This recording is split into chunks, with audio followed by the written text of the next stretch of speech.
A tradition of excellence. Mentally tough, competitive, selfless. A tradition of winning. This one hit in the air, line drive. It's off the glove of Kojal into center field. Here comes Hernandez. He is safe. Tigers win. Tigers win. This is the Powerhouse.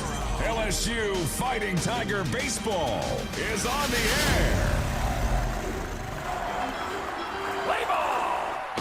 This is exciting live coverage of LSU Fighting Tiger Baseball on the LSU Sports Radio Network, powered by People's Health. This one's high, this one's deep, and this one is gone. Brought to you by Albertsons, Coca-Cola, Cox, Hancock Whitney, Louisiana Blue, McDonald's, and by FMOL Health, Our Lady of the Lake.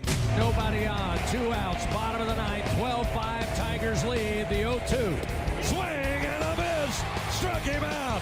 Head north, young man, you're going to Omaha. Your home for exclusive live coverage of the Powerhouse. On the road to Omaha, LSU Fighting Tiger Baseball from the LSU Sports Radio Network, powered by People's Health.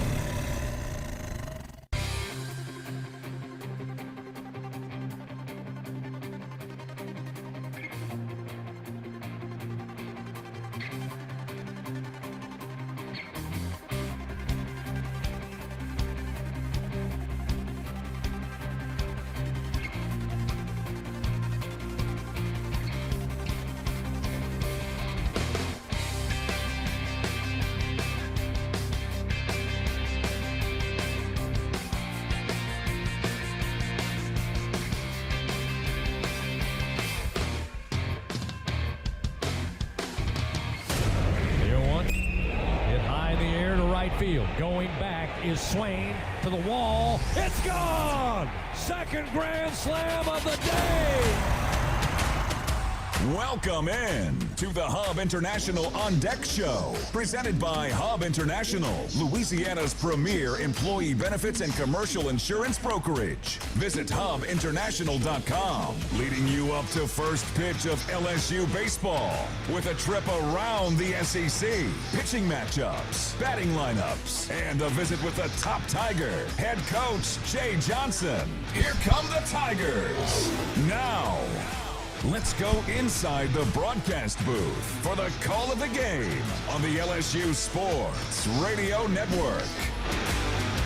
Back at the box for baseball as we wrap up a 9-game homestand tonight with the annual Crosstown Clash as the Southern University Jaguars leap across town to take on your Fighting Tigers of LSU. Hello, everybody. This is Chris Blair along with Tiger champion Buzzy Heidel.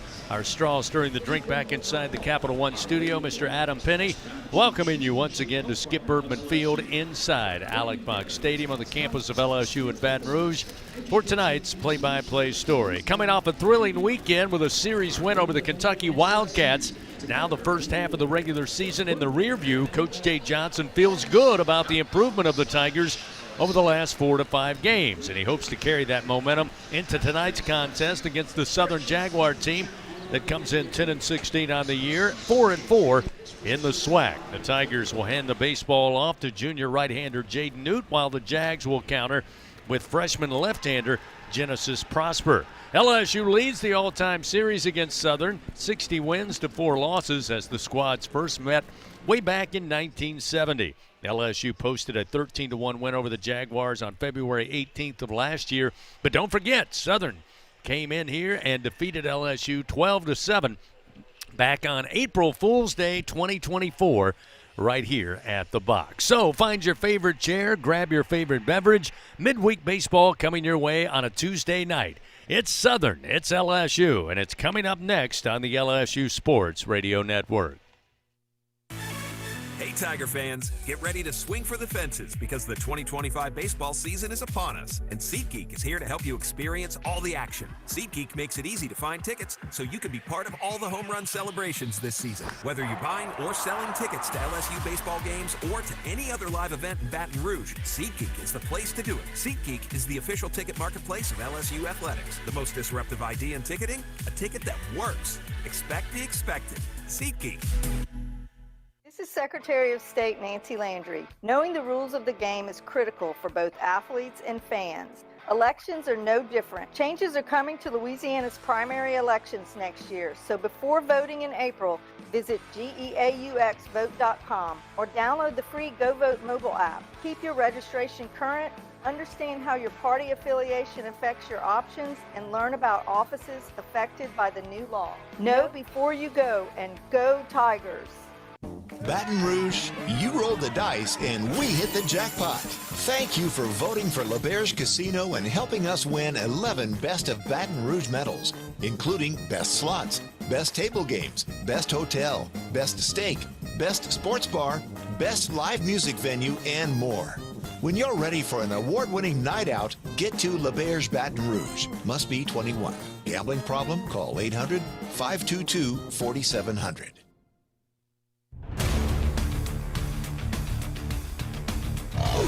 Back on the Hub International On Deck Show. Time now to talk with Tigers. Presented by your local Southern Quality Ford dealers on the LSU Sports Radio Network.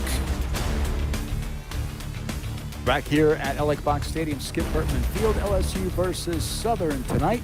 And we're joined now for Talking with Tigers by LSU assistant coach and recruiting coordinator Josh Jordan. And Coach, first of all, good weekend for the Tigers. Series victory over Kentucky, some hard-fought games. Tough loss on Friday, but the team showed a lot of resilience in coming back to get two big wins. No, I think when you interviewed me earlier this spring, I mentioned something about a lot of growth and development and things that we get to learn about our team as the season goes on. I think we learned something about ourselves this weekend that we can play in whatever type of ball game can present itself. You know, faced a really good arm on Friday night. That young man's really talented, and that being said, we're probably a pitch away, hitting the ball in the gap from actually winning that game, and then showed a lot of toughness on Sunday in terms of getting down early and then coming back, giving back the lead, and then coming back again. Just, again, really great weekend. There's no bad wins in college baseball and obviously no bad wins in the SEC. So tonight, Coach, Cade Arabidi's back in the lineup. Tell us about Cade. How's he feeling, and how can he contribute once again now that he's back in the starting nine? Yeah, excited as anybody to see Cade's name back in the lineup, and this is a great opportunity for him to, again, get back in a good rhythm, both behind the plate and at the plate offensively. And so, we need him. Yeah. We need him and Omar to be really, really good down the stretch if our team is going to be really, really good. So I'm excited to see his name back in the lineup, and I expect a big night from him. You know, Jaden Newt gets a start on the mound today with Cade behind the plate. Jaden's a great story. Of course, been in the program for 4 years, two-time national champion, has fought back from injury. Just your thoughts on Jaden and what he means to the club. The growth that Jaden has had since he came in the door here at LSU has been tremendous. And, he's always been ready when his name is called. And I'll use Omaha last year as an example of that. Yeah.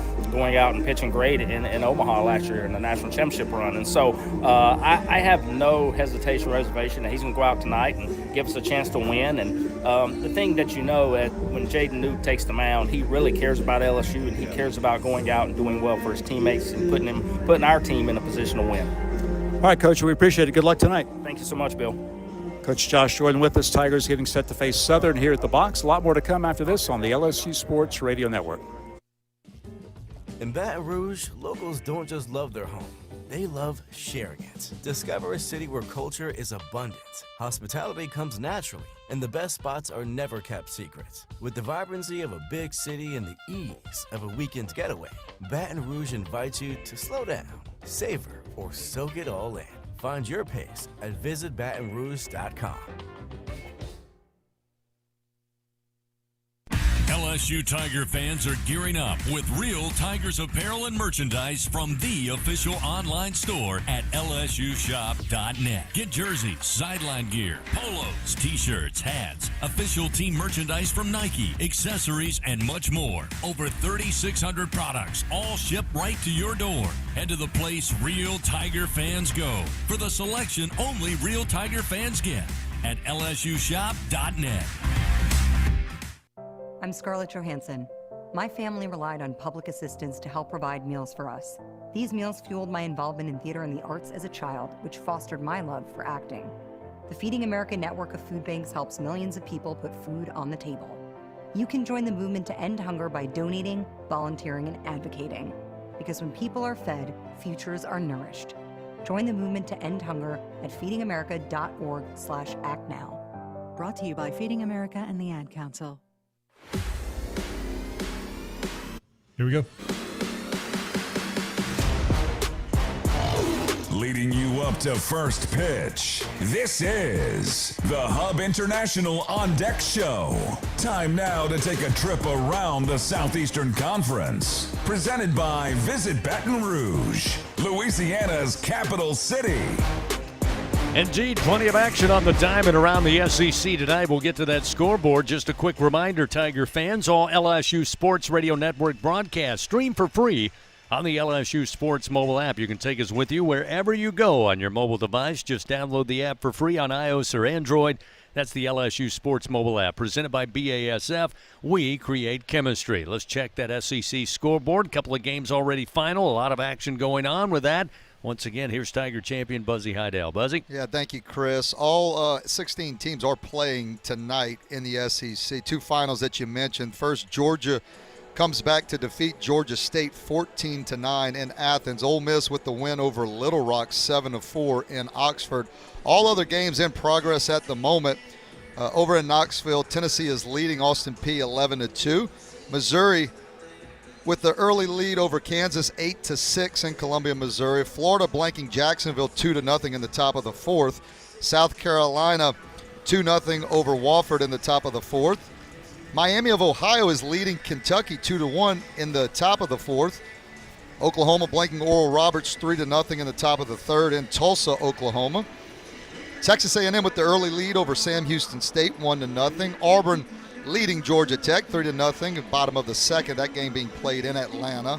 Alabama with the early lead over Jackson State 2-0, game being played in Jacksonville, Alabama. Mississippi State over in Starkville, Mississippi leads Grambling State 3-0. Missouri State 2, Arkansas 1 in the bottom of the second in Springfield, Missouri. Vanderbilt with the early lead over Belmont 4-0. A couple more, we got Texas State in a game that just started in Austin, Texas, is leading the Longhorns 2-0. Over the weekend, that there were 7 sweeps in conference. So the only game that came down to the rubber match was your LSU-Kentucky series. But the quick standings, you've got Mississippi State, Texas, and Georgia all at the top of the conference at 7-2. Florida and Alabama sit at 6-3. Texas A&M, Kentucky, and Vanderbilt at 5-4. Auburn, Oklahoma, Arkansas, and LSU sit at 4-5. Ole Miss and Tennessee at 3-6. And Missouri, South Carolina round out the bottom of the SEC at 1-8. Thank you, Buzzy. Again, fans, Capital One offering checking and savings accounts. No fees or minimums. Capital One, what's in your wallet? Leading you up to first pitch. Again, move back due to some heavy rains from about 5:30 to a little after 6 o'clock. The wise move made. They put the tarp on the field. Move first pitch back from 6:30 to 7 o'clock. And both teams now warming up in their respective left and right fields. And the field crew, best in the business, getting the field ready to go for action with first pitch just after 7 o'clock. We'll continue with more on the Hub International On Deck show when we come back. Take a look at the starting pitchers for both the Jaguars and your Tigers. Southern and LSU here at the box on a Tuesday night from the LSU Sports Radio Network. Squeeze every ounce of life out of every day. Memorize every sunset, every face you love, and hey, Chris. To call until you can't go higher. With Louisiana Blue, you're free to soar because you've got the compassion of the cross the security of the Shield, and the comfort of blue behind you. Live Louisiana. We've got you. Louisiana Blue. Louisiana True. When it comes to investing in your home's comfort, it's never just one thing. You want to make sure you get an air conditioning system that's reliable, affordable, energy efficient, backed by a strong warranty, and is installed by a dealer you can trust.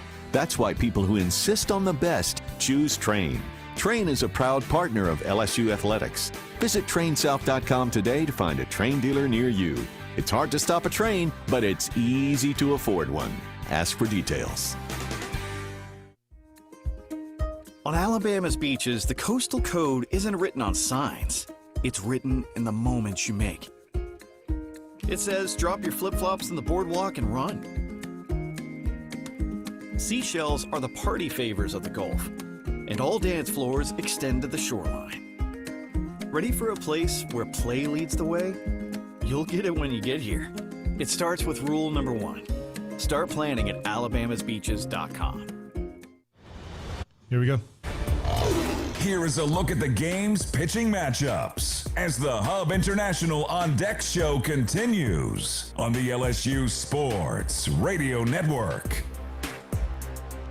Tiger fans, if you think you have what it takes to be a true Caniac maniac, prove it at the next home baseball game. You could win a prize pack courtesy of Raising Cane's One Love. Well, we get ready for Southern making the trip over across town, taking on LSU. First pitch coming up just after the 7 o'clock hour. Get your full game day forecast. Looks like with that wet stuff out of the way and behind us, should have a fairly clear sky and a comfortable night here at the ballpark. Let's take a look at the starting pitchers for both the Jaguars and your Tigers. With that, once again, here's Buzzy Heidel. Buzzy? Yeah, thank you, Chris. First, you've got freshman left-handed pitcher Genesis Prosper for Southern, making his 8th appearance of the year. His first start as a Jaguar, and his stats look like this: 19 and a third innings pitched, giving up 21 hits, 17 runs, 18 walks, 24 strikeouts. Nothing overpowering. It's going to be 86 to 90 miles an hour with the fastball, changeup, and a slider. And he will lose command at times. You see the 18 walks in 19 and a third innings. I think it's important for LSU. And you don't always say this from a hitting standpoint because you want to typically be aggressive and work early and counts to get good pitches. But I think against Prosper, this team LSU needs to be a little more patient, let Prosper come to them and throw strikes, because the only way you can really let guys like this off the hook is if you chase bad pitches and get yourself out. So be important for LSU to be patient and get pitches they can handle. And then for LSU, Jaden Newt gets to start, making his second start of the year, 7th appearance, has a 5.68 ERA, 6 and a third innings pitched, giving up 5 hits, 4 runs, 5 walks, and 8 strikeouts. And I think more than anything for Jaden Newt, this is just a kind of get back on the horse, get back on the saddle type of start. He hasn't thrown since the Vanderbilt game on March 13th, so it's been a couple weeks. Want to get him out there. He's got good secondary stuff. His splitter is as good as any split on the team. It's a good fastball at 91 to 94 miles an hour. The slider's the pitch I want to see come along more. He's got a curveball that he throws more as a show-me pitch, but the slider is the one I want to see him throw tonight and really have command of that pitch. Again, hadn't pitched in a couple weeks. I think with Cooper Moore out, looking for another starter, they need another guy to either start or come out of that bullpen. And this is a guy that certainly could be up to the challenge in Jaden Newt, as he's a veteran, and we've seen him have success in the past. Again, a junior right-hander, Jaden Newt, getting the start tonight for LSU. It'll be freshman left-hander Genesis Prosper on the bump for the Jaguars. This LSU baseball moment brought to you by ES&H, keeping South Louisiana safe, compliant, and strong with expert environmental and safety solutions. We continue with more. Had a chance to visit with head coach Jay Johnson, get his thoughts on tonight's matchup as we continue on the Hub International On Deck show from the LSU Sports Radio Network. Albertsons is making shopping and saving easier than ever. Check out Albertsons for you on our mobile app or at albertsons.com, where you can shop online and save over $300 weekly with digital coupons. Earn reward points every time you shop in-store or online and redeem your points for free groceries. Download the Albertsons app or go to albertsons.com to start saving. Albertsons, fresh foods, local flavors. Hi, this is Chef Kevin Belton for People's Health. If you have diabetes, heart failure, or cardiovascular disorder, and you have Medicare, ask about a People's Health Chronic Condition Special Needs Plan. It's a Medicare plan designed to help with the unique needs that go along with these chronic conditions. Call People's Health today. Your benefits could start as early as next month. Plans are insured through United Healthcare Insurance Company or one of its affiliated companies, a Medicare Advantage organization with a Medicare contract. Enrollment in the plan depends on the plan's contract renewal with Medicare. Hey, Tiger fans 12 and younger, don't miss your chance to be a part of Mike's Kids Club. Presented by Shell, the exclusive kids club of LSU Athletics. Join Mike's Kids Club for only $25. Get the official Mike's Kids Club t-shirt, free admission to select LSU athletic events, and much, much more. To learn about upcoming events and to join, please visit LSUMKC.com. The Mike's Kids Club, presented by Shell. Hi, you're listening to Meditating with Jan from Toyota. Soften your focus and visualize yourself off-roading in a Tacoma. Now engage your senses. What do you hear? A donkey, because you're driving the kids to a farm sanctuary in a Grand Highlander. Breathe in, breathe out, and go from dreaming it to driving it today. Dealer inventory may vary. See your participating Toyota dealer for details. Event ends March 31st.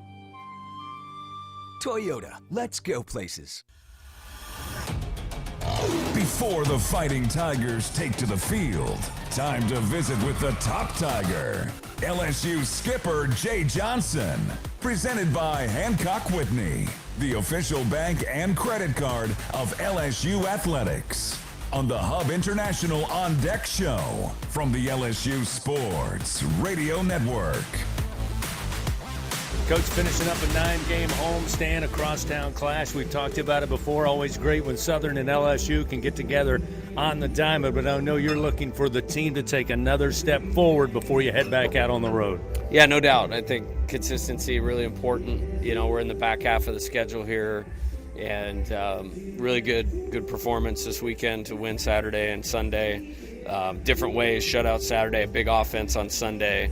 Put it all together tonight. Yeah, it was certainly great to see, especially on Saturday and Sunday, a number of guys contributing. You got some big hits, you got the home runs, but there were other guys that got on base and made them big hits. Yeah, no doubt. And when you're winning, there's a correlation. And your batting average with runners on base and batting average with runners on base and 2 outs, if those are high, you got a really good chance to win because they're hard to get.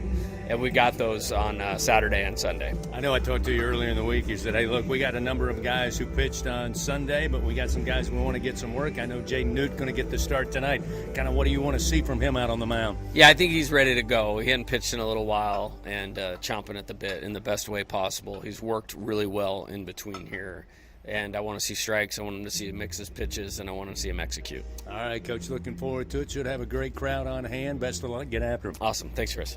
Head Coach Jay Johnson, everybody. We'll take a quick time-out, come back, get the starting lineups. We'll get you ready for the crosstown clash, the Southern Jaguars and your Fighting Tigers, coming up on the LSU Sports Radio Network. Hey, Tiger fans 12 and younger, don't miss your chance to be a part of Mike's Kids Club. Presented by Shell, the exclusive kids club of LSU Athletics. Join Mike's Kids Club for only $25. Get the official Mike's Kids Club t-shirt, free admission to select LSU athletic events, and much, much more. To learn about upcoming events and to join, please visit LSUMKC.com. The Mike's Kids Club, presented by Shell. I'm Richard Fontenot, president of the Louisiana Farm Bureau Federation. My brother and I grow rice, soybeans, and raise crawfish on our farm in Evangeline Parish. For a fourth-generation farmer like myself, Louisiana Farm Bureau is as much a part of my life as checking traps or harvesting rice. Our organization is more than 145,000 members strong, and we've been around for more than 100 years. The Louisiana Farm Bureau spans generations, and we want you to join our family. Visit lafarmbureau.org, the Louisiana Farm Bureau Federation, the voice of Louisiana agriculture.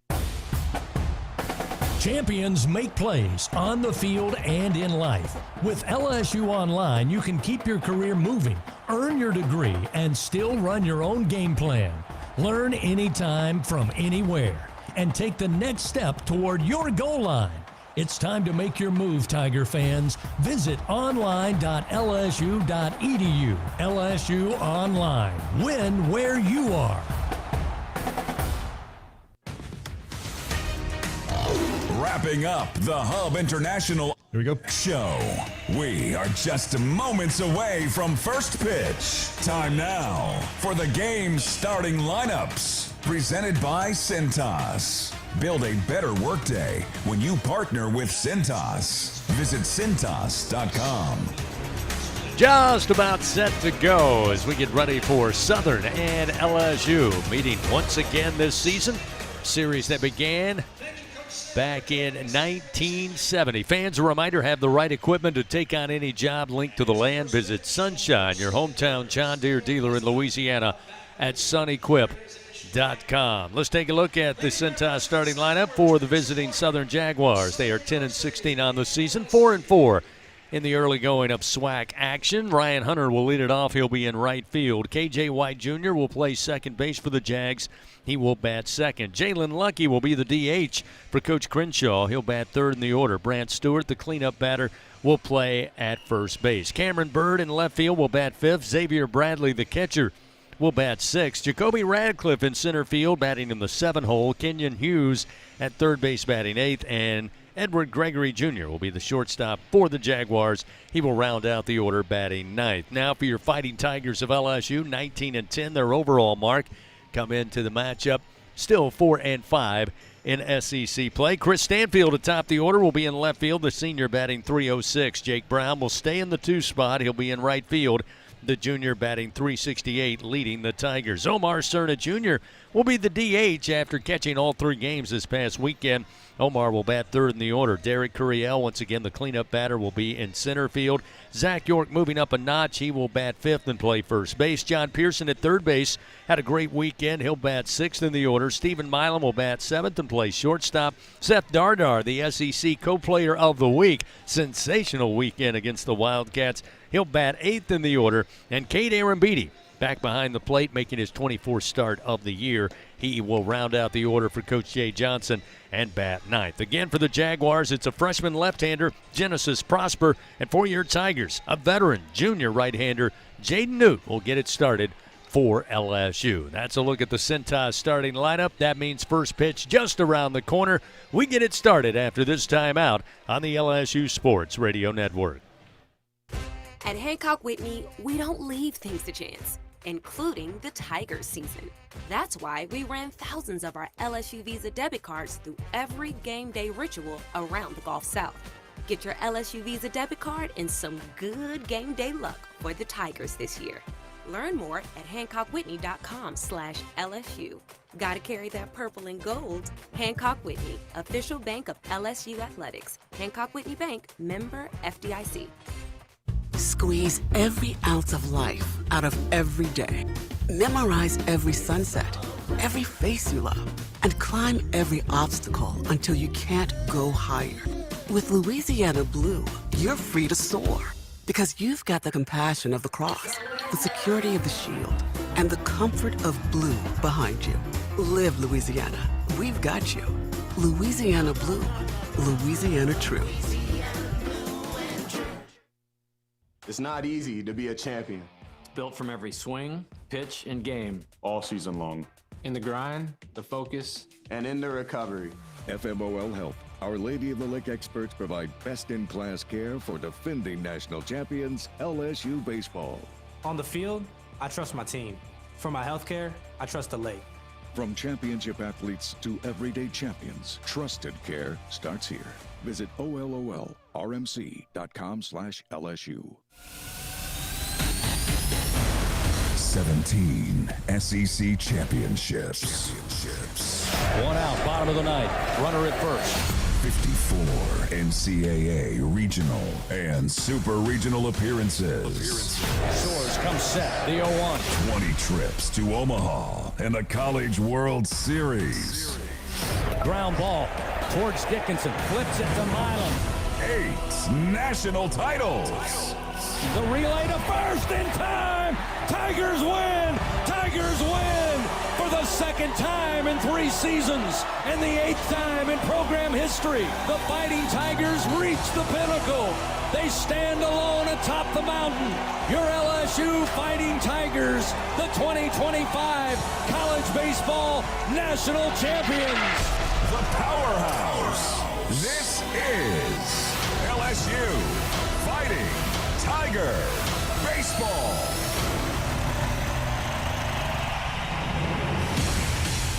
LSU Sports Radio Network. Good Tuesday evening, Tiger fans. Welcome to Alex Box Stadium, Skip Bertman Field. It is college baseball. Your Tigers hosting the Jaguars of Southern University in another edition of the Crosstown Clash. Welcome in, everybody. Before we get underway, let's pause 10 seconds. Station identification. This is Fighting Tiger Baseball on the LSU Sports Radio Network. This is LSU Fighting Tiger Baseball. 5, 4, 3, 2. Sports mobile app. Along with Tiger champion Buzzy Heidel, I'm Chris Blair. We've got Adam Penny, our producer, back inside the Capital One studio on this Tuesday night. Tigers take the field dressed in all-white jersey and pants today. Purple pinstripe down the leg, purple piping, I should say. Got purple name and numbers on the back with gold trim, and the classic Tigers across the front of the jersey. The Southern Jaguars in gray tonight. They'll have gray jerseys, gray pants, black numerals, black batting helmets. That's your team colors, presented by Kubota. For Earth, for Life. Buzzy, a good weekend. In fact, a good week for LSU. They went 3-1. We went over Louisiana Tech, which Jay Johnson last night mentioned on his show. May have been one of the better complete all-around games in some time for his Tiger team. They dropped the opening game against Kentucky, but battled back, get a shutout victory on Saturday, and then just a war of attrition on Sunday, outlasted Kentucky, got the win 17-10. And he said, you know, you normally look back at a week where you've got one loss and it's not a great week, but he said he really feels like this team is coming into his own, and I got the sense watching the games that he is right. Oh, absolutely. I mean, you look at that Kentucky series, and really that Sunday game was so big. You got a home series, a home crowd, and you get down early. I think it shows the resiliency, too, of this team. And you come back and get that W before obviously hosting a good Southern team and then getting on the road for 2 weekends in a row in the SEC. That could be, we could, once this season's all said and done, look back at that Sunday game and say, man, that was a turning point for LSU during the season. Let's take a look at tonight's recipe for success, brought to you by BRQ Seafood and Barbecue, official catering service of LSU Athletics. And Buzzy, it seems like throughout the season, certainly over the last 3 to 4 weeks, it's kind of, all right, we've got the pitching improved, now let's try to find some offense, or vice versa. I think now you're starting to get a little more detailed into what the key will be for this Tiger success. And against a team like Southern, who you mentioned in the pitching matchups, I think from a offensive perspective tonight, you're looking to see to be plate discipline. Yep. They make a pitch over the plate, swing, get a good hit on it, but don't go after bad pitches. Yeah, and you got a guy in Prosper who's making his first start. He's a freshman, and he's in this stadium. He's from Louisiana, out of New Orleans, Louisiana. You know, he's got some emotions and some big things going on in his mind pitching at Alex Box Stadium. So you definitely want to see him come to LSU, throw a lot of strikes, and don't help him get him off the hook. But, yeah, I mean, I'm very fired up to see Jaden Newt, too. It's been a couple weeks. Want to see him get off to a good start, fill up the strike zone against a team. Look, Southern University hitting 281 as a team, so this is going to be a scrappy ball club. No doubt about it. We're ready to go. Jaden Newt ready to go. To the plate comes Ryan Hunter, and the first delivery. Misses low and outside for ball one. Time of first pitch, 7:03 Central Time. Again, a little delay due to some heavy rains here at the box around 5:30 till just after 6 o'clock. So the wise move was to move first pitch back. Looks like we're going to have great weather. We'll get your game day forecast in a moment. Hunter going to swing. Slow rolling ground ball to short.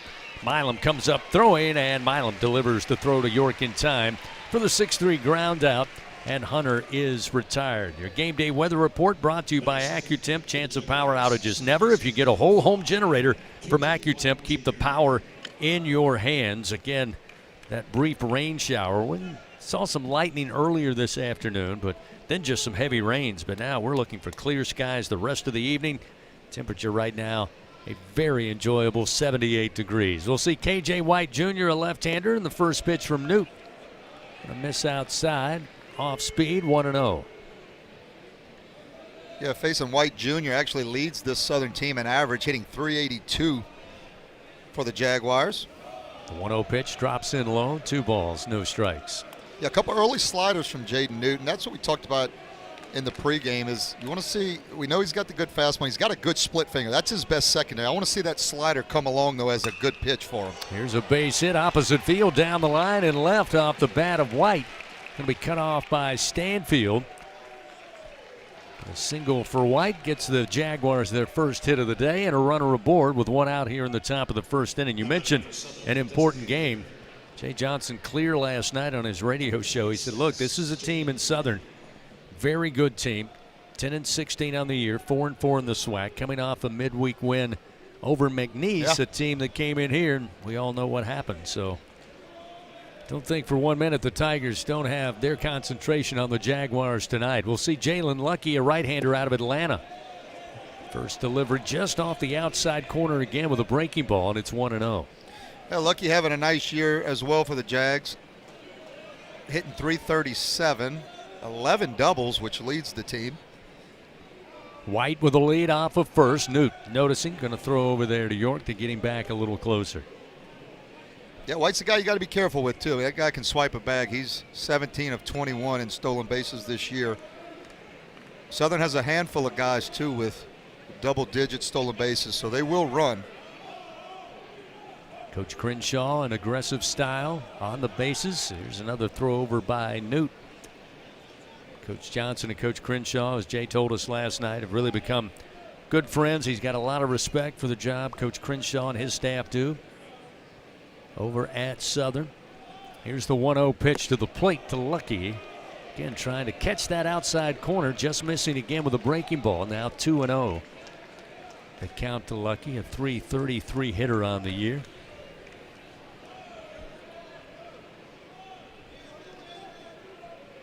The 2-0 delivery. Chopping ground ball. It's going to be left of third base foul. That's what you're looking for if you're Newt. You want to keep the ball down in the zone. Newt throws a split finger, which, again, is his best secondary. But that pitch is going to be tumbling down in the zone. He's got a fastball, and he's got his sinker that, again, the sinker is going to be working down into a right-handed hitter. That's the pitches you want to rely on to try to get this double play ball and get yourself out of this inning. And the Tigers defensively, Pearson at third, Milam at short, Dardar getting another start at second, York at first base. It's Stanfield, Curiel, and Brown left to right in the outfield. Aaron Beatty back behind the plate catching, Newt ready to go. 2-1 count to Lucky, and the pitch. Right down the pike for a strike, goes to the fastball, and it's 2-2. Yeah, well-located fastball at 92 miles an hour. Doesn't get much better. That's what you, when you talk about at the knees on the outside corner is where you want to live. That pitch from Jaden Newt was exactly where you want it. Newt kicks and fires the 2-2. Outside missing, the throw down to second. Dardar trying to apply the tag, and he does. White Jr. out at second base. Dardar a little late getting there, but the throw was perfect by Aaron Beatty, Buzzy, which certainly I think helped Seth be able to just catch it and immediately apply the tag to get the runner out. Yeah, I could be wrong here. I think White, it was a little bit of a delayed steal, which White can really run. I thought it was, he kind of tried to delay steal it a little bit. Here's a chopping ground ball in the infield grass. Pearson charging in. Throw to York in time, and he gets it for out number 3. Pearson with a great showing of the glove on the hot corner. And Newt and the Tigers head to the dugout.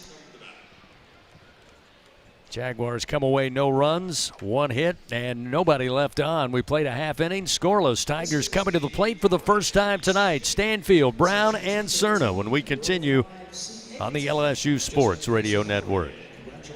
Everything tastes better after an LSU Tiger victory. Similarly, everything also tastes better once you've baptized it with the handcrafted flavor of the original Louisiana hot sauce.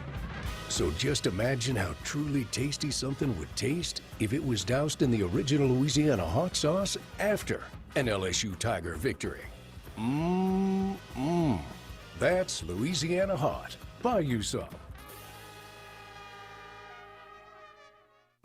In the SEC, it just means more. But what is it exactly? It's the fans, the students, the traditions, the legends. It's passion to celebrate deeper, reach farther, think smarter, make an impact off the field. It's that intangible thing that happens when 16 schools raise the bar as one. Because in the SEC, it just means more. I'm Chris Jakimick. I served in the United States Air Force and I deployed 3 times. Being a veteran, it's interwoven into your DNA. It is really the absence of the connection and the purpose that can really drive a lot of veterans to some negative thoughts. For those who are in a suicidal crisis, the window of time to save somebody's life is very short. Our duty is to protect ourselves and protect our families. And one way you can do that is store your weapons safely. Store all your guns securely. Help stop suicide. Brought to you by End Family Fire and the Ad Council. Here we go. This is LSU Fighting Tiger Baseball on the LSU Sports Radio Network, powered by People's Health.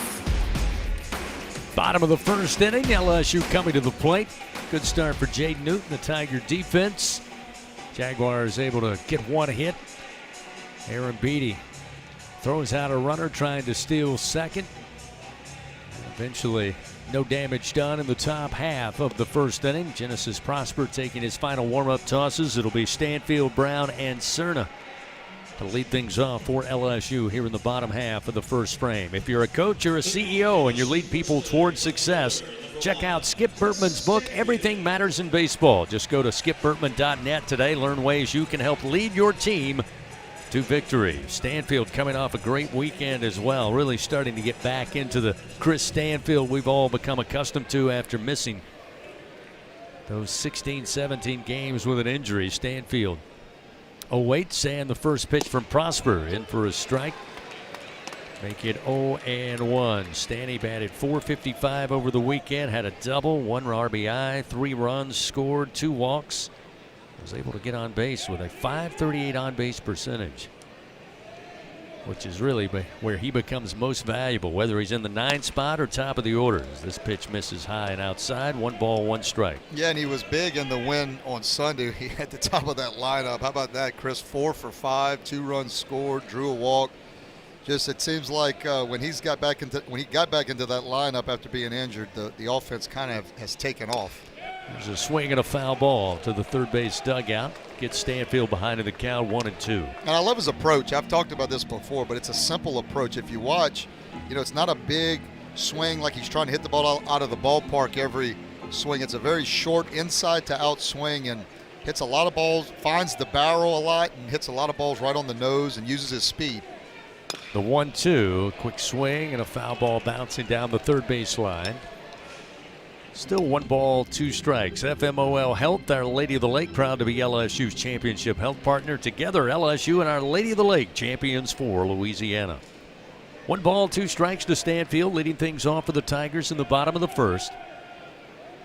Prosper's 1-2 pitch. Off speed, missed high above the letters. Good take by Stanny. It evens the count 2-2. Yeah, one thing LSU hitters are going to have to do a good job of against Prosper is they're going to have to really let that ball get deep and travel. Try to hit the ball the other way, back up the middle.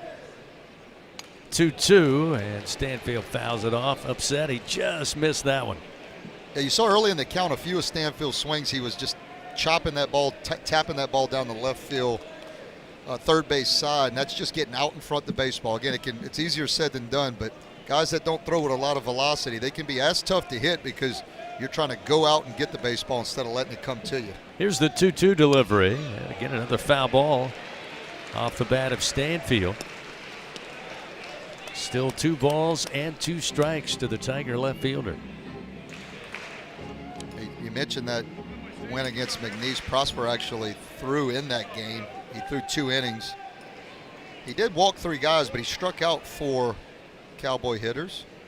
Gave up 2 hits in those 2 innings against McNeese. The 2-2 pitch. Stanfield swing, strong swing. Going to be backhanded at shortstop. Long throw and a couple of bounces. Stanfield going to beat that one out. Good job by Gregory at shortstop. Had to go deep in the hole. Got it with the backhand pick, but a long, long throw. And Stanfield way too fast for a 2-hopper to beat him to the bag. Yeah, and that's the beauty of speed. How it never goes into a slump. I mean, even when he doesn't hit the ball in the gap, he keeps the ball on the infield. His speed allows him to get the base hit. But you said it, Chris, a great job by Gregory Jr. I thought he got to it quickly, and good job of releasing it quickly. He just didn't get enough on it, and Stanfield runs too well. Jake Brown to the plate, batting .368. Pitch to the left-hander, off the end of the bat, foul. Slow roller to the on-deck circle of the Jaguars. and it is 0-1. Yeah, good job early. Nice by Prosper of having command of that off-speed pitch. It looks like through the first couple hitters as starts Brown off with that off-speed pitch and gets him out in front. The 0-1. Ground ball to the shortstop, Gregory, left of second base. He'll step on the bag and throw to first, and they'll double up the Tigers. So a double play results in the bases empty, and now 2 gone, and that will bring Omar Cerna to the plate. Yeah, well positioned by the Southern defense. Jake Brown did what we asked him to do, stay back and try to work back through the middle. Unfortunately, Gregory Jr. had him played perfectly, and it doesn't get much easier from a double play standpoint than that one. So now Omar Cerna to the plate, the freshman out of Houston. Getting the start at designated hitter tonight, batting .279 on the season. 2 down, nobody on here in the bottom of the first as Prosper's first delivery. Across the plate for a strike, 0-1. Yeah, nice job early in the game by Prosper, throwing a lot of strikes, filling up the zone. You wouldn't think he'd have 18 walks in the 19 1/3 innings coming into this game. Strike on the inside corner. It's Prosper ahead early, 0-2. Cerna on the year, as we said, batting .279. He's got an even .300 average against SEC pitching thus far. And over the weekend batted .250 against the Wildcats. 2 outs, nobody on, no score. Bottom of the first inning. Pitch from Prosper. Cerna swings. Ground ball, base hit into left center field.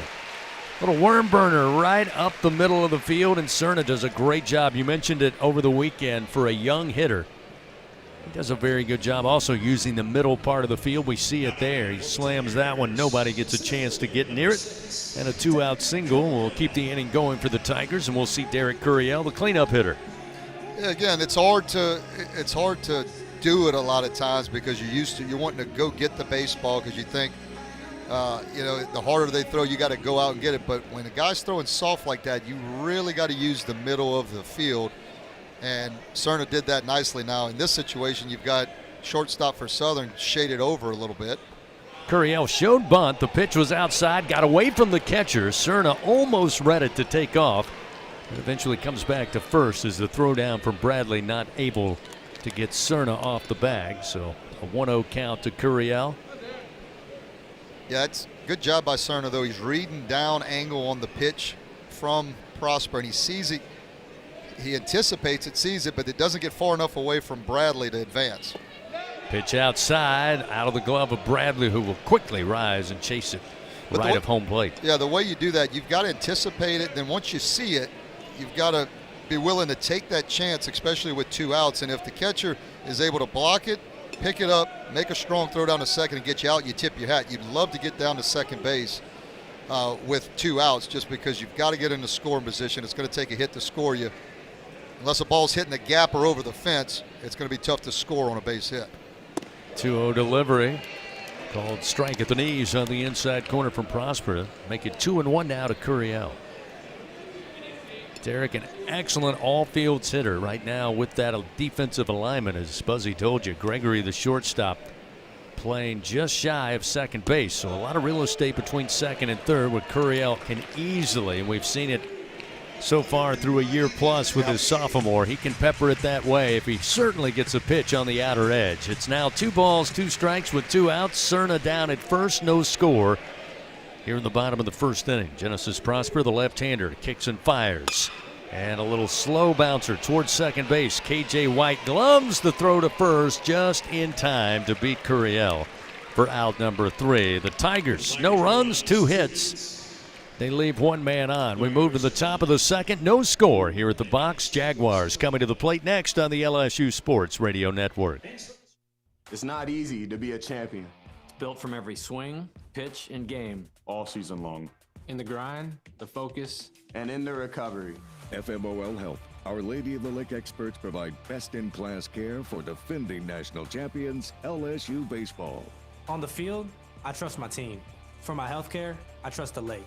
From championship athletes to everyday champions, trusted care starts here. Visit OLOLRMC.com/LSU. Score big with MMR. Join the team at the largest privately owned open shop electrical and instrumentation contractor in the nation, headquartered right here in Baton Rouge. MMR is committed to positioning each team member for success. Whether you're a student seeking an internship, just starting your career, or already a seasoned professional, MMR offers a variety of positions just for you. Get in the game at MMR, where your future is bright. Kick off your career at mmrgrp.com/careers. MMR, a proud partner of LSU Athletics. Louisiana runs on hard work, on the field and on the job. ES&H's mission is to continue to be a high-performance company that quickly, safely, and effectively responds to our customers' emergency needs. ES&H provides excellent service with quality and integrity that keeps our state ready for the next inning. ES&H. Coming in after this one. A safer, cleaner South Louisiana. Back to the action of LSU Fighting Tiger Baseball from the LSU Sports Radio Network, powered by People's Health. No score, a full inning in the books here at the box. Fans join MMR, the largest privately owned open shop electrical and instrumentation contractor in the nation, proud partner of LSU Athletics. Jaden Newt back out there for another inning on the mound for the Tigers. He'll be facing Brant Stewart, a left-hander. First pitch, going to miss outside. Ball one, 1-0 with a fastball. Stewart hitting a cool 407 on the year and 27 at bats. Hometown is New Roads, Louisiana, right down the road. 1-0 delivery. Just missed the inside corner from Newt. Came right back with another heater, and it's 2-0. Good pitch from Jaden Newt, 93 mile an hour. Had some fuzz on it and just missed on the inside part of the plate. Sophomore Stewart, 2 home runs, or rather 1 home run, 2 doubles on the year. Takes a healthy hack there and slams one foul down the left field line. Make it 2 balls and 1 strike.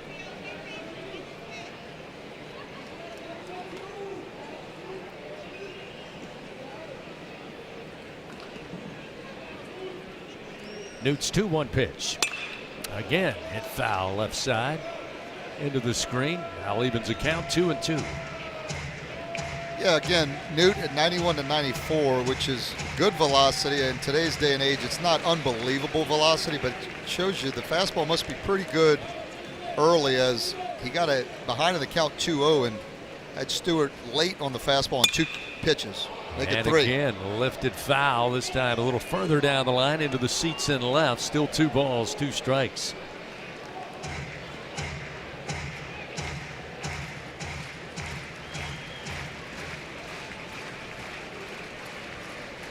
The wind and the 2-2 from Newt. Breaking ball in the dirt, got away from Aaron Beatty. That'll fill the count now to Stewart, 3-2.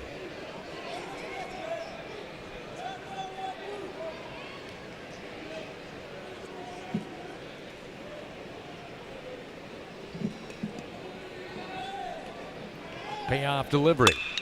In the air to center field. Line drive. Curiel right there. He'll glove it for the first out. So a good battle at the plate, but eventually Jaden Newt records the out on the fly ball to center field. There's 1 away. And now with Stewart retired, we'll see Cameron Bird, the left fielder, a right-handed hitter. Mentioned last week in that win over McNeese, 6-2 over in Lake Charles. Southern taking 2 of 3 from Prairie View A&M over the weekend at Lehigh Stadium down the street. First pitch to Bird. Check swing foul into the effects mic to the right. It's 0-1. Yeah, Southern also has Bethune-Cookman coming in on the weekend, which they'll just hang around and get the Louisiana tour. They'll get the Baton Rouge tour because they'll stay around for next week when LSU plays them during the week on Tuesday. Cameron Bird. Right-hander awaits. Newt fires, and the fastball gets by him. It's a 0-2. Yeah, Bird, another Southern Jaguar hitting over 300. He's hitting 302 on the year. Leads the team, or tied for the lead, or I should say second on the team in home runs with 2. The 0-2. Bouncer foul, third base side. Newt still ahead, no balls and 2 strikes. Scratch-made dishes, wall-to-wall TVs, craft beers, and cocktails. Stop by today, stop by tonight, order online, or use the app. It's Walk On Sports Bistro. Game on.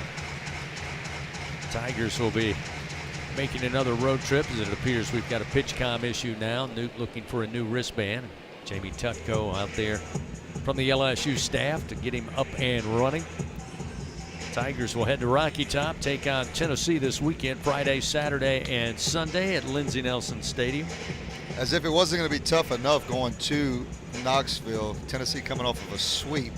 They got swept, I should say. Vanderbilt swept them, so you know they're going to be hungry, trying to get back on the winning side. So LSU's going to have to bring their A game for sure. Oh, it'll be an angry bunch of balls. The 0-2, lifted foul out of play right side off the bat of Bird. Still nothing and 2. Speaking of the Vols, I actually watched Tony Vitello last night get his first major league win against San Diego, the Padres. Still very calm and collected in the dugout? He was much more in the pro level, I'll say that. The 0-2. And a foul just off the end of the bat. Maybe got a piece of Aaron Beatty, who's a little slow walking out to the baseball there. Still nothing to 2 the count to Cameron Bird. Jay Johnson letting us know last night we didn't see Kate Aaron Beatty behind the plate over the weekend. As we said, Cerna was the starting catcher for all 3 games. He was a little nicked up, as Coach Johnson said. Not quite 100%, but good to see him back out there again. It's the 0-2 pitch. Good 0-2 delivery just outside, and Cameron Bird not willing to chase. It's 1 ball, 2 strikes now. Bird sits back deep in the batter's box. Here's the 1-2. And this fastball just missed outside again. They even it up 2-2. Yeah, not missing by much, but that's the pitches you want, 0-2 and 1-2. Now, you don't want to get it to 3-2, or you'd like to not get it to 3-2. So come back. Here's where you want to make the make-me pitch. 2-2, swung on foul. Bouncer to the dugout of the Jaguars. Still 2-2.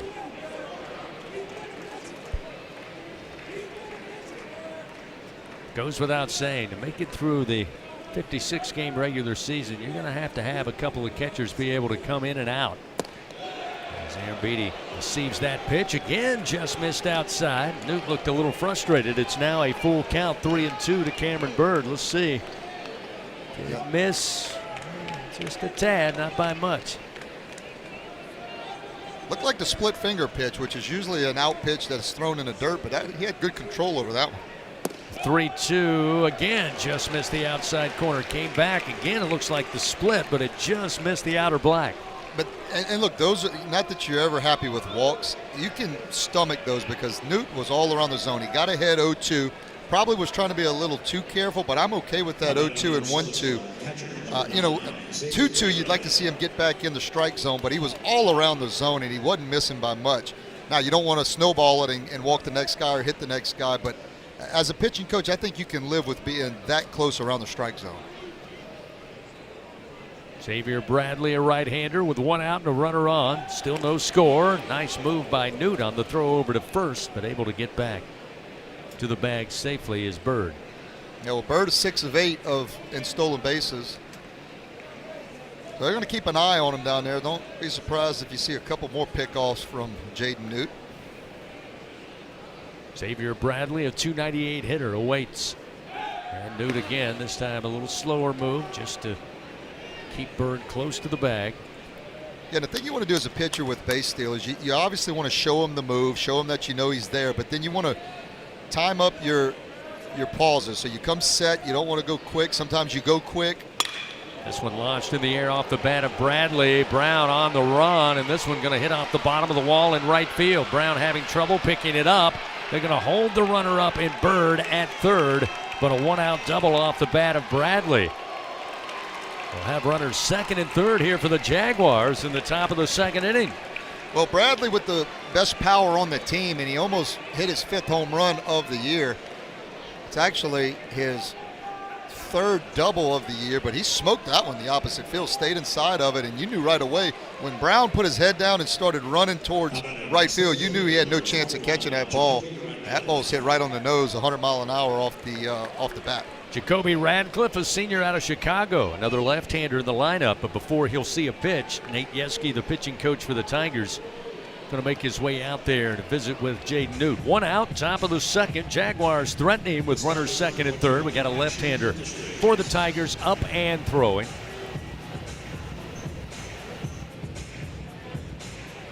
I'll get you a number here shortly. It's number 38, Ethan Plog, the left-hander, getting loose. Talking to Jay earlier before the game, he said, hey, look, Jaden Newt has not pitched in a while, so this may give him a little bit of length here, but obviously not too long a leash. Yeah, I mean, Jaden Newt, again, a veteran guy who I think, and look, he has the stuff. It's just continue to get him the mound presence. It's been a couple weeks, so you want to get him back out there. This, I think, is a good situation because they're still looking for guys, again, out of that bullpen that they can count on, particularly on a Sunday. We saw that, used a bunch of guys this past Sunday against Kentucky. And every out matters, every out, every inning. And the more guys you got, obviously, the better chance you have of winning series. So now, Coach Yeske back in the dugout. Newt looking at the pitch com. Now will step up on the rubber. 6 on the pitch clock. Radcliffe, the left-hander. Corner infield playing in on the grass. And the pitch is high and outside for ball 1. Yeah, middle infield playing back. Looks like Dardar is kind of well, he's scooting back now that I'm looking at him. So they're going to play back in the middle. There's a strike on the inside corner. And to your point about Jaden Newt, he hasn't missed badly, even on the pitches that were close enough you thought he might get the strikeout. Again, he's in and around the zone, at least early on. 1 out, here's the 1-1. And again, missing that inside corner, not by much, but it's 2-1 to Radcliffe. Not a lot of non-balls, we call those, which are balls that are thrown that have no chance of a hitter even offering at them. Anytime you're around the zone, if you're just off the plate, again, you can live with that, and Newt has. He's been there throwing good pitches. 2-1, rifle base hit to right field. That's going to score Bird. They'll wave around Bradley. Will hold Radcliffe to a 2-run single with a good throw in by Jake Brown in right field. But the Jaguars going to take an early lead, 2-0, with 1 out in the top of the second. Yeah, put some couple good at bats together, and when you do get the walk, when you go double single right after that, that's how you manufacture runs. And nice job by Radcliffe of getting himself into a good count. They're patient. They're taking pitches. They're close pitches, but they are balls. They're taking them, and they're getting themselves where Newt has to throw the ball over the plate, and they're putting good swings on it. Coach Shea Johnson now going to make the call to the bullpen. Ethan Plog going to make his way to the mound. This pitching change powered by Sunshine. If you need a game-changing upgrade, trust Sunshine, your hometown John Deere dealer in Louisiana, to keep your home turf in tip-top shape. 2-0, Jaguars lead early. 1 out, top of the second inning. Runner at first when we come back on the LSU Sports Radio Network. It's not easy to be a champion. It's built from every swing, pitch, and game. All season long. In the grind, the focus, and in the recovery. FMOL Health, Our Lady of the Lake experts provide best-in-class care for defending national champions LSU Baseball. On the field, I trust my team. For my health care, I trust the lake. From championship athletes to everyday champions, trusted care starts here. Visit OLOLRMC.com/LSU. Turn up the power, Louisiana. Play Powerball Scratch-Off from the lottery. Win up to $20,000. Now there's even more power. The chase to $1 million is on. Enter the NASCAR Powerball The Chase Second Chance Drawings for your chance to win a VIP trip for 2 to the NASCAR Championship in Miami. And a chance at $1 million. Entry deadline is July 13th, 2026. Visit LouisianaLottery.com for more details. Must be at least 21 to purchase. At Sunshine, your hometown John Deere dealer in Louisiana, we know that every great game starts with a perfect field. Our equipment, whether it's a mower or a tractor, we can ensure your grass is always game day ready, so you can focus on making memories. Because at the end of the day, it's more than just a game. It's about the community, the joy, and the LSU traditions. Visit sunequip.com to get the best starting lineup of John Deere equipment. Sunshine is a proud sponsor of LSU Athletics. The reigning national champs. Here we go. Here, Fighting Tiger Baseball on the LSU Sports Radio Network, powered by People's Health. Southern Jaguars have an early lead. They played 2 runs thus far in the top of the second inning. 2 runs on 3 hits. 1 out here, and Ethan Plog going to take over. The sophomore transfer out of Iowa Western Community College called upon here with a runner at first for the Jags, and he will face Kenny Hughes, the Jag third baseman, when we get back to action. Well, Plog making his 12th appearance of the year. He's 2-0 with a 7.84 ERA. 10 1/3 innings pitched. He's given up 9 hits, 9 runs, 10 walks, 14 strikeouts. It's a good fastball. It's 92 to 95 miles an hour.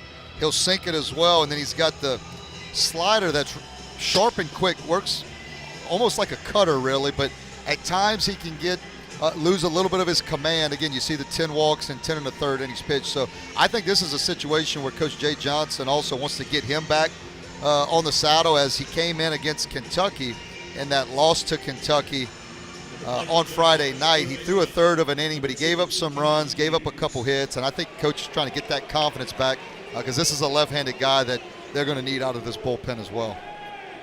Plog going to throw over and check on the runner at first.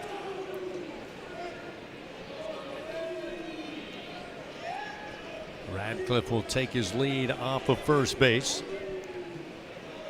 Kenyon Hughes at the plate, and the first pitch strike at the knees on the outside corner, make it 0-1. Hughes, the freshman out of New Orleans, batting .275 on the season. Pearson playing in just off the infield grass at third. York holding the runner on in the middle infield, playing back as this one fouled off the top of the plate from Hughes, and it's 0-2. Yeah, Hughes and Prosper went to the same high school, St. Aug High School down in New Orleans.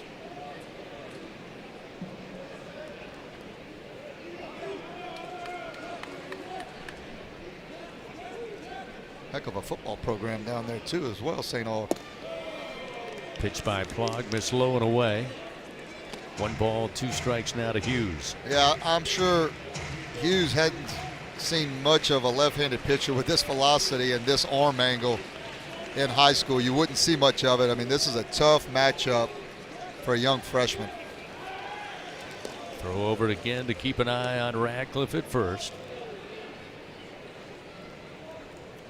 Plog, as we told you, 92 to 95, and it's that 3/4, almost sidearm, but it's not quite that low, but it is a tough angle from a left-handed hitter. Runner goes, swing and a miss, throw down from Aaron Beatty, and the short hop by Milam just got out of the glove, so safely into second base is Radcliffe with the stolen base. Down on strikes goes Kenyon Hughes, gets us to the bottom of the order. So now 2 down in the top of the second, still a 2-0 lead, but the Jags do get another runner in scoring position with Edward Gregory Jr., the shortstop, the senior from Detroit, stepping in from the right side of the plate. Yeah, Radcliffe with his 17th stolen base of the year.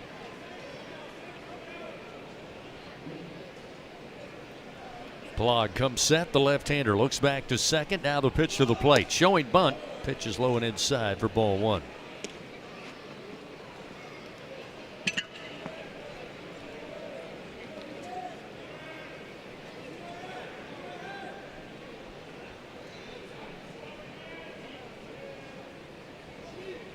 The 1-0 delivery. Misses low, ball 2, 2-0. That one just above the plate. Aaron Beatty able to smother it up.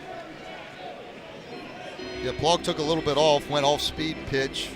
Now 2-0. It'll be interesting to see with a base open.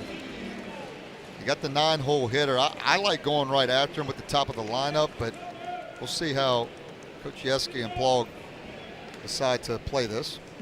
2-0. Low and inside again to the right-handed hitter. It's now 3 balls, no strikes.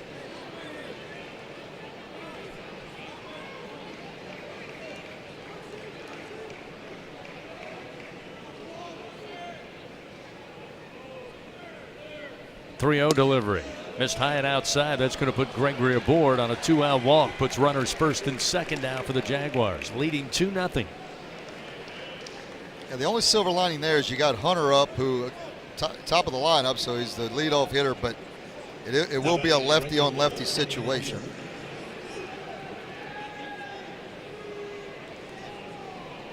So now Jay Johnson on his way out there again. And sprinting out there, going to bring the infield in, talk it over with 2 outs. Top of the order, Ryan Hunter coming to the plate, who grounded out to Stephen Milam his first time up to get the game started. Fans, Blue Cross and Blue Shield of Louisiana, proud to be the official health insurance of LSU Athletics. Louisiana Blue, live Louisiana. We've got you.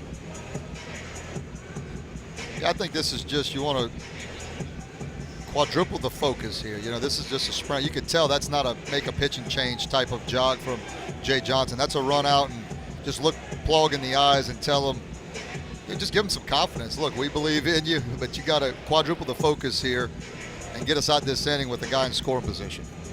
On his way back, Coach Johnson on the walkie-talkie, so start to see some movement down there. Nobody was up prior, but now they'll start to get up and stretch, and we'll keep you posted on who starts to throw.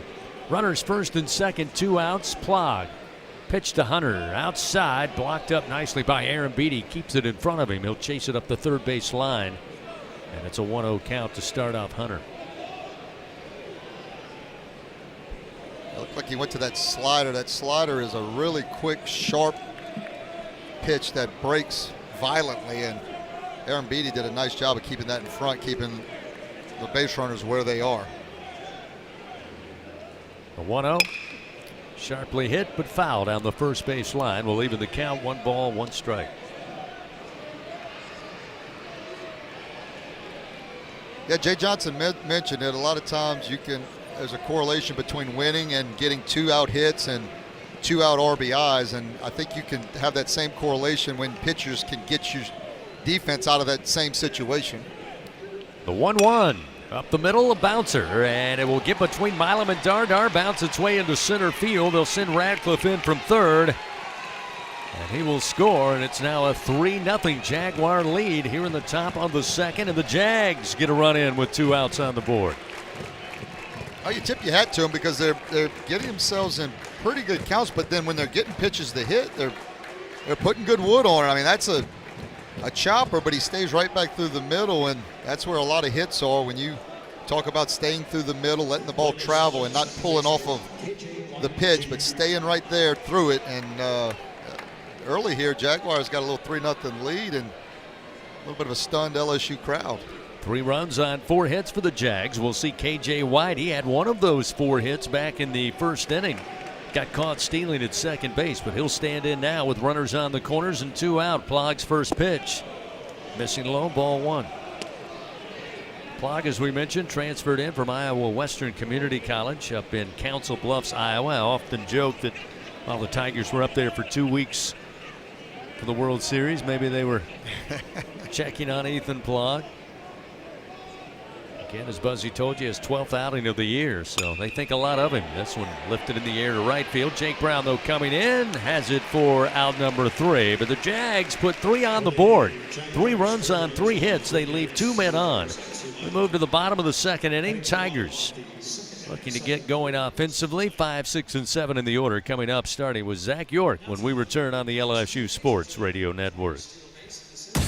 Hey, Tiger fans 12 and younger, don't miss your chance to be a part of Mike's Kids Club. Presented by Shell, the exclusive kids club of LSU Athletics. Join Mike's Kids Club for only $25. Get the official Mike's Kids Club t-shirt, free admission to select LSU athletic events, and much, much more. To learn about upcoming events and to join, please visit LSUMKC.com. The Mike's Kids Club, presented by Shell. Squeeze every ounce of life out of every day. Memorize every sunset, every face you love, and climb every obstacle until you can't go higher. With Louisiana Blue, you're free to soar because you've got the compassion of the cross, the security of the shield, and the comfort of blue behind you. Live Louisiana. We've got you. Louisiana Blue. Louisiana True.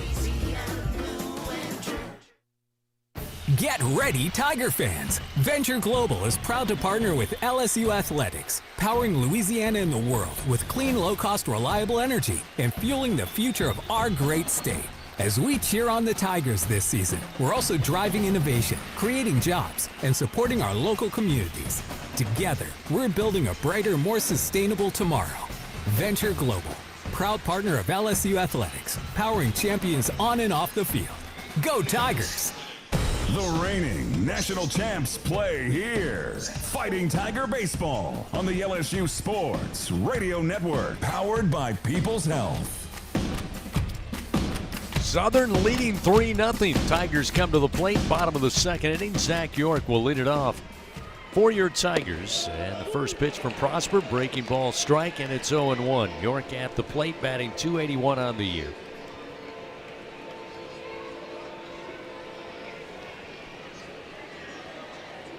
And the 0-1.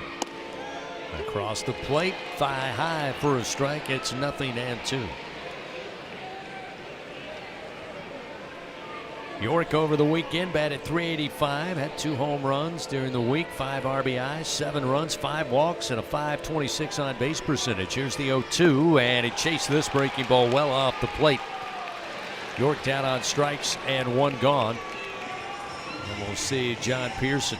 One of the things Coach talked about, Buzzy, as well, he said, look, we know what Zach York can do. We know what John Pearson can do. They run into a fastball, they can put one over the fence. But he was more impressed with their ability over the weekend and really over the last couple of weeks of taking what the pitchers give you, get aboard. You don't always have to be the home run guy. Just get on and let somebody else do the job. Yeah, and look, it looked like right there in that last at-bat, that's a situation where you could clearly see York just didn't see the ball very well. He took a couple pitches and then a good pitch from Prosper on the outside part of the plate that just looked like a strike the whole time. But that happens sometimes, but I agree. York. One thing about York is he's very patient. He's going to take the walk when he needs to. But they definitely have him in that lineup because one swing of the bat can change a game when he, with the power that he has, they just want to see that power, come a little bit more often. Well, so 3 pitches from Prosper and a strikeout. Coach Jay Johnson going to use one of the offensive timeouts, talk it over with John Pearson, along with Stephen Milam, who is on deck.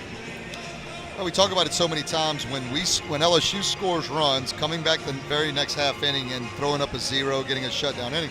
Well, it's the same thing offensively. You want, after giving up some runs, if you can come back and show your pitcher, hey, we're going to put a couple runs on the board for us and get that momentum going back in your favor. First delivery to Pearson, low and inside. 1 ball and no strikes. Again, Pearson, a solid weekend in that series win. Had the big grand slam that really got the box rocking on Sunday. The 1-0. Low and inside for ball 2. And that's the other thing. You look at the stats over the weekend for Pearson. You say, oh, well, it was only 222, but I mean, that was as big a swing on that Sunday as we've probably had all year, hitting that grand slam and getting this crowd into it. 2-0 pitch at the knees for a strike. Now 2-1. Which goes back to what Coach Jay Johnson said. It's about hitting with guys in scoring position and hitting in the clutch. And that's dominant pitching, clutch hitting. You don't have to hit all the time. You just got to hit when guys are in scoring position. 2-1. Strike on the inside corner at the knees. Now a 2-2 count. And it looks like a little bit of talking between the Tiger dugout and home plate umpire Zachary Edgens. Pearson now with a 2-strike approach. The 2-2 from Prosper. Hit hard, but a bouncer foul, third base side. Keeps the count even. Well, I think a little bit of barking going on just because there were some pitches from Newt that were more up in the zone that home plate umpire Zachary Edgens did not give. Those were a couple pitches down in the zone right at the knees that he called for strikes. So as long as he stays consistent, that's what everybody wants. 2-2 lifted straight up into the air onto the infield. Gregory, the shortstop between second and third, says he has it, and he does. So 2 gone here in the bottom of the second inning, and we will see Stephen Milam. Yeah, Milam, a guy LSU wants to see get going. We know what he can do. We've seen it over the last couple years, and struggling a hair at the plate, but what he does for this team from a leadership standpoint and in the middle of that infield at shortstop is as good as anybody in the country defensively, in my opinion. 2 outs. Milam stands in. The switch hitter batting from the right side against the left-hander Prosper. And the first pitch at the belt for a strike. It's 0-1. Floats in at 75 miles an hour. So Milam now will see that pitch for the first time. adjust. Most all pitches now from Prosper anywhere from 75 to 85 miles per hour. The 0-1 upstairs. 1 ball and 1 strike. Well, I'll say it again. These guys can be as frustrating as the guys that throw 98 to 100 miles an hour and you feel like you can't see it. You feel like you can see this guy the whole time and you're wondering why you can't put good swings on it, and it's because it's the opposite. He's just taking the speed away. 1-1 misses upstairs, now 2-1. And the other thing about Milam that Coach Johnson so astutely put last night, he said, you go back and look, he's put some really good contact on some balls that have just been hit at some guys. We saw it at Vanderbilt, saw it against Oklahoma, and at times we saw it against Kentucky. Here's the 2-1. This one going to be slapped to left field. Going back is Bird, and this one is going to get over the fence. Stephen Milam with his 2nd home run of the season. And he gets the Tigers on the board here in the bottom of the 2nd inning with a solo shot to make it 3-1. Before I could get it out of my mouth, Coach Johnson said, hey, when you're a shorter guy, sometimes you put a big swing into it, but it doesn't get the height you want. Well, that time Stephen got it high enough over the fence in left field for his 2nd round tripper of the season. Well, I couldn't get it out quick enough either, Chris. I was going to say you keep putting enough good swings and you keep having enough quality at bats and hitting the ball hard at 100 miles an hour or over, those hits are going to start falling, and by the end of the year, you're going to look up and your average is going to be where you want it to be if you keep doing that and put the quality at bats. And no sooner as we were trying to say that and get it out, ball leaves the yard for the first run of the game for LSU. Milam was just saying, guys, I know. You don't have to tell me. That'll bring Seth Dardar to the plate for the first time tonight, and what a weekend he had. Deservingly so. Co-SEC Player of the Week. He'll swing and miss, and the bat comes out of his hands on a pitch low from Prosper, and it starts off 0-1. Seth, a little smile on his face. He goes and retrieves the bat out there in front of home plate. Yeah, heck of a week, and it's a kid, a Louisiana kid who's dreamed about playing for LSU, and that's what you love to see him have such a great weekend, a dominant Sunday, and one of the main reasons LSU was able to come back and get that victory. The 0-1 to Dardar. Low it outside to the left-handed hitter. 1 ball and 1 strike. Had 4 doubles over the weekend, 3 on Friday night in that tough Game 1 loss. Had 1 home run. It was a big one. Gave the Tigers an 11-10 lead, their first lead of the day in Sunday's Game 3. Here's the 1-1. Hit hard right at the second baseman, White. Check that. It's the shortstop, Gregory, in the shift, and he will field throw to first in time for out number 3. Tigers do get on the board. Stephen Milam with a solo shot to left. Got out of here in a hurry. 1 run on 1 hit. Nobody left on. It's a 3-1 Southern lead. We head to the top of the 3rd on the LSU Sports Radio Network. Squeeze every ounce of life out of every day. Memorize every sunset, every face you love, and climb every obstacle until you can't go higher. With Louisiana Blue, you're free to soar because you've got the compassion of the cross, the security of the shield, and the comfort of blue behind you. Live Louisiana. We've got you. Louisiana Blue. Louisiana True.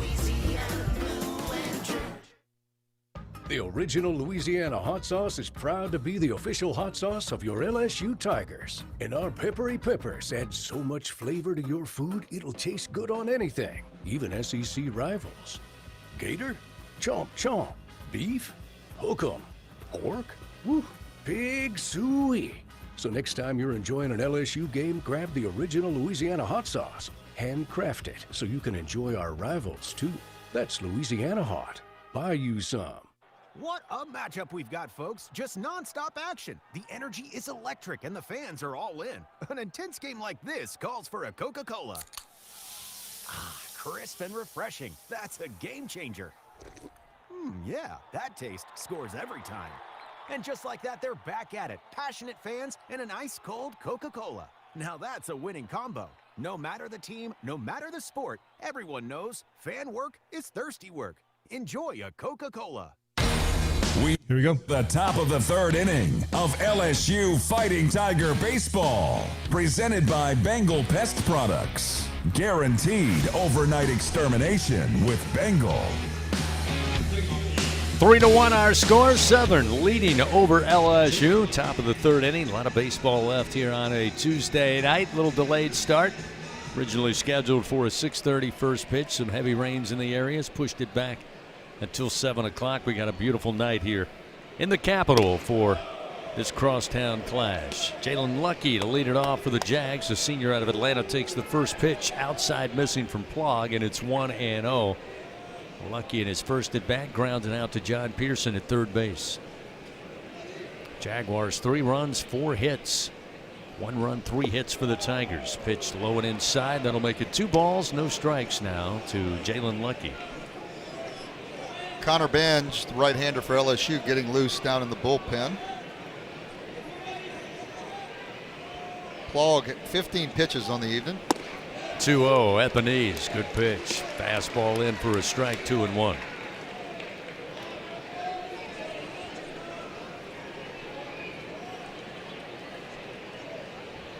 Two-1 from Plog. Outside, make it 3-1. Yeah, this is a guy that the potential is there. I mean, you see it. The ball jumps out of his hands. It's a funky delivery coming from that 3/4 angle, and you could see him just being a left-handed specialist. Left-handers would not want to get in the box against this guy. Just got to clean up the command a hair. The 3-1 low and inside. That's going to put Lucky aboard on a leadoff walk. The fastball again this time just out of the zone from Plog. While we have a moment, we'll pause 10 seconds. Station identification. This is Fighting Tiger Baseball on the LSU Sports Radio Network. This is LSU Fighting 5, 4, 3, 2. Sports mobile app. 3-1 our score. Southern leading LSU in this Tuesday midweek affair. Top of the third inning. Walk to the leadoff man Lucky. Now we'll see Brant Stewart for a second time today. So for 1 with a fly ball out to center field. Has a quick throw over by Plog to keep an eye on the runner. And Jalen Lucky, who is 4 of 7 in stolen bases. Yeah, Stewart actually put a couple good swings in his first at bat and hit a ball right on the button to center field. Plog definitely needs to be careful. Pitch clock was dwindling down. Plog again will throw over to first, reset it at 20 seconds. Yeah, Stewart fouled off a couple trying to lay back, go opposite field, and then blasted that line drive right at Curiel. This one again, laid back down the line at third, gets by Pearson. Jumps on the first pitch he sees. Now runners first and second. The 5th hit of the ball game for the Jags here in the top of the third inning. Yeah, I actually like Stewart's swing. When I saw it the first at bat, it's a flat swing. It's quick. He generates a lot of power, and he stayed right on that pitch and drove it to the opposite field. And yeah, Southern's got another inning cooking that started off with a leadoff walk. Coach Jay Johnson now with a slow walk out. He's going to call upon a right-hander out of the bullpen. So with nobody out, runners first and second for the Jaguars, leading 3-1. We'll have another pitching change for the Tigers. Brought to you by Sunshine, your hometown John Deere dealer in Louisiana. Stay with us. Tuesday Night Baseball at the box. Southern leading LSU 3-1 on the LSU Sports Radio Network. Hi, I'm Kevin Falk, LSU Hall of Famer. My years at LSU were amazing. I've always loved celebrating with my teammates, especially when someone was serving up some delicious Manda sauce. For a lot of Tiger fans, it's just not game day without Manda in the mix. Serving top quality sauces and original seasoning is Manda's strong side, but it's Manda's flavor that's always got me running back for more. You get it? Running back for more. After 75 years, the flavor still says it all. Manda Fine Meats, the official smoke sauce of LSU Athletics. BRQ Seafood and Barbecue is a home run for flavor, excitement, and an unforgettable experience. Savor their daily specials or indulge in their brunch every Saturday and Sunday. Special occasion? Let BRQ cater your event or host your gathering on their outdoor patio, The Backyard. Now open daily. As the official catering service of LSU Athletics, they are the top choice for your game-winning celebrations. Visit online at brqrestaurant.com. See their daily specials, catering options, or to reserve a table. BRQ Seafood and Barbecue, where unforgettable moments await, both on and off the diamond. At Sunshine, your hometown John Deere dealer in Louisiana, we know that every great game starts with a perfect field. Our equipment, whether it's a mower or a tractor, we can ensure your grass is always game day ready, so you can focus on making memories. Because at the end of the day, it's more than just a game. It's about the community, the joy, and the LSU traditions. Visit sunequip.com to get the best coming in after this equipment. Sunshine is a proud sponsor of LSU Athletics. This is LSU Fighting Tiger Baseball on the LSU Sports Radio Network, powered by People's Health. Fans Toyota Summer Starts Here sales event coming up. Start your summer ride in an exciting new Toyota. Just visit your local Toyota dealer or Toyota.com today. It's a 3-1 Southern lead, top of the third inning. Jaguars threatening again with nobody out. Runners first and second. Tigers make another pitching change. It'll be Connor Binge, the right-hander, taking over for Coach Johnson and his Tigers. Yeah, the senior from Montgomery, Texas, is making his 6th appearance of the year in 1 1/3 innings pitched, giving up 2 hits, 2 runs, no walks, and 1 strikeout.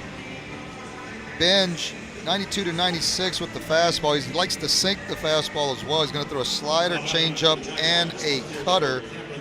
Typically, he's going to go sinker, slider to right-handers, and he wants to throw the fastball, cutter, and changeup to left-handers. Cameron Bird aboard on a walk, came around to score in that second inning. He'll come to the plate here. His first bench going to check on the runner back at second base, and Lucky get a quick throw back there, reset the pitch clock.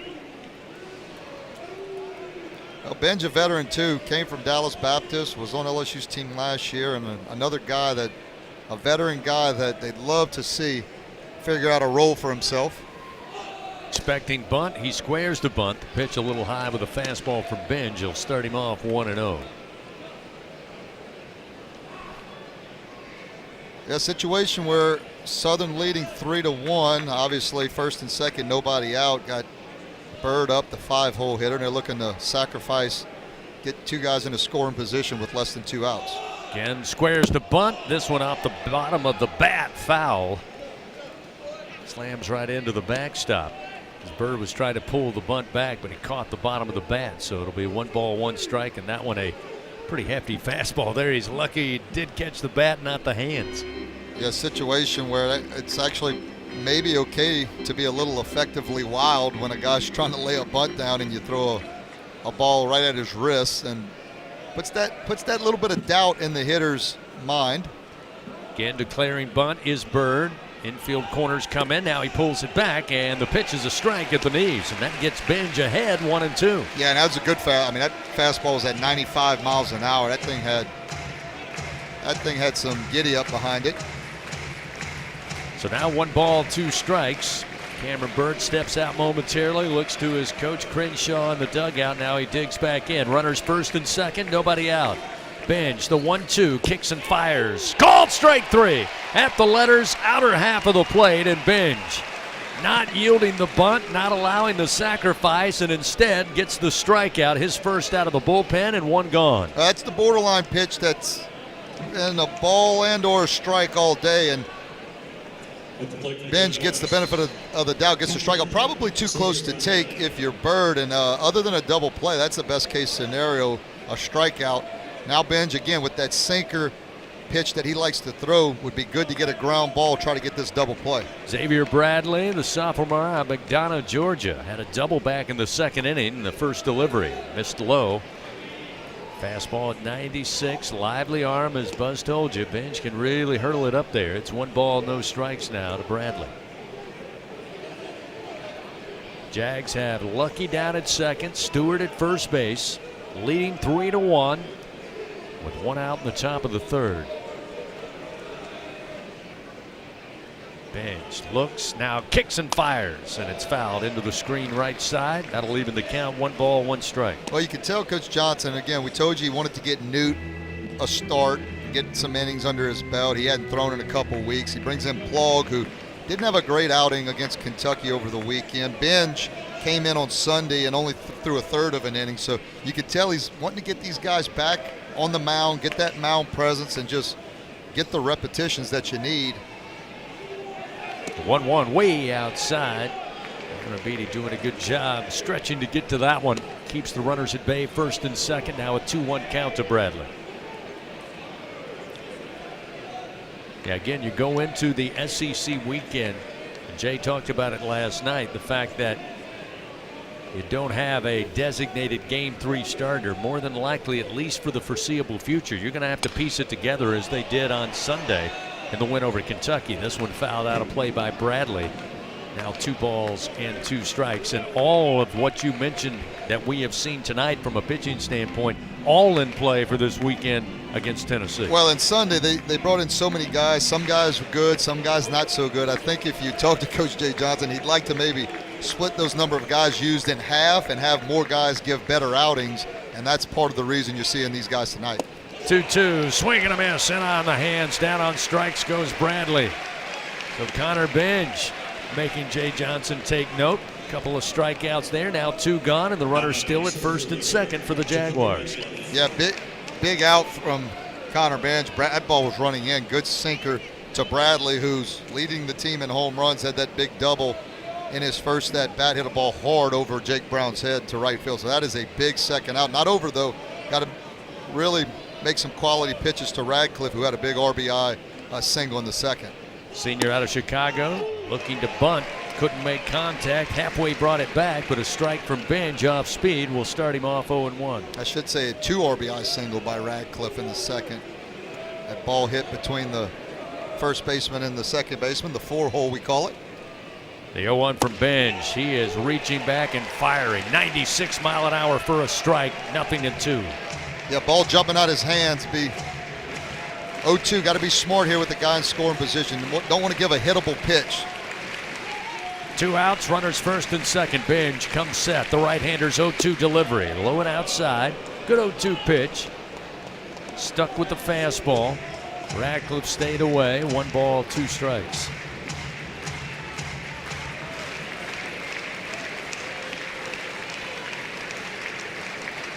Again, Lucky down at second. Stewart at first. 2 down. The 1-2. Little tapper in front of the plate. Aaron Beatty chasing it. Picks it up with a bare hand and will wisely just hold on to it. Radcliffe able to beat that out on pretty much a swinging bunt. Yep. Did take a high chop, which also made it impossible for Aaron Beatty to get a quick play out of it, but a wise decision. He decided to check the runner at third, see if he overran the bag, hoping he would throw to first. Yeah, situation where, you can't place a bunt any better. Aaron Beatty, one thing I would tell him and all the young players out there, you can really, what we call use an arm fake there. So when you get to the baseball, that is a complete arm fake to first base. And as Milam creeps around from shortstop to third base, you see maybe the base runner, as you do that arm fake, you see him get a little further off the base. You're going to deke him, in other words, to getting further off the base, and you maybe can throw behind him and get that out, get a cheap out, if you will, and get out of the inning. But that'd be the only thing that Aaron Beatty could have done different, because there was no play at first. Jay Johnson came out, asked the umpires indeed if it was a foul ball or not. Again, Jeff Head, one of the veterans umpiring at third, wants to bring Coach Johnson back out and explain to him. I think they're going to rule it was a fair ball.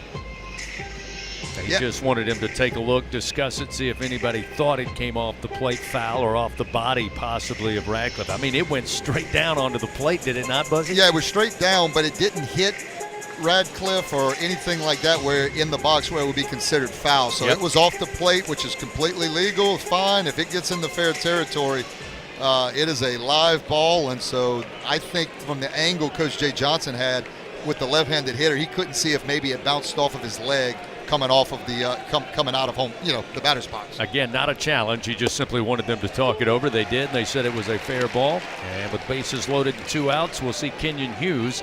It was a strikeout victim his first time up in the second inning, but a big opportunity here for the freshman out of New Orleans. With the bases loaded, his team up 3-1. Connor Benj looking to shut it down. Here's the 0-1 pitch. Just missed the outside corner with another heater. It's 1-1. Yeah, and these are the situations, you can throw bullpens to your blue in the face all week, but you just can't simulate things like this, even in a practice or a scrimmage in practice. This is real game-like situations that you can only get repetitions by doing it in game. Here's the 1-1. Again, trying to nibble that outside corner, just missed. 2 balls, 1 strike now to Hughes. Yeah, big pitch here. You don't want to go to 3-1. You definitely want to make a quality pitch. They've stayed with the heater a good bit. We'll see at 96, 97 miles an hour, which Benj has been up to. I don't blame him. The 2-1 in the air to left field. Stanfield on the run. He gets to it, but it hits off the top of his glove, and it will roll all the way to the wall. Lucky is in. Stewart is in. Radcliffe is in. A base-clearing double off the bat of Kenyon Hughes, the freshman from New Orleans. Just when it looked like Chris Stanfield was able to get a good jump, get over there, he raised the glove, it hit the top of the leather, and right off to the wall it rolled. It's now a 6-1 Southern lead. Yeah, I was doing a little celebrating in the booth a little early. I mean, the ball was hit well, but it was right at Stanfield, and you think it's a situation where he just probably took his eyes off of it a little bit, and that may not happen again in Stanfield's career.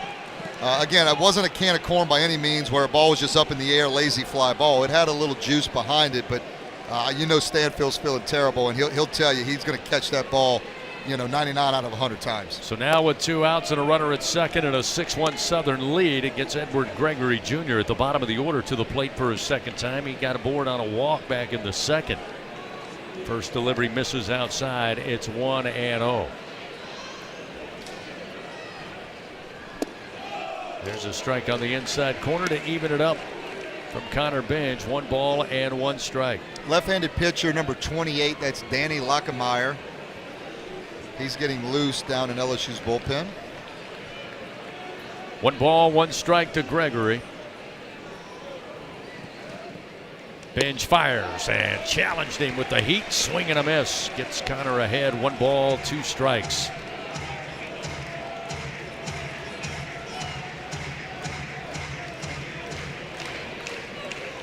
First error of the game for the Tigers cost them 3 runs. It's now a 6-1 Jaguar lead. Here's the 1-2 from Benj.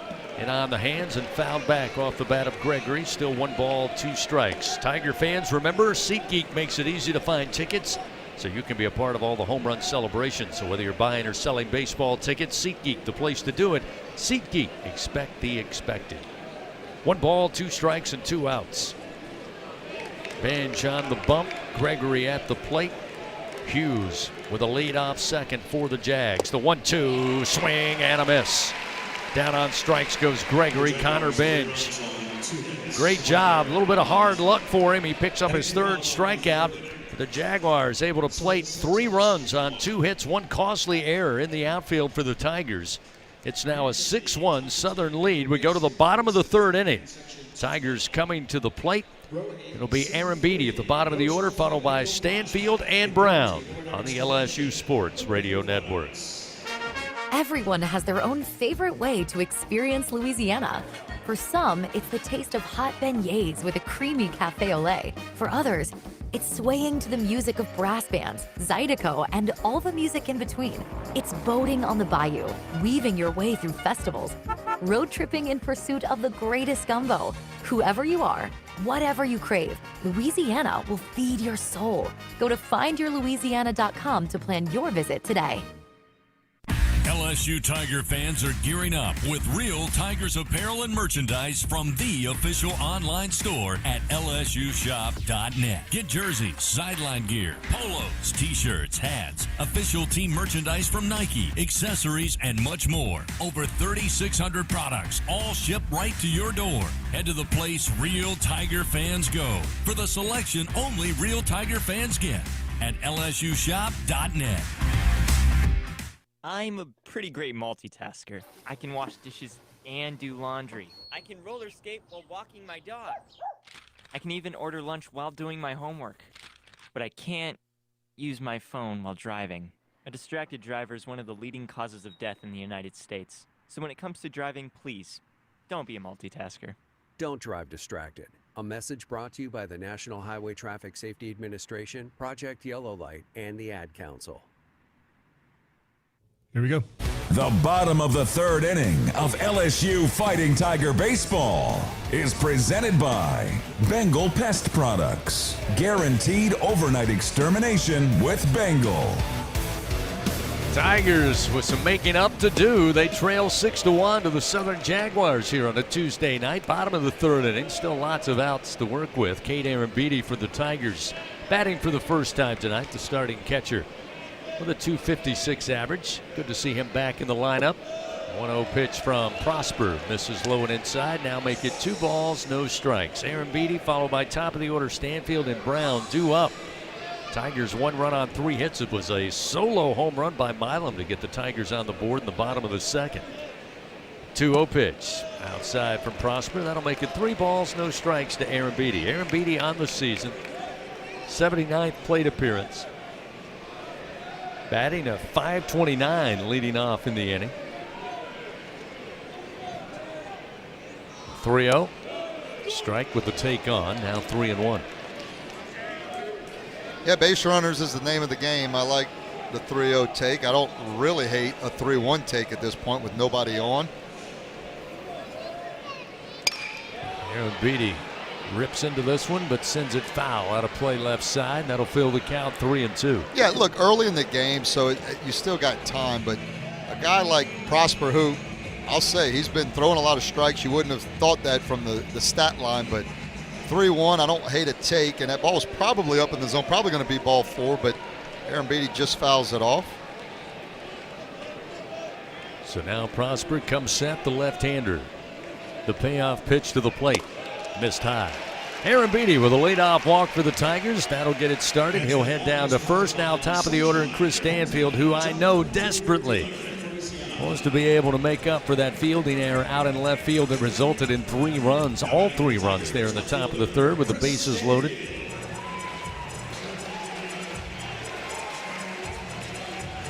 Yeah, well, the good news is he's got an opportunity to redeem himself and put together a good at-bat, which he did all weekend against Kentucky. So see if he can put together another one. Yep, 1 for 1 tonight. Had a single in the first inning. That one's going to hit him, so he'll get a board. That will catch him in the left arm, sting a little bit. But Stanfield now going to try to get the feeling back down the lower part of his left arm and then head down to first.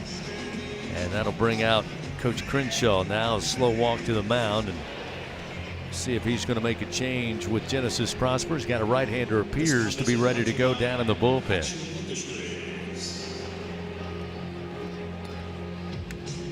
Right now, Coach Crenshaw just talking it over with the Jaguar infield and his starting pitcher, the freshman, Genesis Prosper. And it looks like he's going to stick with the left-hander, so he'll make his way back to the dugout. Yeah, that is a right-hander, Chris, down in the bullpen. That's number 32, Alex Xavier LeBron.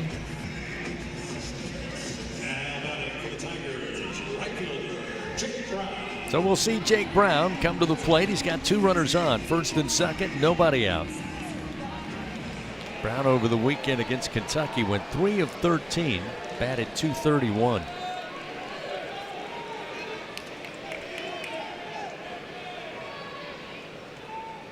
First pitch to Brown. Hit in the air to left field. On the run, coming in is Bird near the line, and he'll make the grab in foul territory for out number 1. And he ran a country mile, Buzzy, to get to that one. He did, and those can be more difficult than they look to the to the common fan. But man, Jake Brown, I tell you, that was the right approach. He didn't pull off of it. He knew he had to stay the other way with the way Prosper's been pitching him, and he just got underneath it. But yeah, you tip your hat to Bird over in left field. That was you can't run much further and the ball still be inside the, away from the grandstands, inside the field of play. Now we'll see Omar Cerna. Cerna 1 for 1. He had a single back in the first, again with 2 men on and 1 out. First pitch floats in low for ball 1, 1-0. Cerna batting .360 with runners in scoring position for the true freshman. Also impressive, Buzzy, .333 with runners on for the true freshman out of Houston, Lutheran South Academy product. Yeah, number 1 catcher coming out of the state of Texas. That one at the knees for a strike, evens it up, 1 ball, 1 strike. That's back-to-back years, too, with Cade Arambidi being the number 1 catcher out of the state of Texas the year before. Now Cerna. Here's the 1-1. I want to strike at the knees. Omar thought maybe a tad low. He'll back up, readjust, regrip with a 1-2 count. One out, runners first and second. Aaron Beatty down at second, aboard on a walk. Stanfield hit by a pitch. He's at first. The 1-2. Cerna sends it high in the air off the bat and giving it a look, but just down the screen and out of play. Ryan Hunter came over, thought he might have a chance out in right field. But it keeps the count 1 ball and 2 strikes.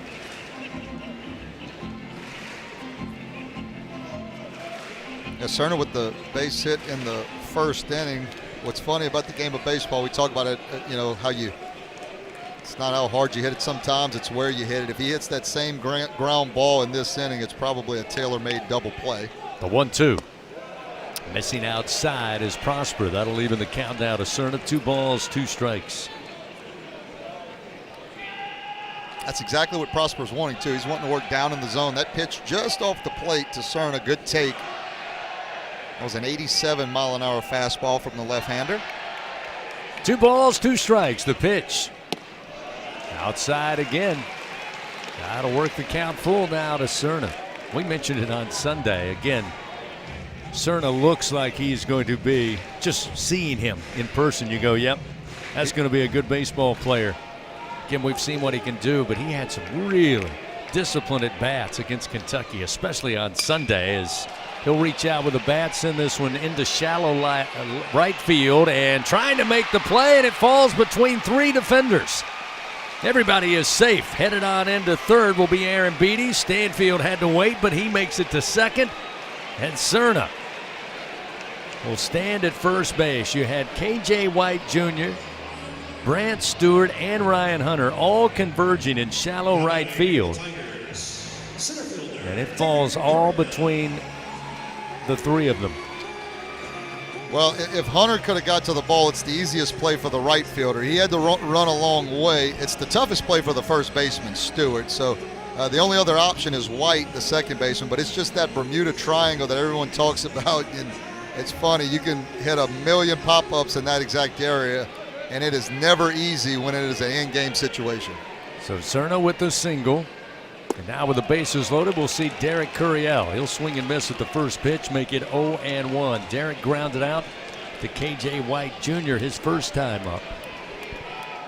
Kind of lost in everything on Sunday was Curiel's solo home run that got the game within 2 runs, 10-8 against the Wildcats. Here's the 0-1, and he will absolutely drive this one to the diamond deck. Will it hold it? It drops in for a grand slam. The Tigers with their second grand slam in 3 days.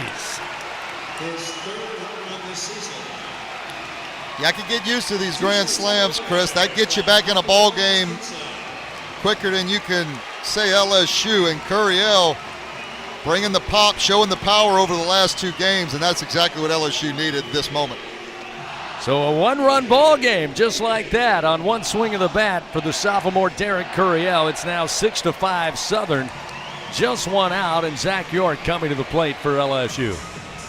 Well, he took what looked like an off-speed pitch, caught a lot of the inside part of the plate. I was just about to say Curiel needs to get to that approach that he had on Sunday of hitting the ball the other way, but it doesn't matter where the pitch is. Curiel hits the ball where the pitch is, and that was an inside pitch hit into the diamond deck in right field. Great piece of hitting.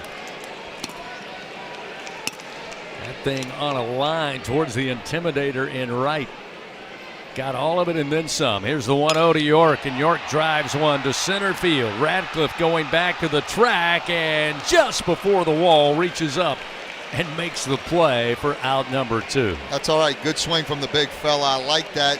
You see your guy in front of you pull a ball out of the ballpark. York didn't try to do that. He stayed right back up the middle and hit the ball as far as you can hit it without going all the ball out of the ballpark. Actually got it at 407 feet.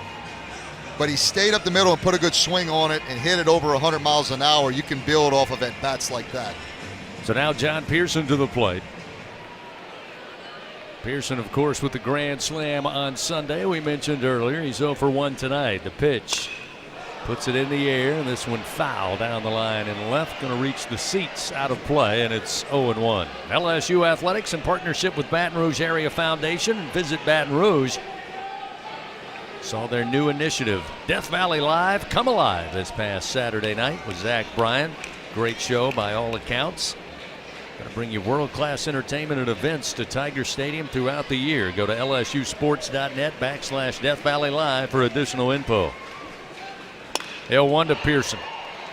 Little knuckleball, one hop grounder to second. KJ Whitefields throws to first, and that'll do it for LSU. But not before Derek Curiel with a grand slam to the diamond deck in right puts 4 runs up with one swing of the bat, one error by the Jaguars. But it's a 6-5 Southern lead as we head to the top of the 4th on a Tuesday night from the LSU Sports Radio Network. Something new is happening at Cox. Now the price of your Cox internet and mobile plan won't go up for 3 years, and Wi-Fi equipment is included. So no frustrating price changes, just a lot more of what you want, like a pizza with extra pineapple. Yikes. Okay, let's stick with something everyone wants. No price changes on your plan, guaranteed. Learn more at cox.com/value. Must have at least 500 megabits per second speeds and Cox Unlimited mobile. Taxes and fees excluded from price guarantee. Mobile data speeds reduced after 20 gigs usage per month. Hey, Tiger fans, there's nothing quite like game day at the box. To add to the excitement at the ballpark, enjoy our all-beef 44 Farms Tiger Dogs. The finest dogs in the land because they are made of all-natural Angus beef. To learn more, please visit them at 44steaks.com. That's 44steaks.com. 44 Farms, proud partner of LSU Athletics. Introducing 3 fun and exciting games from the lottery. Deal yourself a winning hand and play blackjack. Win up to $2,100. Tropical vibes with Bingo Wins. Play Flamingo Bingo. Top prize, $50,000. Go from mud bugs to more bucks. Play Crawfish Cash, the new fast play game. Win up to $10,000. Louisiana Lottery, celebrating 35 years of reasons to smile. Must be at least 21 to purchase. The top of the 4th inning, presented by Here we go. DeBosier Injury Lawyers. Throw your 4s up.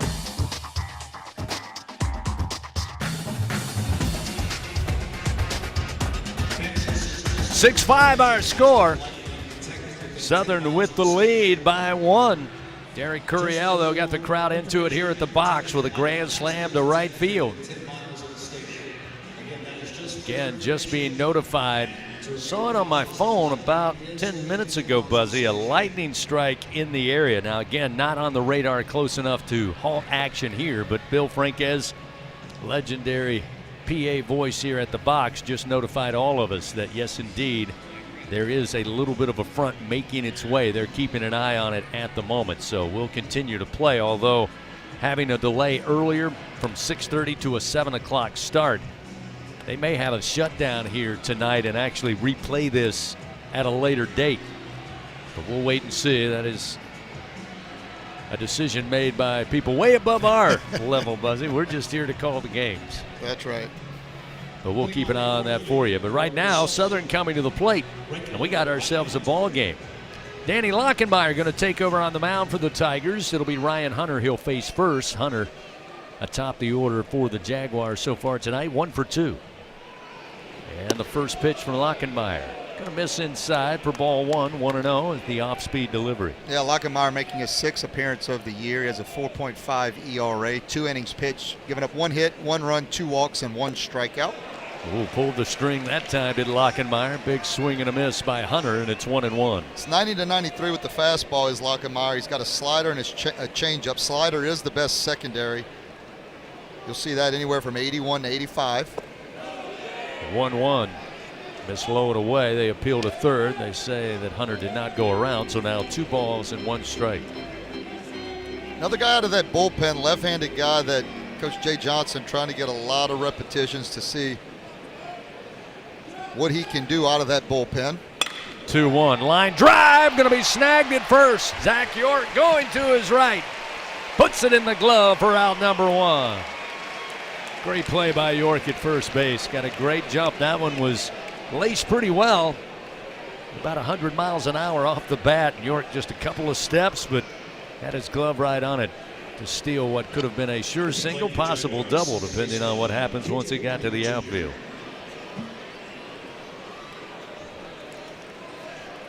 So now we'll see KJ White Jr. He's 1 for 2 tonight. Had a single, caught stealing at second base back in the first inning. Had a fly ball out to Jake Brown last time in the second. First delivery, a strike on the inside corner for Lockenmeyer, and it's 0-1. And we'll say this, Connor Bench came in. Again, he had a really good outing.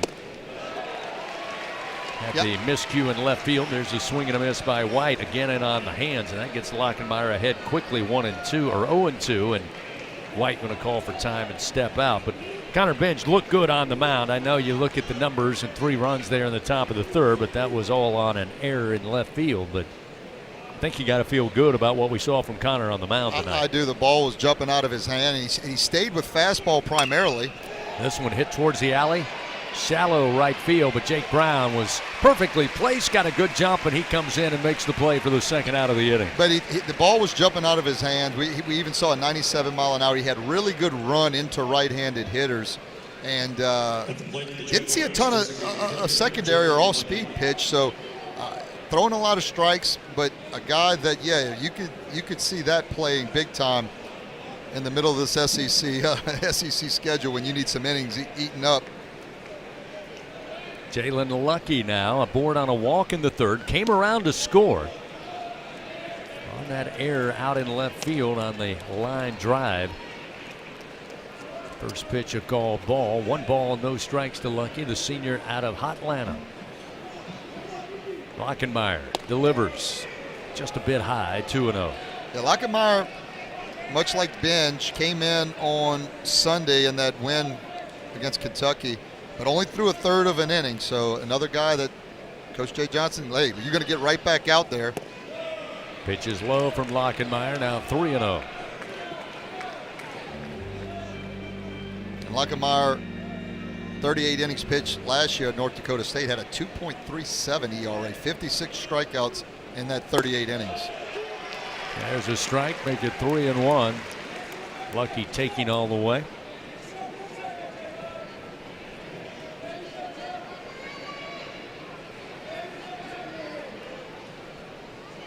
(3-1) fouled back into the screen off the bat of Jalen Lucky. Now a full count. So Lockenmeyer trying to climb the ladder after getting behind early. 3 balls, no strikes.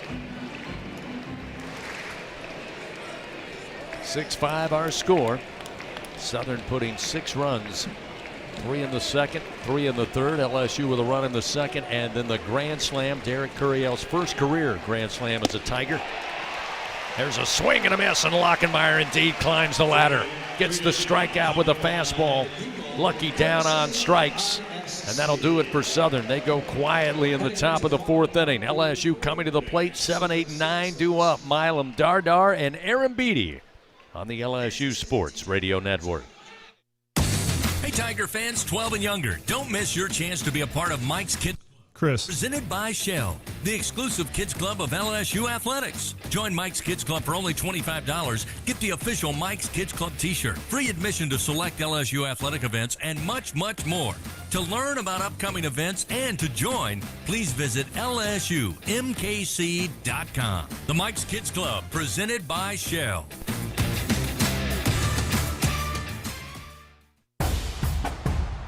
Every Tiger knows it's not just about where you are, it's about how you play the game.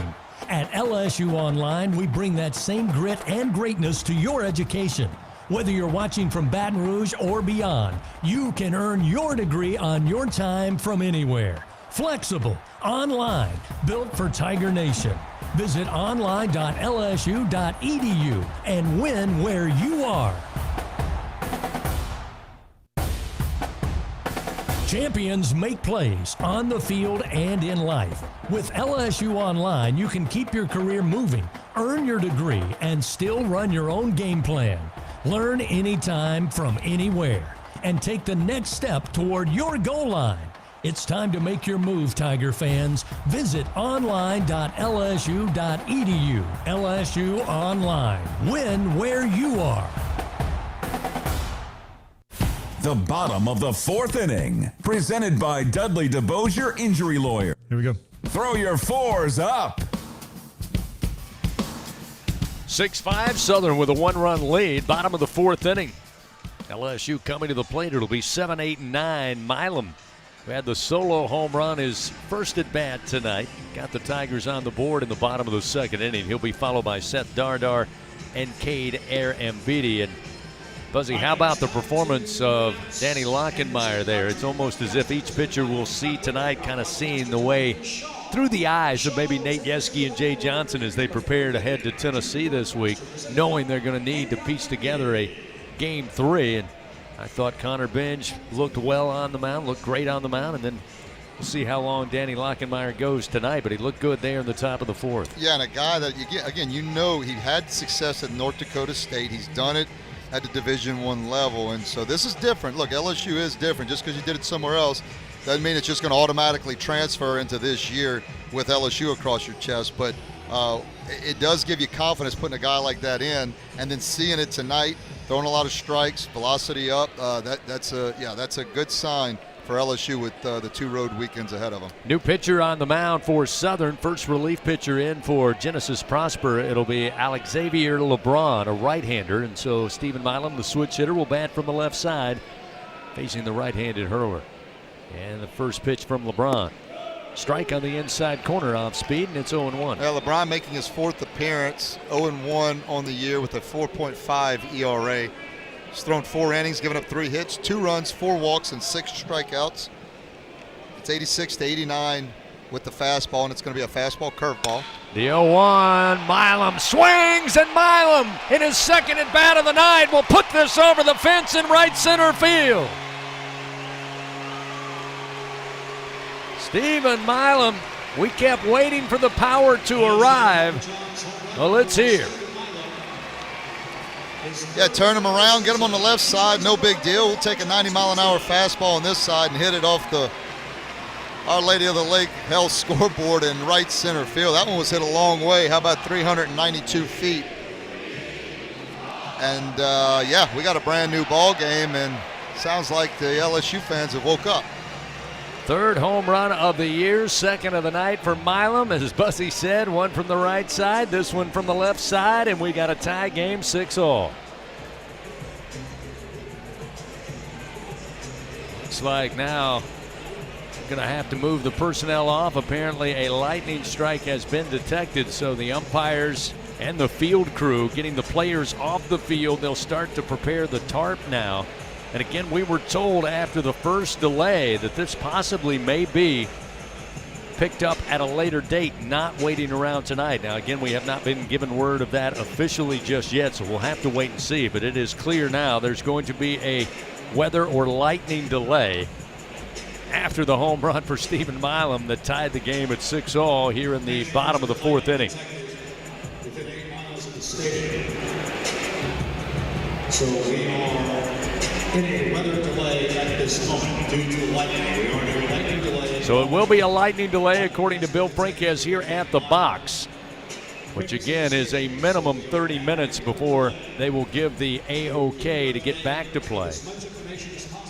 But we will probably have a discussion now between the facilities crew here at Alex Box Stadium, Coach Jay Johnson, Coach Chris Crenshaw for Southern, as to whether or not we will resume this game tonight or pick it up at a later date. That, again, was tossed around earlier before today's game.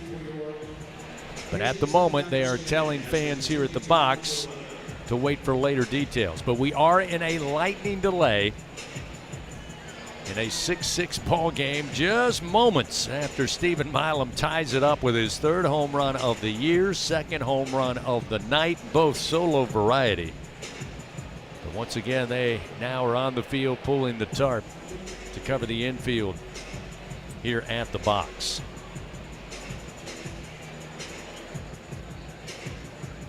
Kind of a surprise, again, checking that radar. At Sell kind of popped up coming out of the west after it looked like we might have clear sailing, Buzzy, for after the first delay, moving the start time back to 7 o'clock. But One thing I don't try to do in Louisiana is figure out the weather. I can't, hadn't been good at it and won't get any better at it. So I'm just going to leave that up to you and the experts. Well, I'm certainly no expert, that's for sure. Again, there is a little chance of lightning till around 9 o'clock, according to what I'm looking at on the radar. Then once you hit 9 o'clock, it's nothing but clear skies until about 2 a.m. But as we said, there was some discussion of should they hit a second delay tonight, that they would move this game to a later date and resume. But you can see the radar now on the video screen here at the box. Certainly that lightning strike within 8 miles of the stadium, and that's when play will be halted.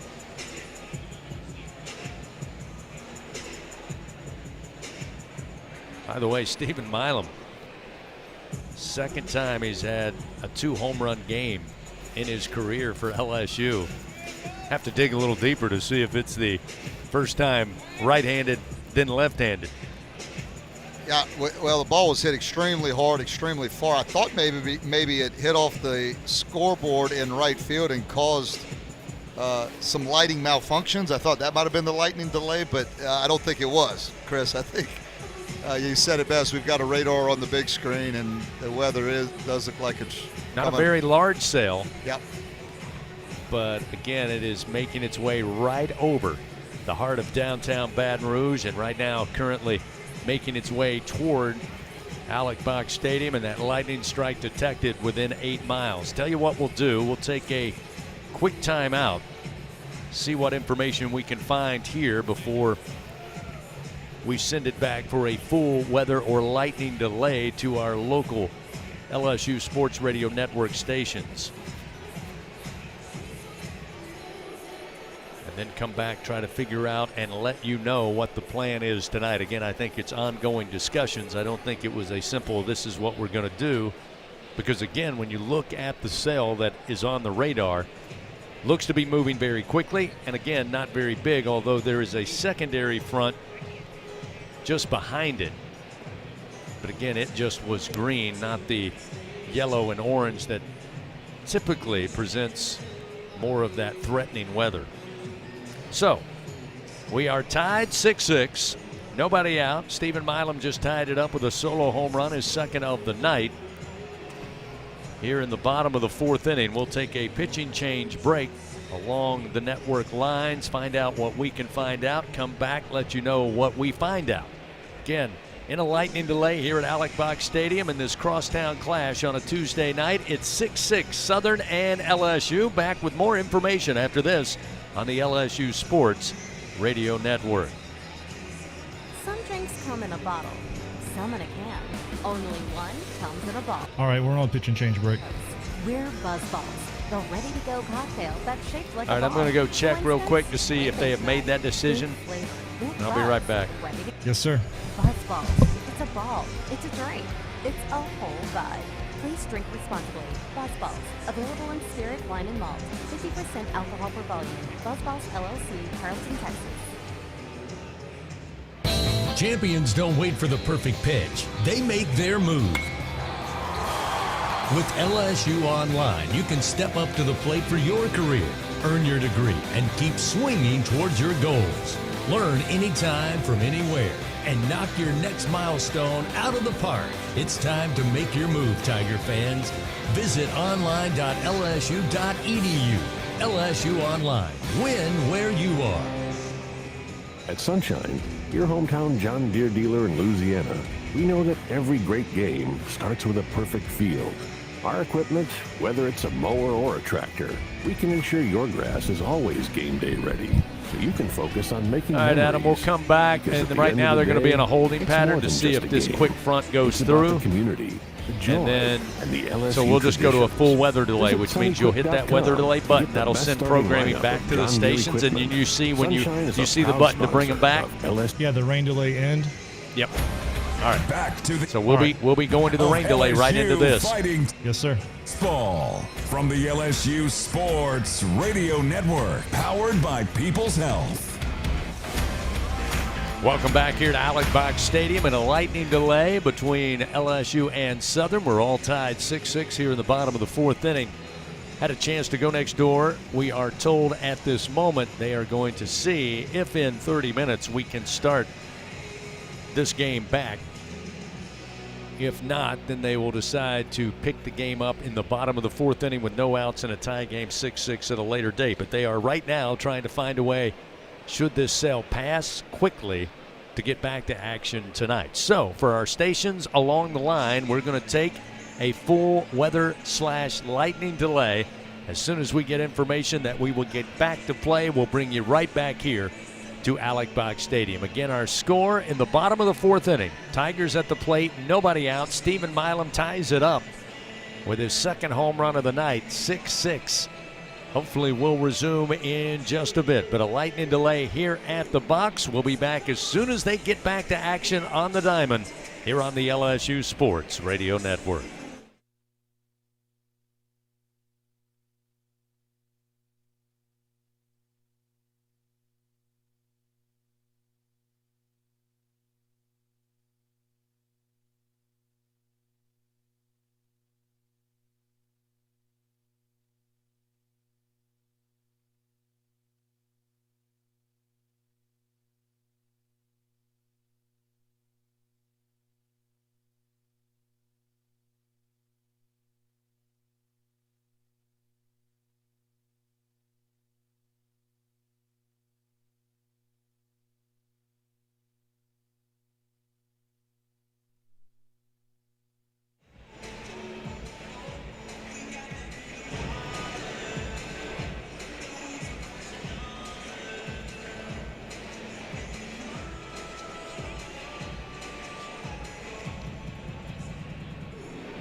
Hey, Chris, I'm stepping out for a second, so if you need anything, I'll be right back.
The reigning national champs play here. Fighting Tiger Baseball. Here we go. Q Sports Radio Network, powered by People's Health. Welcome back. Alec Bach Stadium, Skip Bertman Field, college baseball. After a lengthy lightning and weather delay, the field now cleared, and we're just about set to resume action here on this Tuesday night matchup between the Southern Jaguars and your LSU Tigers. We will resume action here in the bottom of the fourth inning, a tie game, 6-6. Nobody out, LSU at the plate. Welcome back in. Adam Penny back in the Capital One studio. Buzzy Heidel, Chris Blair kind of hanging out here at the box, Buzzy, but going to get some baseball back to action tonight. There was some consideration of possibly restarting this at a later date. Both coaches wanted to get this one in tonight, and after a delay, we're going to get resuming with a 9:50 restart here. LSU, of course, tying the game up. Stephen Milam's second home run of the night. Had one earlier to get the Tigers on the board to make it a 3-1 Southern lead in the bottom of the second inning. Came up again in the bottom of the fourth to lead things off. Took one over the right center field wall. His second home run of the night, third home run of the season. And we got a tie game, 6-6. We'll tell you about the new pitcher for Southern who will take over. Again, he will face Seth Dardar. Cade Aaron Beatty waits on deck when play resumes. They tell us we'll get underway right at around 9:50 Central Time.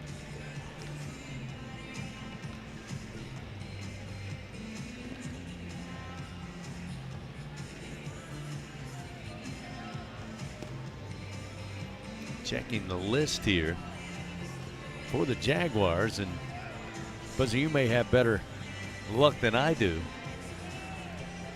Looking to see number 32 on the mound. Yeah, Alex Xavier LeBron. So he'll still going to stay in there. Yeah, he's started the inning. He's who gave up the homer to Milam, and yeah, it must be still. You know, the weight. It wasn't that many pitches, so the delay didn't affect him. But again, we'll give you a few numbers on LeBron. Just he's making his fourth appearance of the year with a 4.5 ERA. He's 0-1 in 4 innings pitched, giving up 3 hits, 2 runs, 4 walks, and 6 strikeouts. So Seth Dardar stands in, and we get back to action. First pitch coming at 9:49 Central Time, and the first pitch is strike to Dardar, and it's 0-1. Seth tonight grounded out to the shortstop Edward Gregory back in the second inning. LeBron, the right-hander, ready to work, and the 0-1. Overhand breaking ball missed outside. 1 ball and 1 strike. The Jaguars against Dardar, the left-hander. Going to move 3 infielders right of second base.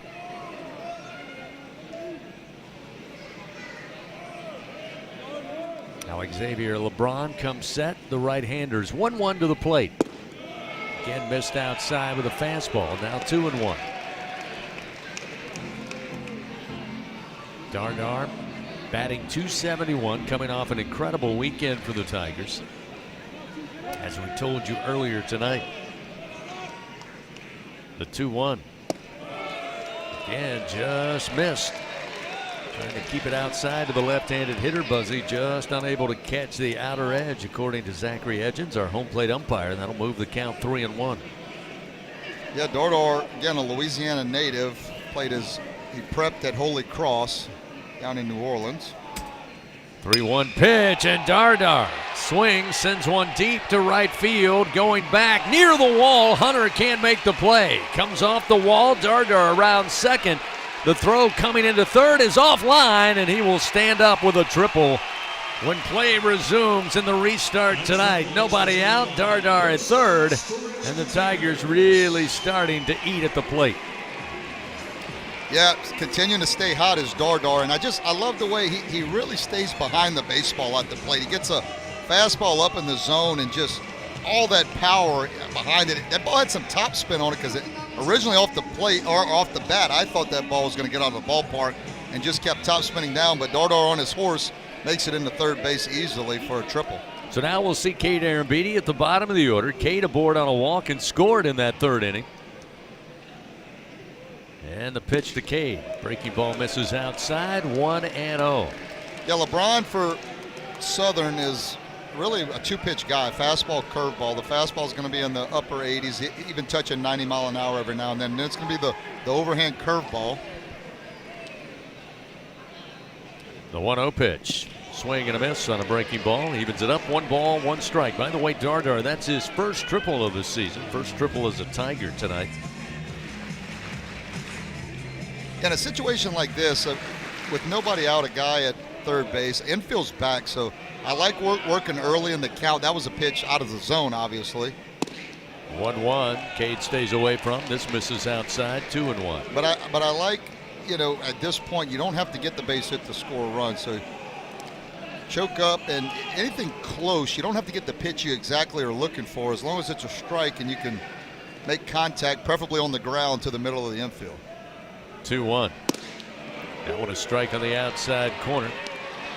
Breaking ball from LeBron evens the count. 2-2.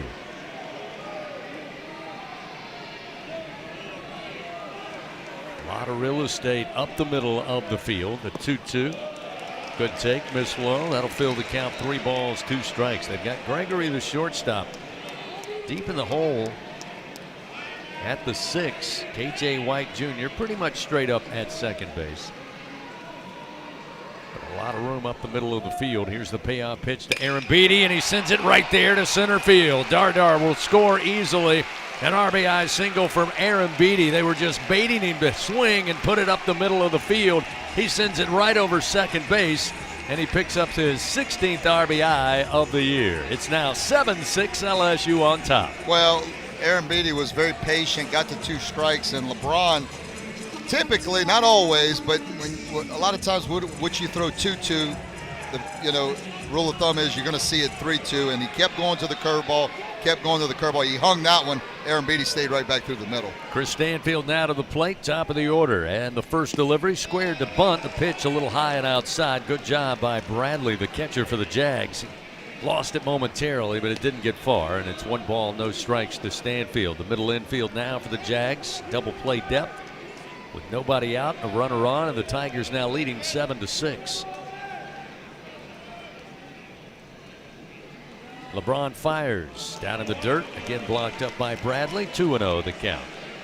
Well, a lot of the scouting reports nowadays, you see a lot of pitchers with 3, 4, and sometimes 5 different pitches. Now, they don't always throw them for strikes, but it's good to have that in the arsenal. You see a guy like LeBron, it's really fastball, curveball, so it's a 50-50 chance here of what you're looking for.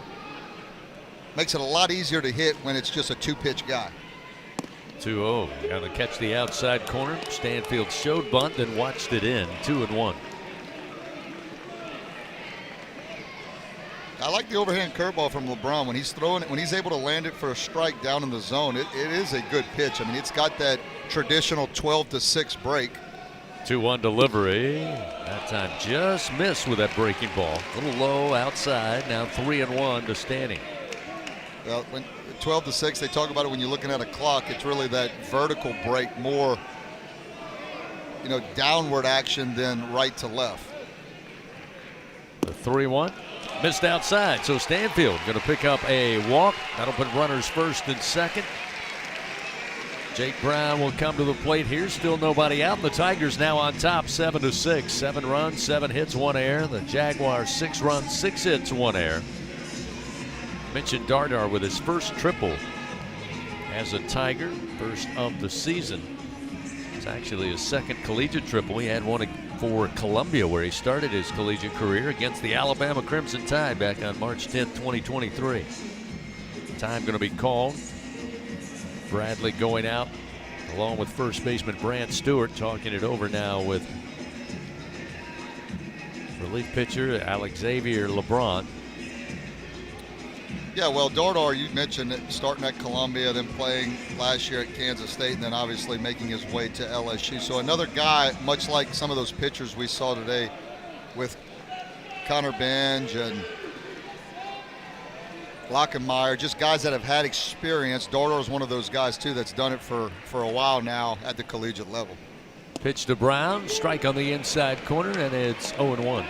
Brown tonight hit into a double play, 6-3, handled by Gregory, the shortstop, and a fly ball out down the left field line to left. 0-1 the count to Brown. Setting up outside to the left-hander is Bradley.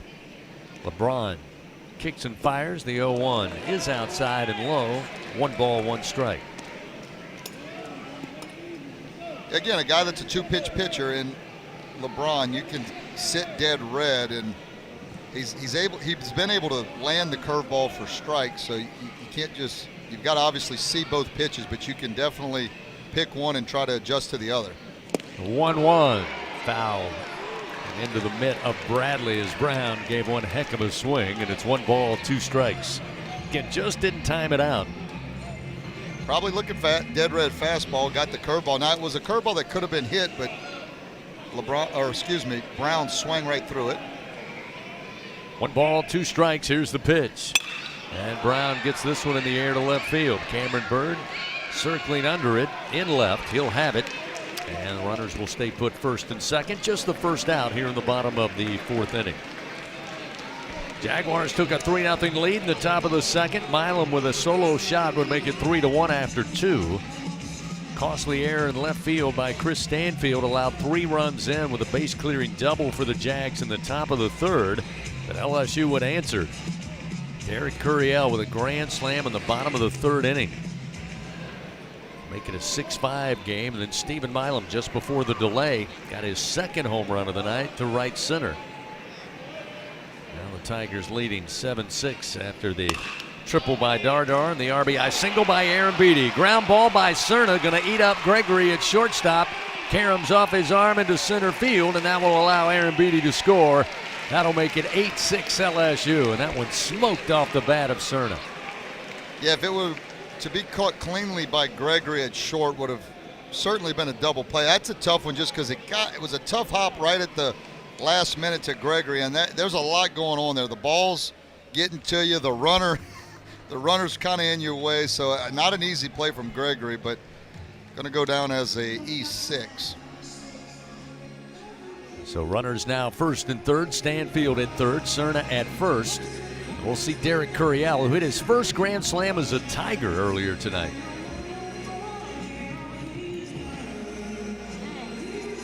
Now we have Coach Crenshaw going to make a change, so he'll make a call to the bullpen here. That'll be all for Alex Xavier LeBron with pitching change powered by Sunshine, your hometown John Deere dealer in Louisiana. The Tigers leading 8-6 over the Jaguars. Here in the bottom of the 4th inning with 1 out, runners on the corners. We'll return after this on the LSU Sports Radio Network. What a matchup we've got, folks. Just nonstop action. The energy is electric and the fans are all in. An intense game like this calls for a Coca-Cola. Ah, crisp and refreshing. That's a game changer. Yeah, that taste scores every time. And just like that, they're back at it. Passionate fans and an ice-cold Coca-Cola. Now that's a winning combo. No matter the team, no matter the sport, everyone knows fan work is thirsty work. Enjoy a Coca-Cola. It's not easy to be a champion. It's built from every swing, pitch, and game. All season long. In the grind, the focus, and in the recovery. FMOL Health, Our Lady of the Lake experts provide best-in-class care for defending national champions, LSU Baseball. On the field, I trust my team. For my health care, I trust the lake. From championship athletes to everyday champions, trusted care starts here. Visit OLOLRMC.com/LSU.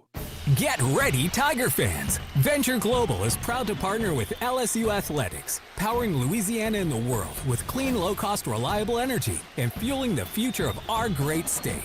As we cheer on the Tigers this season, we're also driving innovation, creating jobs, and supporting our local communities. Together, we're building a brighter, more sustainable tomorrow. Venture Global, proud partner of LSU Athletics, powering champions on and off the field. Here we go. Tigers.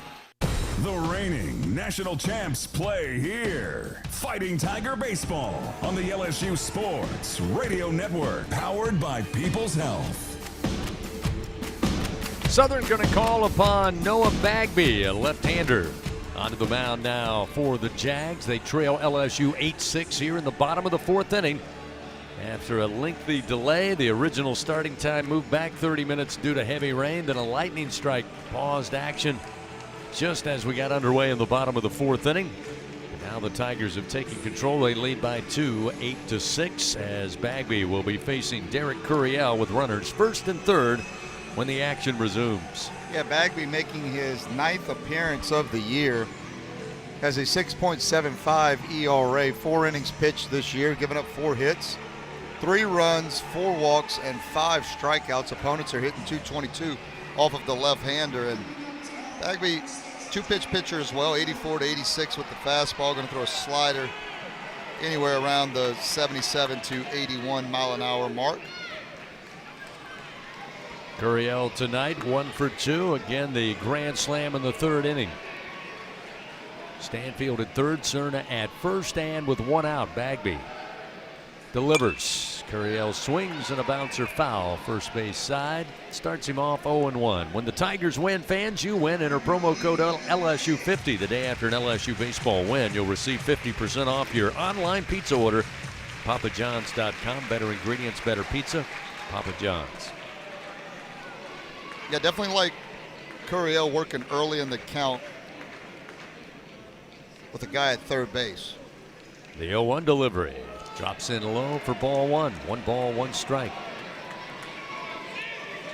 Yeah, Curiel, a guy that it's so fun to watch him hit. We saw him hit that ball into the right field diamond deck, the grand slam, but also saw on Sunday the opposite field power, and then had another base hit over the shortstop's head. And again, a guy that doesn't really matter where it's pitched, he can hit it all over the ballpark. A 1-1 delivery, up and in, missing ball 2. 2-1 now, the offering from Noah Bagby.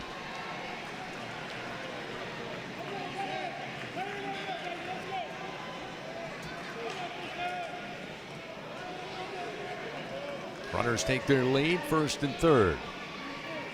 Bagby comes set, and the breaking ball misses outside. That'll now make it 3 balls, 1 strike to Derek Curiel. Yeah, scary situation for Southern Jags here at one of the best hitters on the team, really one of the better hitters in the conference, and you're sitting 3-1 with ducks on the pond. The 3-1 delivery. Good take. Breaking ball missed low and outside, ball 4, and the Tigers will load the bases once again tonight.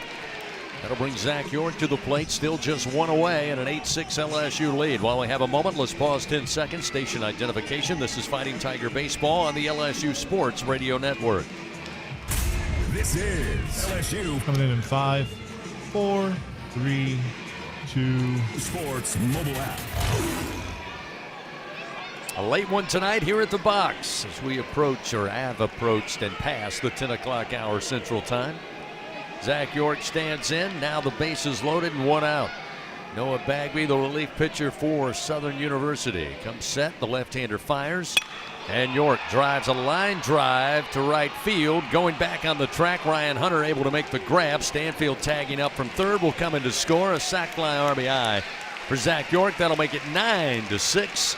Cerna also tagging up, making his way from second to third, and runners on the corners now with 2 outs. Yeah, a couple good at-bats from York.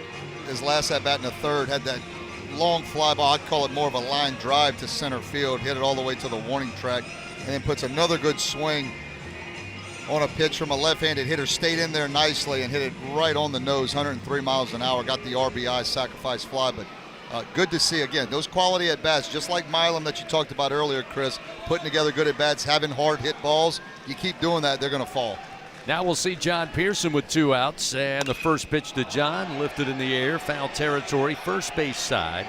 Going over is Stewart, but it's behind the screen and takes a bounce on the top of the LSU dugout, and it's 0-1 to Pearson. Pearson tonight 0 for 2. He popped out to the shortstop Gregory back in the second. He was a ground out 4-3 to KJ White last time in the third. Again, Cerna at third base. Curiel at first. Pearson the right-hander, Bagby the left-hander. And the pitch. Runner goes. Curiel just trying to draw the throw. He does to KJ White at second. The throw back home off the mark. Cerna will score. Curiel around second, makes his way to third. It is now a 10-6 LSU lead. Hey, we've seen that before from Coach Jay Johnson. First and third, they try to you try to steal a run, and Southern had it planned out pretty good. Just a tough throw from the shortstop coming back to home plate to try to get the out at home. But in that situation, might be a situation where you try to just get the out. It's going to give up the run, but you get the out and get out the inning. So still got a lot of work to do if you're Southern. Yeah, K.J. White knew what was up, and again, he was charging in, had no interest in Curiel once the throw came down to second, but his throw home was off the mark. So now a 1-1 count, pitch to Pearson. Almost caught him in the arm. He swings out of the way with his body, that is, and it's 2-1. Another left-hander down in Southern's bullpen. Not actually throwing at the moment, but just moving around. 2-1 delivery. Low and inside. Blocked up by Bradley. Now 3 balls, 1 strike to Pearson. Curiel stands at third. Yeah, you're looking dead red if you're John Pearson. You know, not going to beat you with the fastballs. Really a 2-pitch guy, fastball slider. So I'm looking dead red fastball. If he throws anything else, you take it. If he comes over the plate, you try to drive it to Tiger Stadium. The 3-1. Strike on the inside corner. Pearson thought it was ball 4, but that'll fill the count. He'll come back to the plate. It's a good pitch that time by Bagby. Able to locate the inside corner. 2 outs, runner at third. Tigers trailing coming into the bottom of the 4th, but they now lead 10-6. Payoff pitch to Pearson. Swings and he fouls it back. Still 3-2. Dudley DeBosier stands up for the purple and gold. They fight for Tiger fans all across Louisiana. Remember, Dudley DeBosier, proud to be an official partner of LSU Athletics. Tigers now 10 runs on 8 hits, 1 error. Jags still with 6 runs on 6 hits, now 2 errors. Another payoff delivery upcoming. Bagby comes set, now the pitch. And Pearson slams this one on a rope to left field, and bye-bye baseball. John Pearson, home run number 5, a 2-run variety. It is now 12-6 LSU. Yeah, that's the approach. You get to a count 3-1. He misses a pitch up in the zone, gets to 3-2, and he's looking dead red. Again, nothing to beat you, so even if you're looking fastball and you get off-speed pitch, you can adjust, but you always look for fastball and adjust to all the off-speed pitch. A ball up in the zone, John Pearson. It looks awfully familiar to what we saw Sunday as that ball got out in a hurry at 390 feet to the left field landing. Another LSU Online home run, starting to really kick up the long ball here of late for the Tigers. Again, LSU Online home runs, rounding the bases, chasing goals, and winning on your schedule. LSU Online, win where you are. Milam with a couple, Curiel with a grand slam. John Pearson with a 2-run blast. It's now 12-6 LSU. Speaking of Milam, he's back to the plate. He's had 2 at-bats, 2 solo home runs. Again, against the left-hander, the switch hitter will bat from the right. I asked the question, second 2-home-run game for Stephen Milam, and yes, the previous 2-home-run game, 1 from the right, 1 from the left. Yep. 2 outs, nobody on, an 0-1 count. Back May 31st of 2024 in the North Carolina Regional. Here's a base hit, gets by a diving K.J. White on the 1-hopper into right field. So Milam now 3 for 3 on the night, keeps the inning going with 2 outs. Well, maybe this is the game he needed, too, to get, again, he was putting good at-bats together. You mentioned it. He hit a lot of balls hard, but really they're starting to fall. Balls out of the ballpark. That one was a good approach, staying the other way on a against a pitcher that you have to do that to be successful. And Milam with the 3-hit game, and hopefully that'll catapult him right into the weekend series. So now Milam down at first. We'll see Seth Dardar. Again, he's 1 for 2 tonight. Had his first triple as a Tiger back earlier in the 4th inning. As the Tigers bat around as this pitch misses high, 1-0. Milam started the 4th with a solo home run. The Tigers have not looked back since. In fact, we're still in the 4th with 2 outs. The 1-0 pitch. Skips off the top of the dish. 2 balls, no strikes to Seth Dardar. Yeah, one thing about Dardar that I've noticed here early in the season is he's at 2-0. I expect him, if he gets a pitch, that he's going to absolutely come unglued. Bagby again comes set, and the pitch. He does come unglued, but can't find the baseball. 2-1 on a swing and a miss. He did put everything into it. Yeah, and a nice job by Bagby of taking a little bit off. He knew he was probably going to be sitting dead red, just went to the off-speed pitch. But that's okay. That's what you want to do early in the count, is swing through it. You definitely don't want to just make weak contact to the infield. 2-1. Another off-speed pitch and a swing and a miss will even the count. 2 balls, 2 strikes.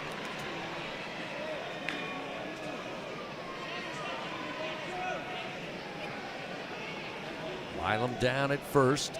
Now extends his lead, maybe 3 steps off the bag as Bagby, the left-hander, looks over. Now the pitch, the 2-2. Outside and low will fill the count to Dardar.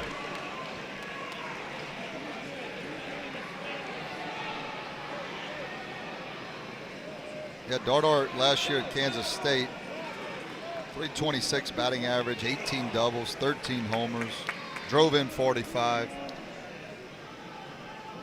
2 outs, runner at first, the payoff pitch.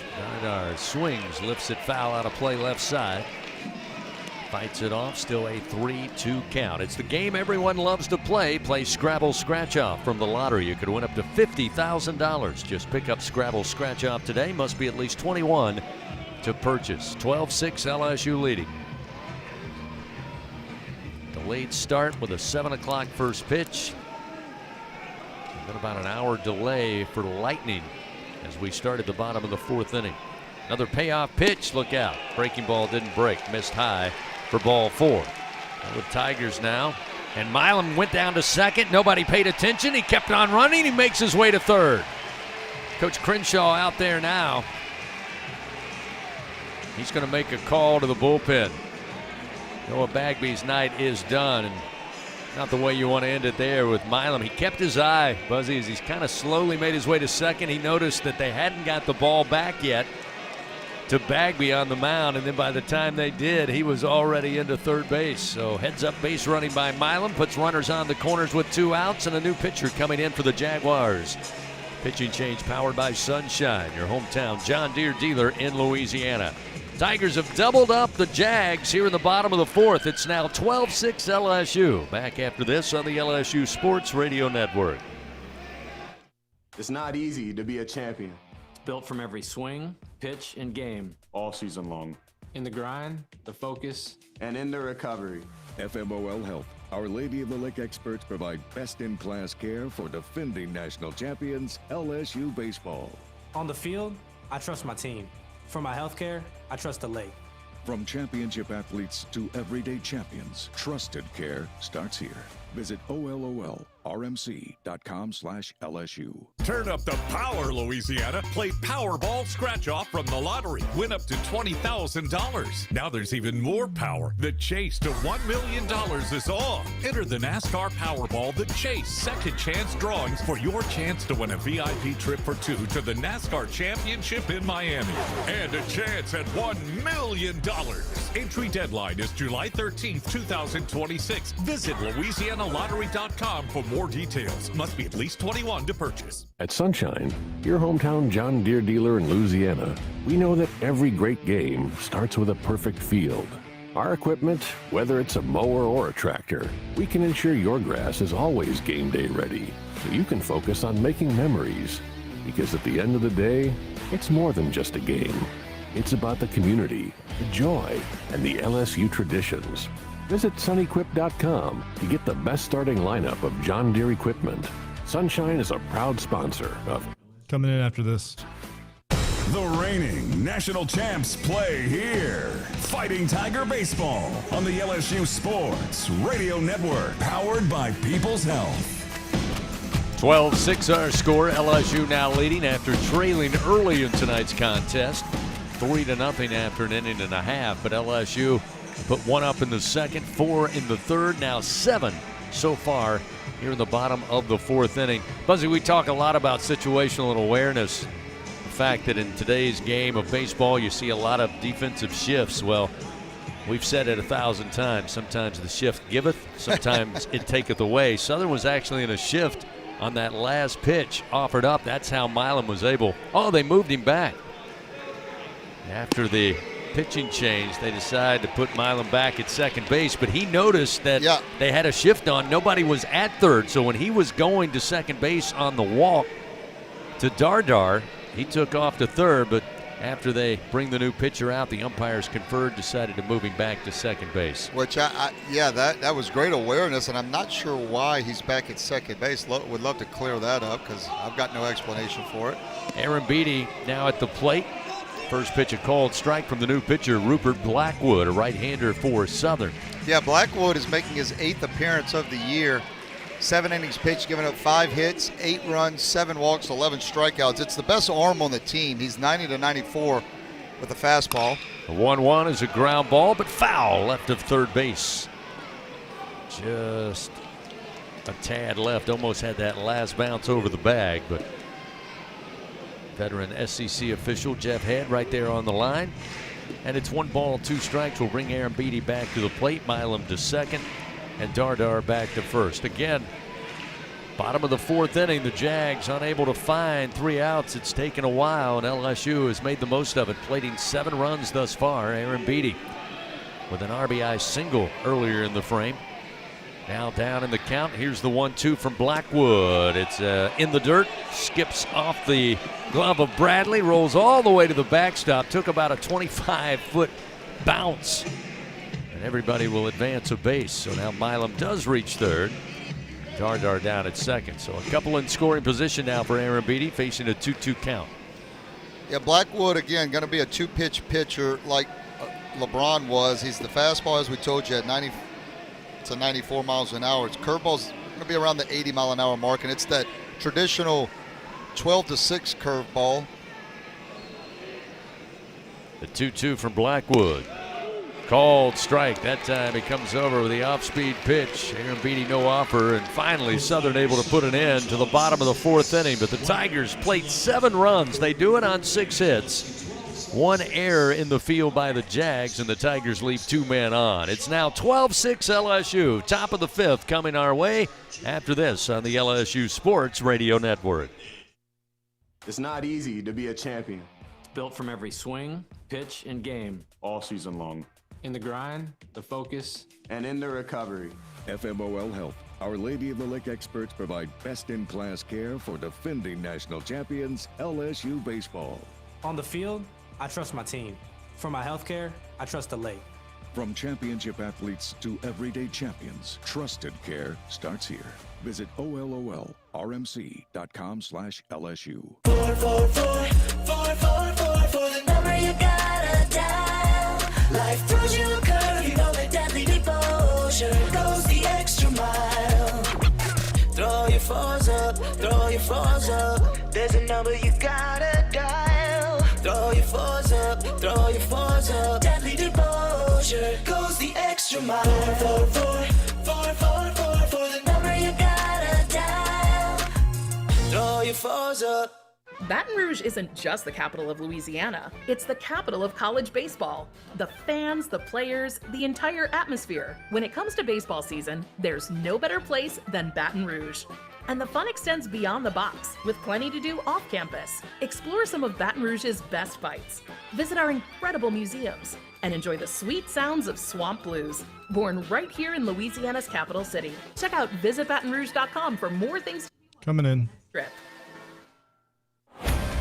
Back to the action of LSU Fighting Tiger Baseball from the LSU Sports Radio Network, powered by People's Health. A reminder, fans, find out how you can build a better workday every day with Cintas. Just visit Cintas.com. Get ready for the workday. New pitcher on the mound for the Tigers after the restart. Reagan Ricken now, the right-hander, will take over. Southern coming to the plate. It'll be 4, 5, and 6 in their order. Stewart, Bird, and Bradley due up for the Jags. It's 12-6, LSU leading, top of the 5th inning.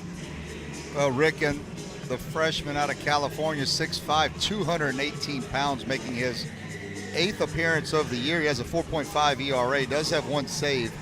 In 10 innings pitched, giving up 9 hits, 5 runs, 8 walks, and 11 strikeouts. It's a big arm, 92-95. He's got a fastball, slider, changeup, and he's going to try to sink that 2-seamer in there to right-handers as well. And again, it's a it's a good arm, a lot of potential for this young kid. Just like a lot of these LSU Tigers, needs to get the repetition, get out there and get that mound presence in a game-like situation. Brant Stewart to lead it off, and the first pitch to the left-hander, Ricken let loose over the mitt of Aaron Beatty to the backstop. It goes, and it's 1-0.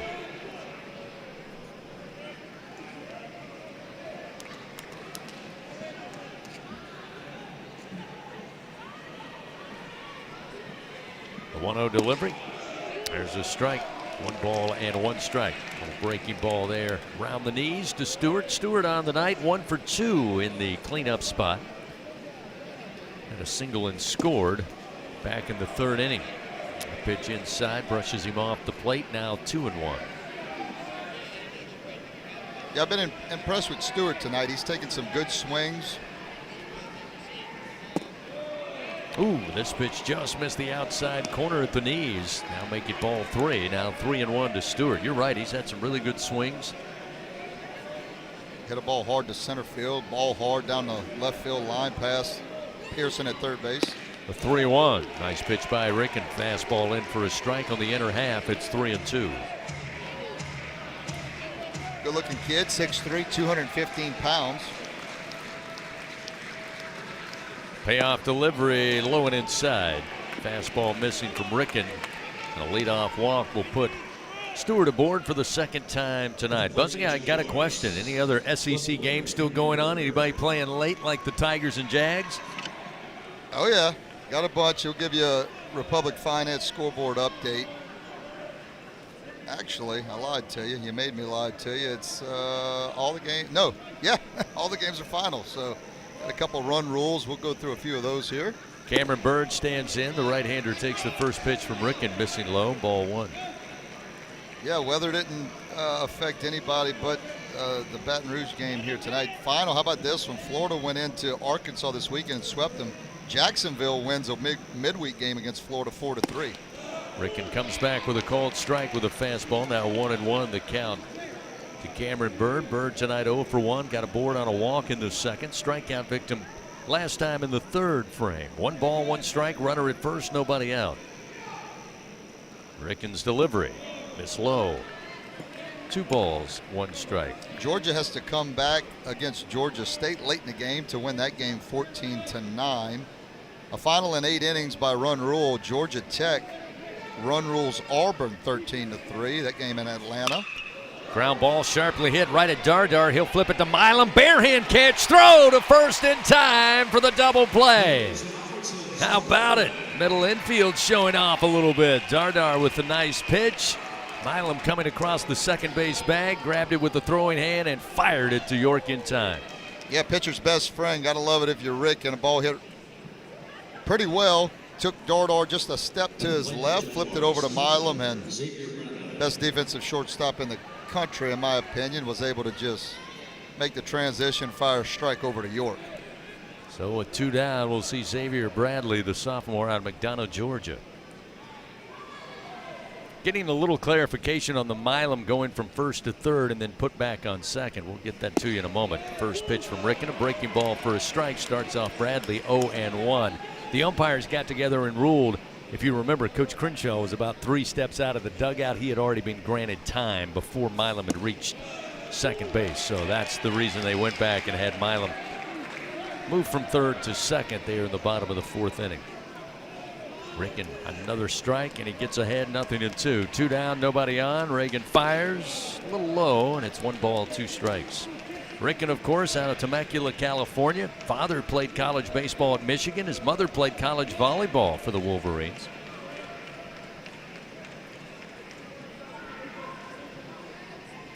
Bradley awaits, and the 1-2 from Ricken.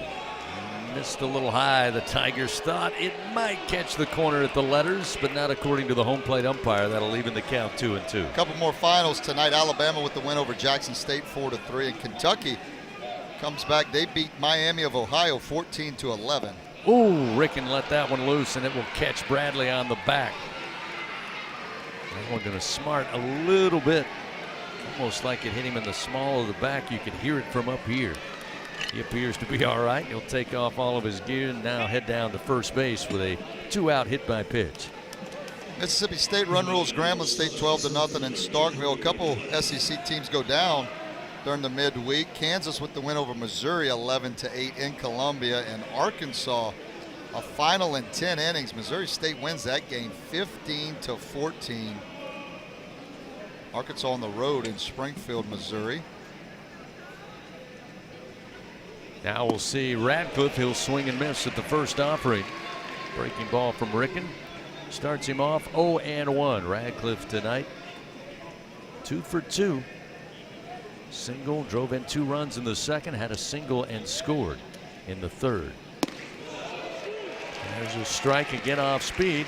0-2 the count. Last few finals, Ole Miss over Little Rock 7-4. Oklahoma shuts out Oral Roberts 4-0. South Carolina run rules Wofford 11-1. 2 outs, runner at first. Ricken's 0-2 pitch. Another breaking ball, swung on, ground ball to Milam. He'll scoop it up, throw to York in time for out number 3. Good inning for the Tigers defensively. Turn 2 to get rid of the bases. And with traffic, and then the ground ball 6-3. Get the Tigers back to the plate in the bottom of the 5th inning. They lead Southern 12-6. We'll return to the box after this on the LSU Sports Radio Network. Hi, you're listening to Meditating with Jan from Toyota. Soften your focus and visualize yourself off-roading in a Tacoma. Now engage your senses. What do you hear? A donkey, because you're driving the kids to a farm sanctuary in a Grand Highlander. Breathe in, breathe out, and go from dreaming it to driving it today. Dealer inventory may vary. See your participating Toyota dealer for details. Event ends March 31st. Toyota, let's go places.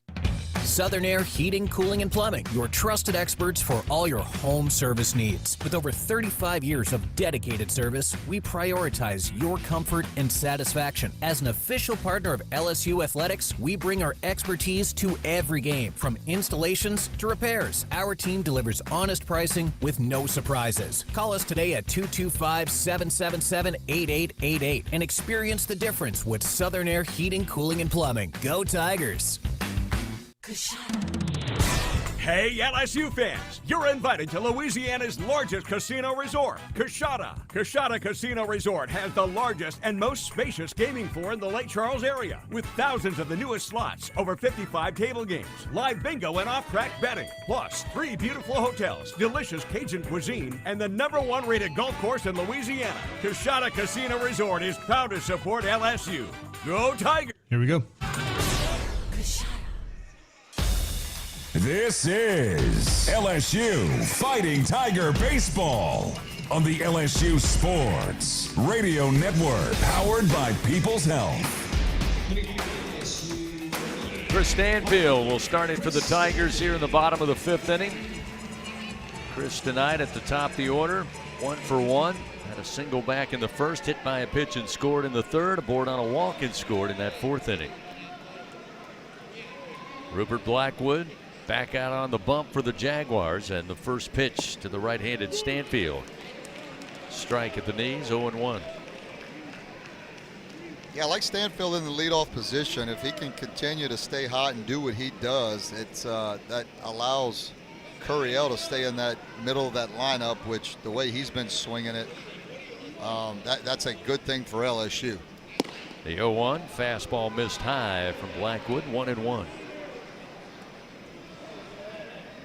I know everybody, when Stanfield was in the 9 hole, it's kind of like you had 2 leadoff hitters with Curriell, but the way Curriell, the power is kind of coming along, and the approach that he has at the plate, I love him in the middle of that lineup. Look out, high and tight. Stanfield having to bail out. Fastball coming at him. It's 2-1. Yeah, Blackwood, as we told you, 90-94, so it's the best fastball on the team, but, like a lot of the Southern pitchers, at times you get a little walk happy. 2-1. Fastball missed high. 3 balls, 1 strike. It'll be interesting. Stanfield made his return in Nashville in that series against Vanderbilt, and for the most part, he has been the #9 hitter in SEC weekends. You may be onto something, Buzzy. It'll be interesting to see how the lineup pans out on Friday in Knoxville. This pitch just inside. Didn't miss by much with the fastball, but it's ruled ball 4. Stanfield will receive a leadoff walk. Well, again, it gives you so many options with the way Curiel hit, the way he hits and his approach. I mean, you could put Curiel could hit anywhere in the lineup and be successful, it seems like, but it really allows just for a lot of different ways to structure that lineup. If Stanfield can get on base like he has done, which seems like the whole time he's been in the lineup. So now we'll see Jake Brown come to the plate. He's 0 for 3 tonight. A couple of fly ball outs and hit into a double play back in the first. Righty on lefty matchup. Blackwood brings it to the plate. Fastball, outer half, called strike, 0-1. Good take from Brown. That's a pitch that is really unhittable on the outside part of the plate at the knees. Definitely a strike, but not a pitch you want to go after early in the count. The 0-1, he'll jump on this one, send it high in the air, left center field, on the run at center, and trying to reach up for the grab, and I believe holding on was Radcliffe. Very top of the wall, he leaps and able to snag that one. The umpire's looking around to see if they want to rule that a trap or a catch, and they're all kind of holding their hands up at the moment. Southern acting as if it was an out, but they're going to get together and talk about it. Well, even if they end up overturning it, it was a heck of a catch. LSU is challenging the ruling of a catch. Plays under review.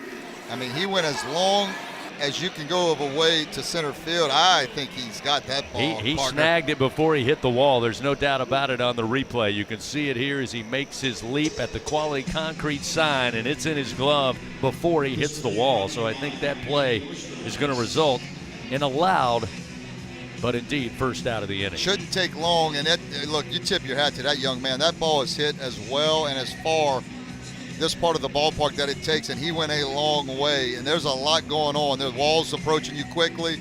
You've got the warning track, and he never took his eye off the baseball. He did not. I mean, that ball was hit a long way. And Jake Brown, I've loved his approach all night. He stayed the other way a few times, hit a couple fly balls to left field, but has worked the other way in his approach, and he got robbed there because that was a heck of a play by Radcliffe. They're going to go out there while we're under review, brought to you by Acme Oyster House. Again, LSU challenging the catch in left center field, but now they'll send some personnel out to check on Jacoby Radcliffe, and kind of hobbling a little bit out there. Coach Crenshaw checking on him as well out in shallow center field. He's still kind of a little bit of a hobble. But what an incredible play and catch by Jacoby Radcliffe, the Jaguar center fielder. I mean, that's a highlight play in center field. Absolutely is. Just the real estate he had to cover to get to that baseball. It appears Radcliffe's going to be all right. Coach Crenshaw now making his way back. Still under review, and this one taking a little longer than I thought it would. Same here. I mean, I think that's as clear as it gets, but again, it was in his glove. Now, whether or not they can see it was moving around at all as he trapped it against the wall, but I just don't think that's going to be the call, but it doesn't matter what we think. Now we'll get the call as they have gone under review. After review, we have a catch. LSU has one challenge remaining. So it will be ruled a catch. It will be the out number 1 here in the bottom of the 5th inning, and the Tigers will have one challenge remaining. Pretty cool. Camera panned over to Coach Jay Johnson, and ever so subtle just gave a nice little hat tip to Radcliffe in center field. That was a pretty cool little moment there. Not sure if Radcliffe saw it, but Jay Johnson definitely with a lot of respect there with that play. Game respects game, and no question that is a incredible play by Radcliffe out there in center field. Just the first out of the inning, though. LSU still has a runner aboard at first base in Stanfield, and now Omar Cerna, who has been very hot at the plate, steps in. Blackwood now working out of the stretch, looks over to first. Stanfield off and running. A swing and a foul off the bat of Cerna came off his leg as well. So Stanfield will head back to first, and Cerna will try to ease this pain quickly as he is hunched over up the first baseline. Jay Johnson and Isaac Trujillo, the Tiger trainer, are going to come out and check on him. Yeah, Stanfield trying to swipe a bag and would have had it easily, but Cerna got a pitch he thought he could handle, just fouled it off, so Stanfield has to make his way back to first base. But Stanfield thinking, man, I had that one. Yeah, had a clear big to right. jump. Oh, yeah. He had that one stolen, and out the door he was gone, no question. But Cerna appears to be all right. He'll stand back in.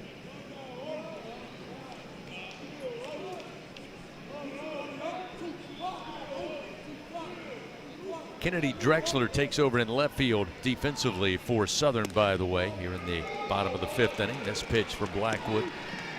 Missing low, evens the count, 1 ball and 1 strike. Got more action down in Southern's bullpen.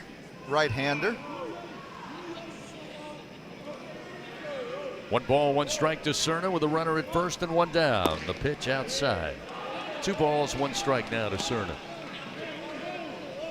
Right-hander Stephen Tolbert getting loose down in Southern's bullpen. Blackwood up to 14 pitches on the night. Cerna 2 for 3 at the plate tonight. Again, Blackwood brings the pitch inside on the hand. Cerna again tries to turn on it. Comes up empty. It's now 2-2. That pitch was just a fastball at upper 80s, darting down into the hands of Cerna. The 2-2 pitch. Cerna swings, base hit into left field. Stanfield into second. He'll hold up there. 3rd hit of the night for Omar Cerna, now making 3 for 4 here in tonight's contest. And with 1 out, the Tigers threaten again early on in the bottom of the 5th inning.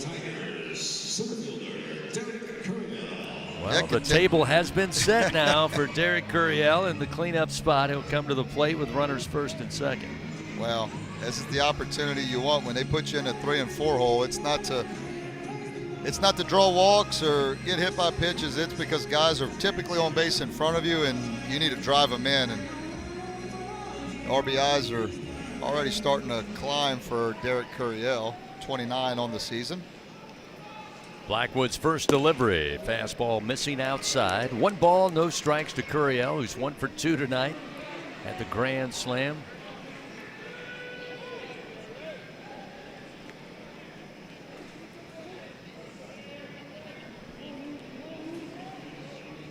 Runners take their lead 1st and 2nd. Blackwood, the 1-0 to the plate, high and outside, 2-0.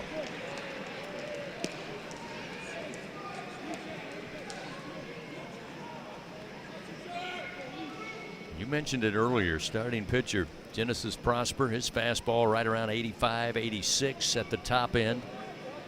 Bullpen very similar. Blackwood a different look. Tigers doing a pretty good job adjusting to a little more velo. That one's going to miss. It's now 3-0 as he took a little off of it. It's something too about a left-hander that's at 84 or 5 miles an hour and can flip the curveball in there on command. It's just a lot tougher to deal with. 3-0 delivery, missed outside, and the Tigers for the 3rd time tonight will have the bases loaded, less than 2 outs. And Zach York, who you mentioned, Buzzy, has really had a pretty good couple of knocks off the bat. Not a whole lot to show for it, but has made solid contact. Will come to the plate here. Well, the bases all jammed up, just 1 out. We mentioned it a lot how funny the game of baseball can be. He's hit 3 balls tonight right on the button. I mean, as hard as you can hit them. And one of his hits over the weekend against Kentucky with the shift was a swing and bunt that probably came off the bat at 6 miles an hour, and that was a hit. First delivery from Blackwood, low and inside. It's 1 ball, no strikes. They always say throughout the season they equal out the Texas leaguers, or the ball's not hit hard and the ball's hit hard right at people. But it is a little humorous at times to see when you can hit a ball so hard right at somebody and then not that particularly hard and get a base hit. Stanfield at 3rd, Cerna at 2nd, Curiel at 1st. The 1-0 to York. Missed upstairs with a heat. 2 balls, no strikes. York tonight a strikeout victim in the 2nd. Took one deep to center field, fly ball out to 3rd, and then absolutely scalded a baseball in the 4th inning deep to right field. Handled by Ryan Hunter at the track. did get a sac fly RBI to give York his 18th ribby of the year. Time called as Bradley, the catcher, out there to visit with Blackwood on the mound. Quick meeting. He's headed back to home plate now. I know York's got 26 walks on the season, and he's got a great eye, and you want to swing at strikes, but I mean, this is a situation where you got to be looking for a pitch, and I would say even if you get it in a semi-close spot that you're looking, I would absolutely take a hack. Blackwood comes set with the bases loaded. The 2-0 sails high and outside. Now 3 balls, no strikes, with nowhere to put Zach York. 12-6 LSU leading. Bottom of the 5th inning, just 1 out.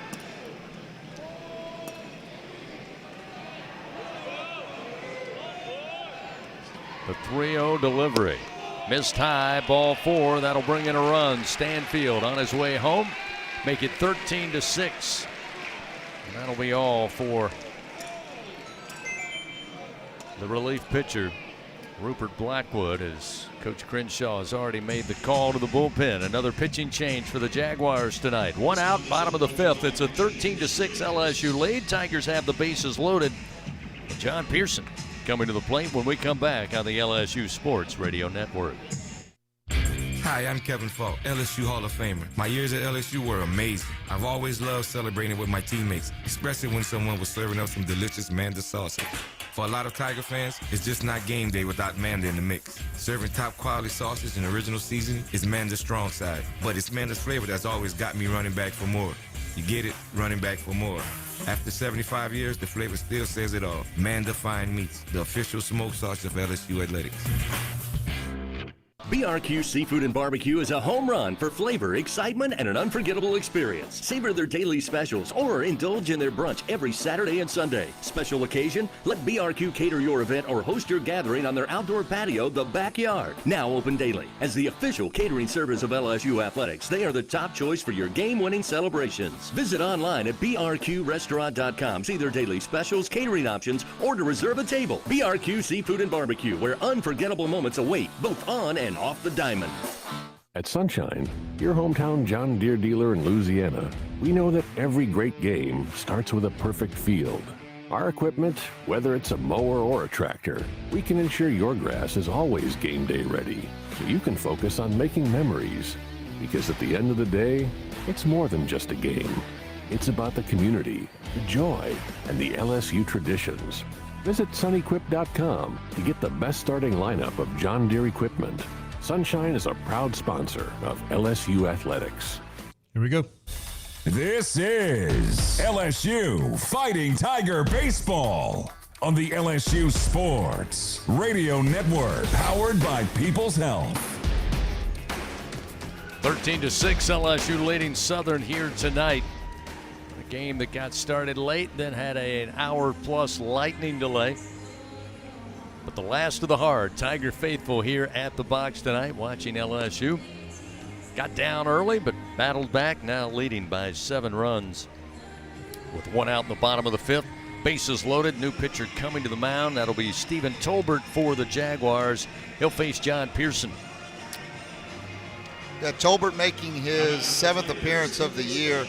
Has an even 9 ERA, 4 innings pitched, giving up 5 hits, 4 runs, 7 walks, and 1 strikeout. Tolbert 86-89 with the fastball. He's got a slider as well, and will struggle with his command, the 7 walks in 4 innings. First delivery to John, misses low. 1 ball and 1 strike. Pearson tonight popped out to the shortstop Gregory in the 2nd. Grounded out to KJ White at second base in the 3rd, and then had the 2-run bomb in that 4th inning. His 5th home run of the year. With the bases loaded, he will swing towards the alley, getting down in left center field. Coming in to score easily will be Cerna. They'll send Curiel, and a 2-run single off the bat of John Pearson. Give him 2 more ribbies. He's got 4 on the night. And now the Tigers lead 15-6.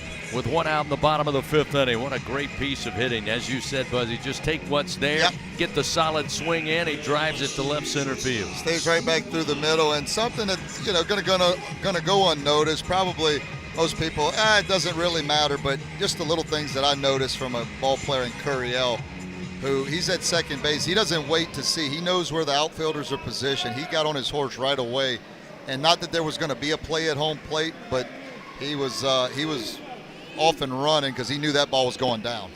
First pitch to Monster Milam, stepping in, is down in the dirt. Offered up by Tolbert, and it's 1 ball, no strikes. The Monster certainly has arrived here tonight. Milam with a solo shot to get the Tigers on the board in the 2nd inning. Had another solo shot to start the bottom of the 4th before the lightning delay to tie the game. 6-all, and had a single last time in the 4th inning, left stranded at 3rd. He's got runners 1st and 2nd with 1 out. Tolbert's pitch missing high, make it 2-0.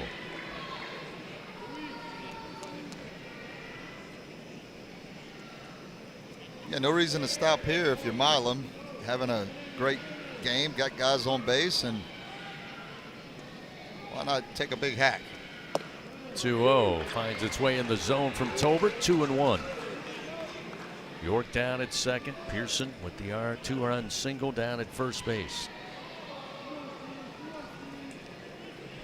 Outfield playing straight up.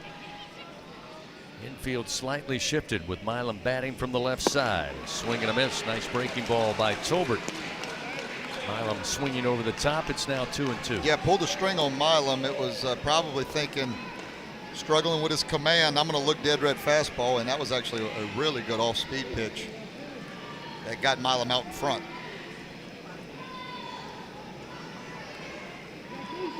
Tolbert takes his time. Pitch clock down to 1. It's now at 0. So pitch clock violation. That'll fill the count, 3-2. So now a full count and a payoff pitch upcoming from Tolbert. Yeah, I'll say you don't see many of those. I mean, everybody's pretty keen and aware of the pitch clock situation. Payoff delivery and a swing and a miss. That one elevated slightly. York on his way into 3rd without a throw. Big guy sliding in. He's 90 feet away now with 2 outs and a heads-up play by Zach York. Swing results in the 2nd out, but now you're just 90 feet away. Runners on the corners. Milam retired for just the first time tonight. And we'll see Seth Dardar.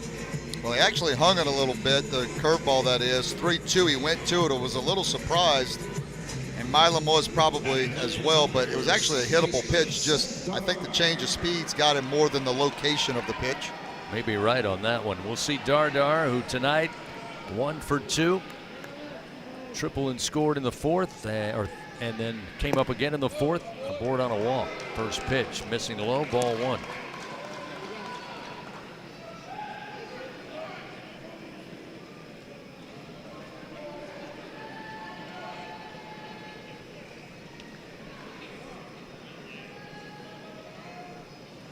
Tolbert comes set. The right-hander fires. The 1-0 is way upstairs. 2-0.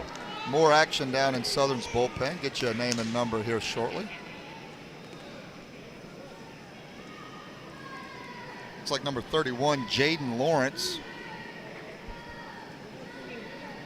getting loose down in the Jaguars bullpen.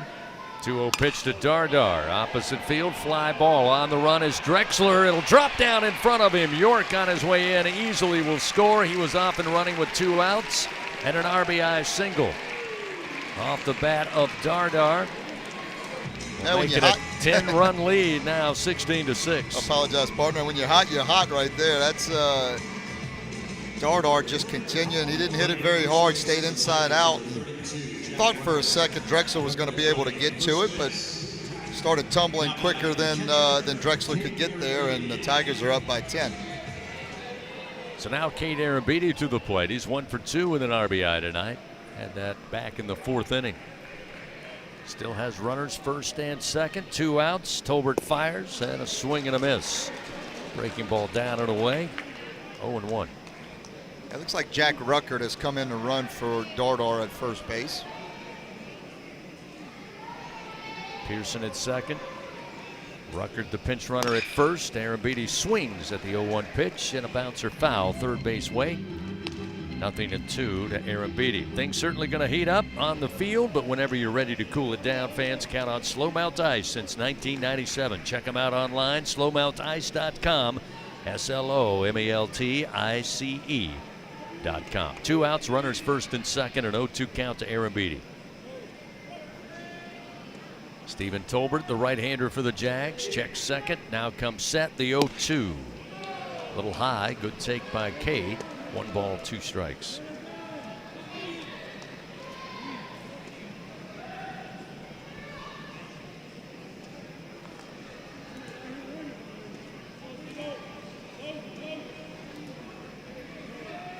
(16-6) LSU leading. Aaron Beatty awaits the 1-2, swing and a miss. Tolbert gets the strikeout, his second out of the bullpen for the Jaguars, and that'll do it for the Tigers. But they add 4 more to build a 10-run lead. 4 runs on 3 hits. 2 men left on. We head to the top of the 6th. It's now 16-6 LSU. Southern coming to the plate after this on the LSU Sports Radio Network. Elevate your game day spirit with Sugarfield Spirits, the official vodka of LSU Athletics. When crafting the perfect mixed drink, our vodka is the winning choice that'll have your taste buds cheering for more. Sugarfield Spirits, where the spirit of the Tigers meets exceptional locally made vodka. See our winning lineup at sugarfieldspirits.com or visit us at our tasting room in Gonzales.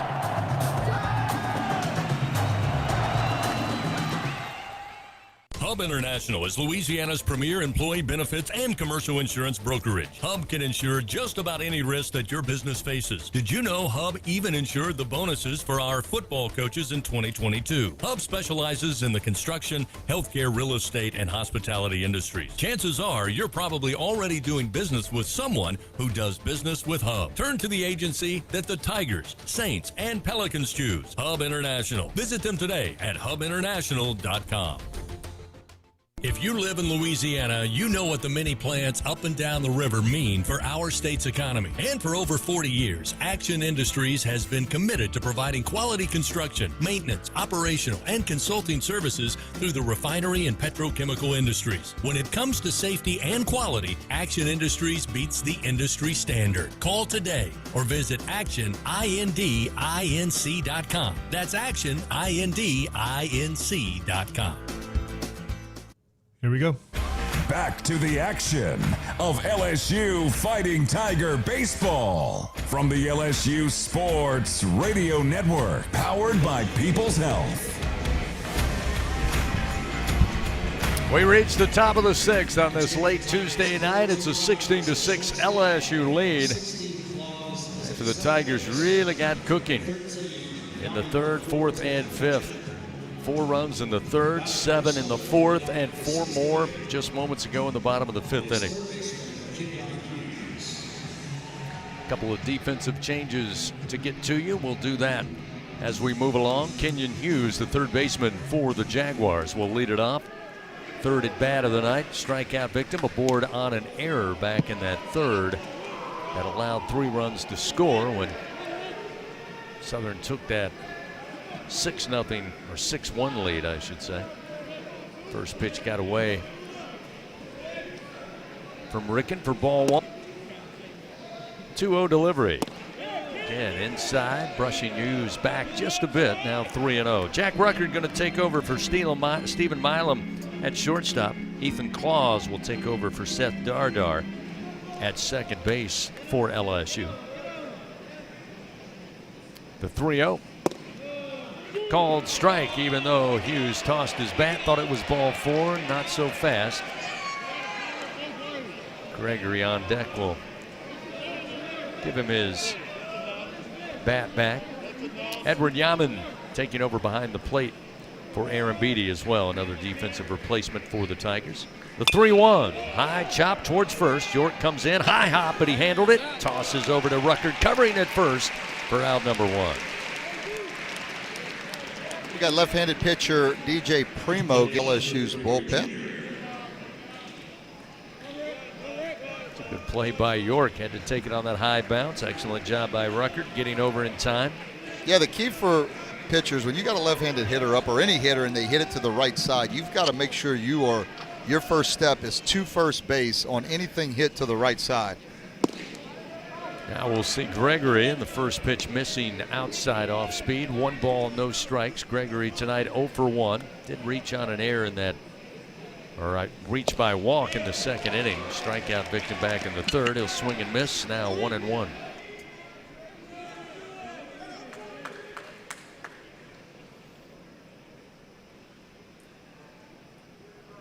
1-1 pitch inside, missing from Ricken.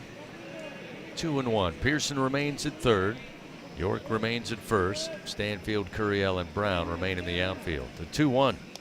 That one going to hit him. Ooh, got him in the hand.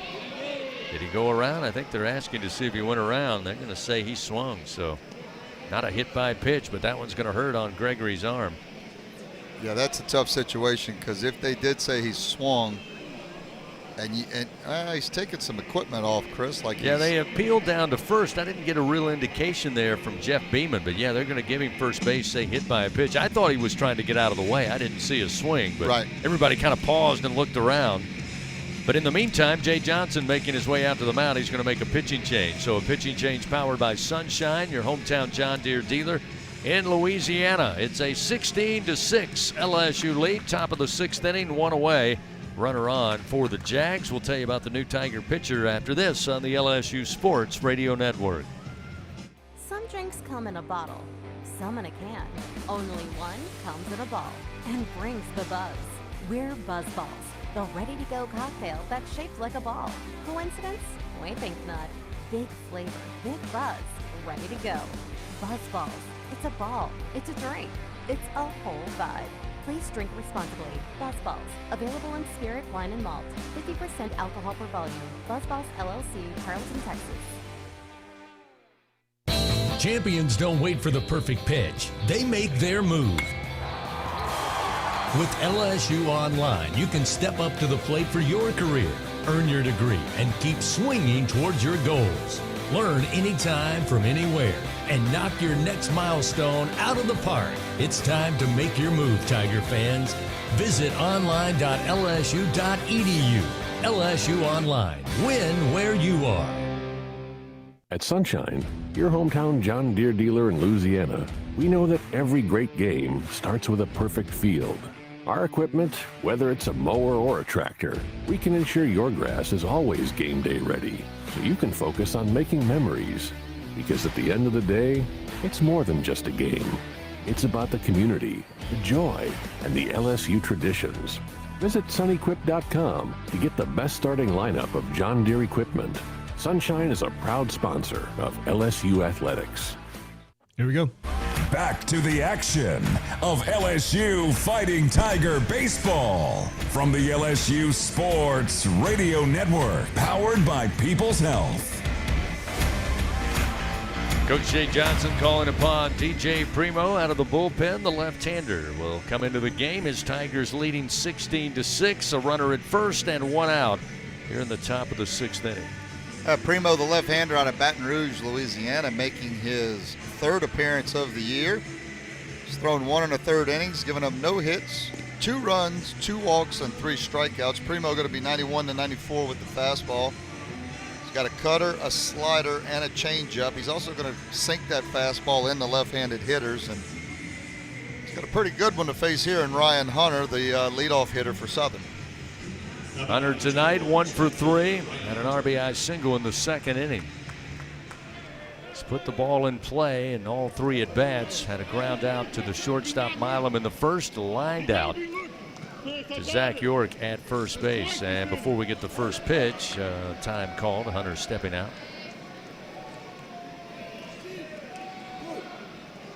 Primo, the left-hander. Now as he got set, now we got time called again. It looks like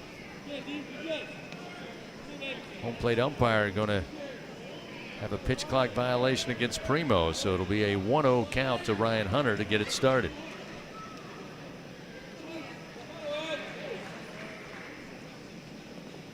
One-0 delivery, missing low, ball 2, 2-0.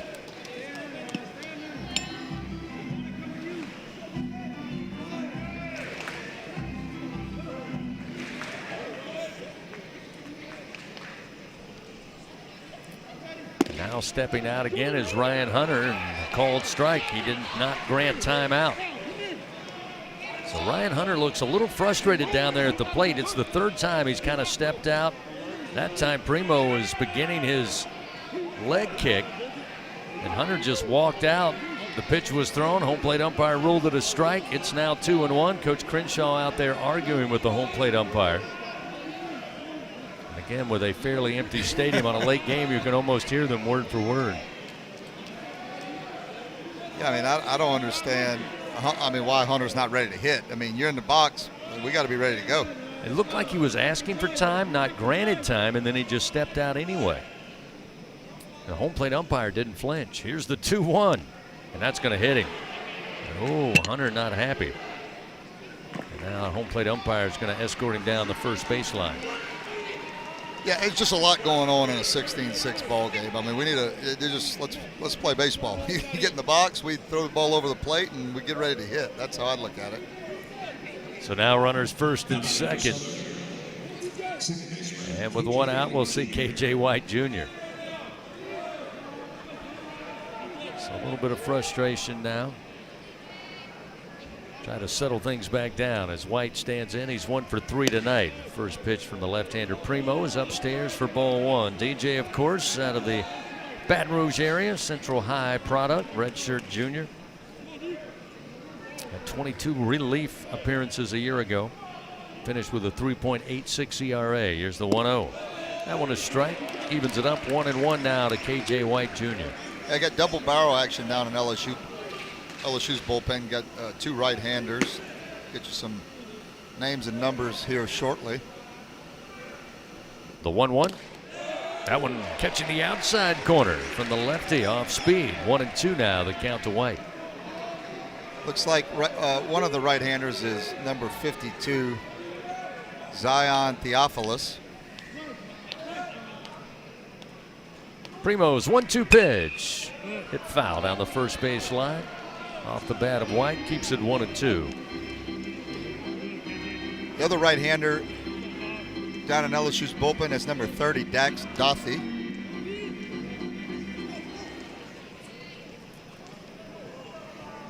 Jags with runners first and second. 1 out and a 1-2 count. Primo delivers, and another hack foul down the right field line. Spoils the fastball for Primo. It's still 1 ball, 2 strikes. Well, good fastball from Primo at 94 miles an hour. Got limited action this year, but again, another left-hander, highly touted coming out of Central High, as you mentioned, Chris. The 1-2, little bouncer towards the shortstop. Charging in is Ruckert. The throw to first, handled by York for the second out of the inning. That will advance runners to second and third, but you get the second out. Now you focus, if you're DJ Primo, on Jalen Lucky, expected to come to the plate here to bat. Once again, he's 0 for 2 on the night. Yeah, nice job by Ruckert coming on, charging the baseball, one hand, making a nice throw over to York at first base. And that's what you want to do when you've got the big lead. You get the sure out. You don't try to make the hero play. Just get the sure out at first and have your pitcher pitch in the clutch. Lucky tonight 0 for 2. Did get a board on a walk in the third inning. Jags with runners second and third. Now Primo going to step off the bump. He'll reset the pitch clock to 20 seconds. Jalen Lucky didn't move. He's ready to go. And the first delivery from Primo at the belt for a strike with a fastball, and it's 0-1. Another good heater at 94. That was on the outside part of the plate.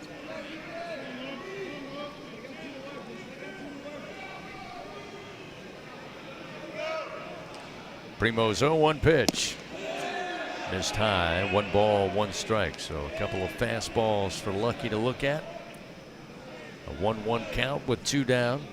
Tigers leading by 10, 16-6 on this Tuesday night.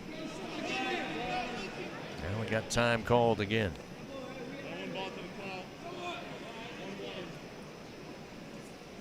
Primo coming out of high school, #1 left-handed pitcher out of the state of Louisiana.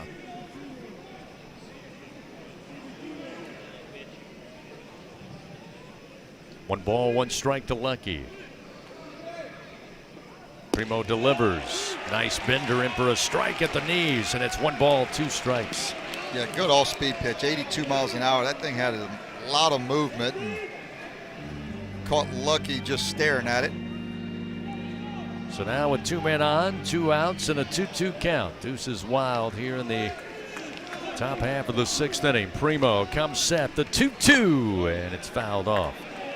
Fastball in on the hands. Lucky fights it off. Still 2 balls, 2 strikes. Had a great crowd. Want to thank everybody for coming out last night to TJ Ribs for the Jay Johnson Show. Join us next Monday night starting at 6 o'clock. Jay Johnson Show live from TJ Ribs, presented by Our Lady of the Lake Health, championship health partner of LSU Athletics. Again, time called. Our home plate umpire wanting the scoreboard to get the count right. They say 3 balls, 2 strikes. Lucky digs back in from the right side. He's got Gregory at third, Ryan Hunter at second, and the payoff pitch. Lifted in the air, foul territory, third base side. Pearson gives it a look, but it catches the overhang out of play, and it's still 3-2.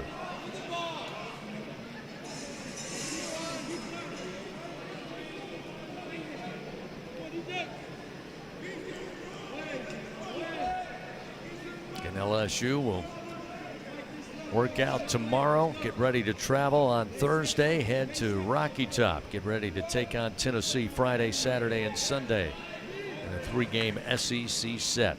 Another payoff pitch, inside corner, called strike. Nicely done by DJ Primo. Wow, just painted the inner edge of the plate. And Primo gets his strikeout to end it here in the top of the 6th inning.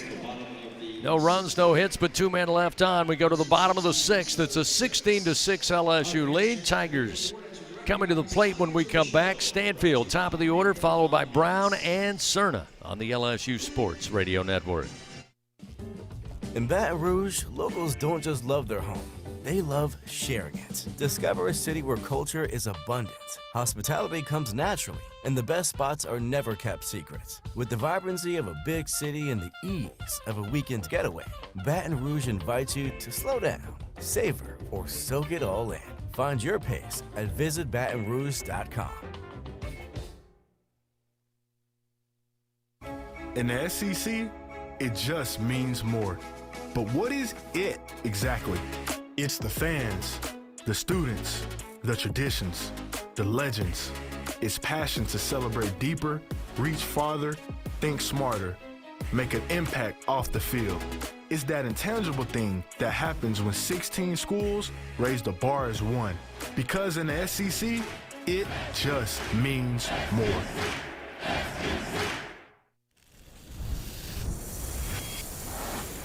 Half of the world's population depends on rice for 80% of their daily food needs.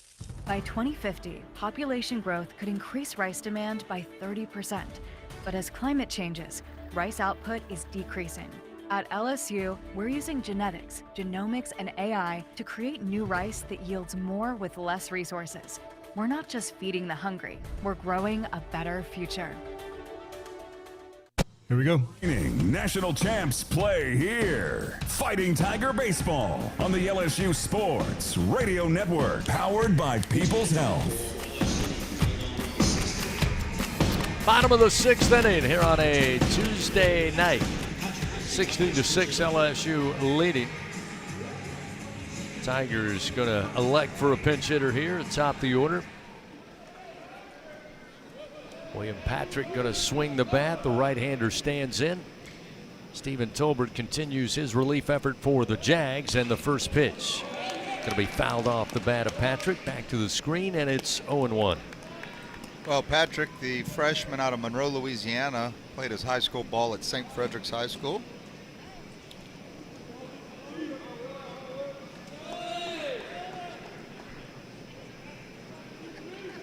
Wide stance for the right-handed hitter.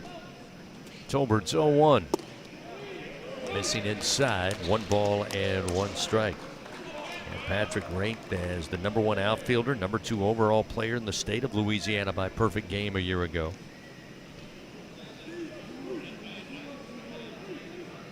Here's the 1-1.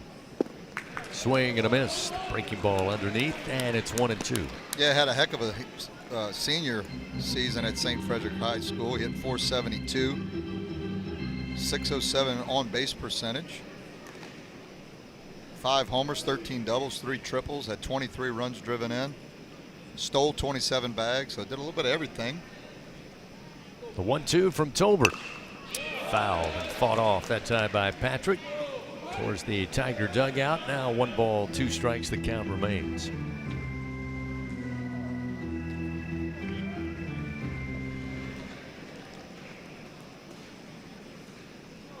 One ball, 2 strikes to Patrick. Tolbert's delivery. Ground ball towards third. Going to be scooped over there on the corner by Hughes. The throw to first. Held on to by Stewart. He lost it out of his glove momentarily, but able to get it back before Patrick arrived for out number 1. Now we'll see Mason Braun. Braun going to pinch hit for Jake Brown in the 2 spot. Braun coming off a really good weekend as well for the Tigers. Some pinch hitting opportunities and a start as the DH. Braun batted .429. He went 3 for 7 over the weekend against the Cats. 1 double, 1 home run, 4 RBI. Another young freshman with a lot of upside. Showed bunt. Pitches inside, gets away from Bradley, and it's ball 1, 1-0. Yeah, you hear a lot about this young man, the #1 player in the country as a first baseman coming out of high school, and hits the ball extremely hard. 1-0, misses high from Tolbert. 2-0. Just a big, strong kid, and you said it best, had a heck of a weekend, and I think he's going to contribute even more this year. I mean, you talk about a freshman that's going to be here for a while and contribute throughout his career, but I think he's got some this year in him. 2 balls, no strikes. The pitch from Tolbert. Big swing and a foul into the screen above the dugout of the Jags. It's 2-1. Fans, don't let AC outages keep you on the bench this summer. Text home run to 31996. Get a $59 AC system check from AccuTemp Services, proud partner of LSU Athletics.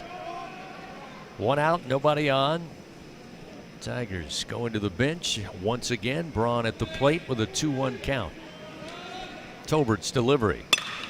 Hit hard towards the alley, right center field. On the run is Radcliffe, and sliding on the track, able to make the grab. Another sensational play by the Jag center fielder. Probably robbed at least a double from Braun, and that's the 2nd out of the inning. Yeah, a lot of balls hit hard tonight by the LSU Tigers. I hadn't kept a number on it, but that's a lot of balls over 100 miles an hour. That one as well from Mason Braun, and if a lot of people don't make that play, Radcliffe's been a really good center fielder today and has robbed LSU of a couple extra base hits. 1 from Brown, 1 from Braun right there. Daniel Harden going to come up, pick up a bat, pinch hit here in the bottom of the 6th inning for Omar Cerna. First pitch a called strike from Tolbert, and it's 0-1. Now we got another timeout as Xavier Bradley, the catcher, adjusting his helmet.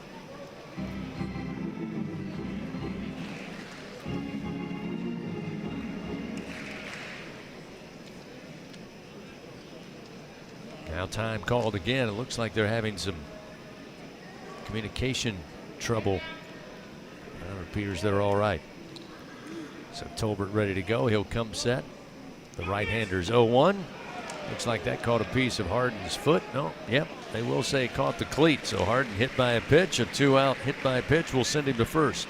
Yeah, Harden, another guy that's out of a McLennan Community College out of Waco, Texas, but a lot of upside for this young man, too. How about these numbers at McLennan Community College? 16 doubles last year, 3 triples, 12 homers, drove in 59, scored 80 runs, stole 21 bags. So a guy that can do a little bit of everything himself, and big part, going to be a nice addition to LSU. Yeah, a Catholic High product.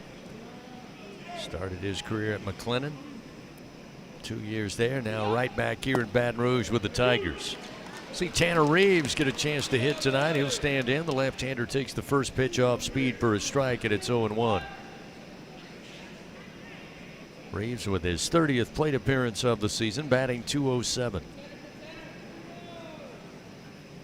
Harden with a extended lead off of first, and the pitch missing low and away to Reeves. 1 ball, 1 strike.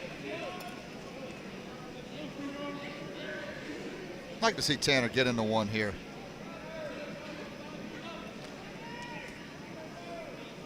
Reeves, the fifth-year senior for the Tigers.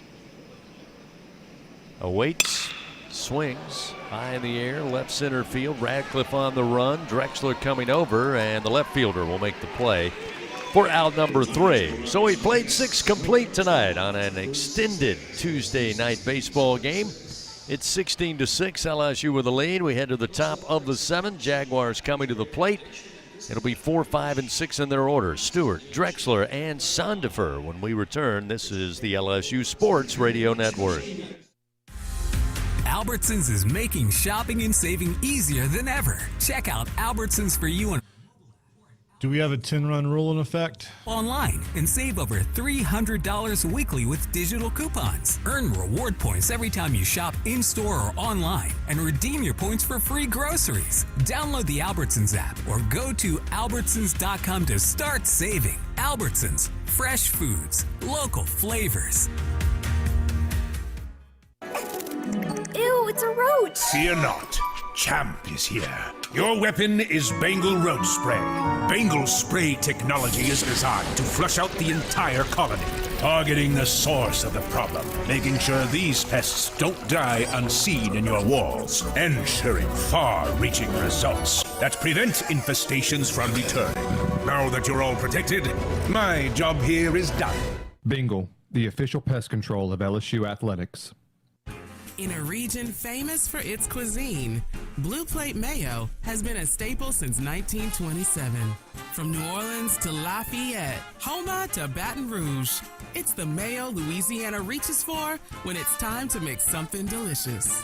Whether it's dressing a po' boy or making that perfect dipping sauce for crawfish, it has to be Blue Plate. Blue Plate Mayo, the official mayo of LSU athletics. That's the good stuff. Here we go. LSU Fighting Tiger Baseball on the LSU Sports Radio Network, powered by People's Health. Top of the 7th inning, LSU leading 16-6 in this midweek affair that weather has delayed to start, and then a lightning delay paused the game in the bottom of the 4th inning. But right now, LSU with a 10-run rule in effect, just 3 outs away, should they find it here. A couple of changes once again. Tanner Reeves, who came to the plate there in the bottom of the 6th, going to take over in left field for Chris Stanfield. William Patrick got a chance to pinch hit. He'll take over for Curiel in center. And Mason Braun taking over in right field also, with a chance to swing in that last frame. New pitcher as well. Yeah, number 97, Marcos Paz is making his 8th appearance of the year, has a 9.35 ERA. First delivery from Paz, missing inside.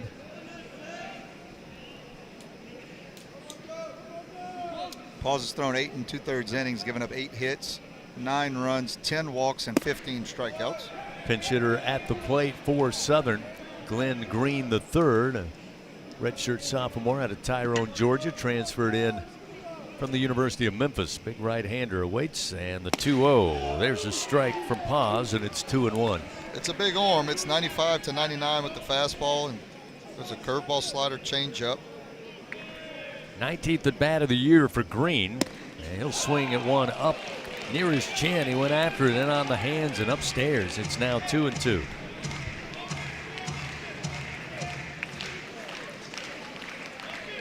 Paz, the 2-2, and a swing and a bouncer foul right side.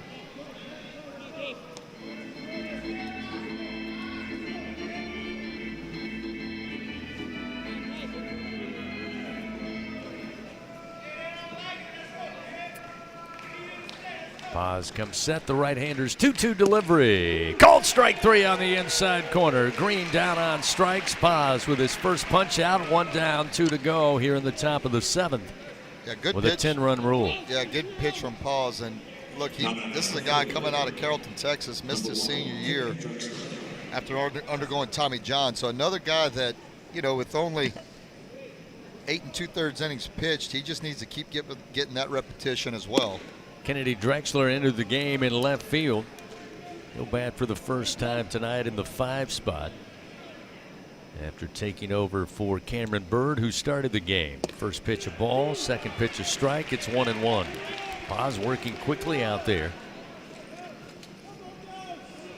Drexler stepped out momentarily, but he digs back in quickly. Here's the 1-1 from Paz. That one at the belt for a strike off speed. It's 1-2. A good curveball. I mean, over the top and just caught a lot of the plate. You can control those 2 pitches. You're going to be in a good way. Bouncer towards third, going to be handled over there by Pearson. The throw is in the dirt, however, and York can't dig it out. It's over his head. That will leave Drexler staying at first base. There's Claus over there backing up York at first. So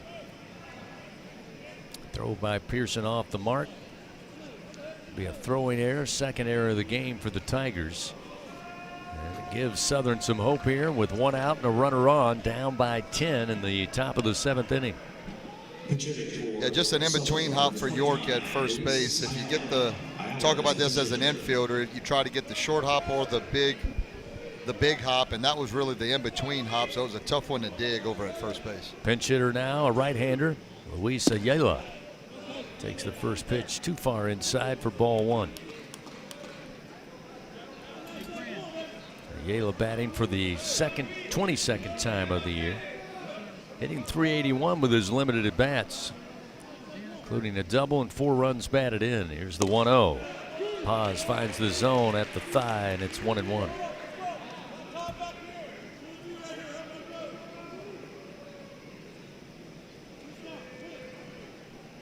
Drexler takes his lead off first. Paz comes set. Now the 1-1 to the plate. Ooh. Wow. Not sure where that missed with a fastball. Maybe a little low, but it's 2-1. Yeah, it had to be down. It wasn't out, at least from the replay we saw, or I saw, and it's a good spot at 94 miles an hour. 2-1 delivery. And again, maybe a tad low. The fastball missing from Paz makes it 3-1. Paz, as we told you, out of Carrollton, Texas, 6'2", 228 pounds. 3-1 delivery outside. They appeal. He did not go around, so Ayala will arrive safely. And now we've got runners first and second now with 1 down in the top of the 7th inning. We'll see the center fielder Radcliffe come to the plate, the left-handed hitter tonight. Yeah, he's had a nice day. He's had a couple hits and made a couple really good plays in center field. 2 for 3 offensively. A single, drove in 2 runs in the second. Came around to score as well. Had a single and came around to score in the third. This pitch down in the dirt. Yaman doesn't see it, and it runs up the first base line. Taking advantage of that is Drexler. He will move on in to third base. Ayala stayed put at first, and it's first and third now with 1 out.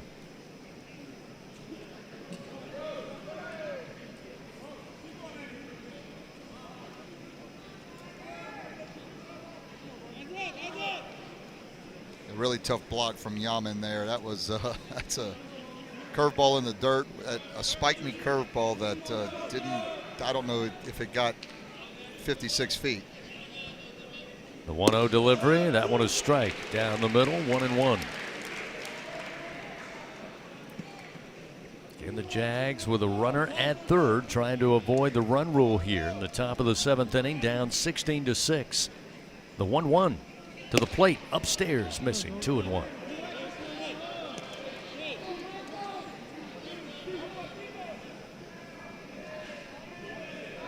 Yeah, that's the one knock on Paul's early in the year is the 8 2/3. You see those 10 walks, and that's the one thing you just want to cut down on.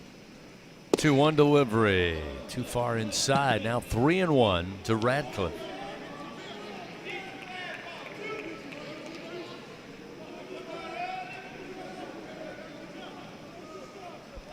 One out, top of the 7th, 16-6. LSU leading Southern.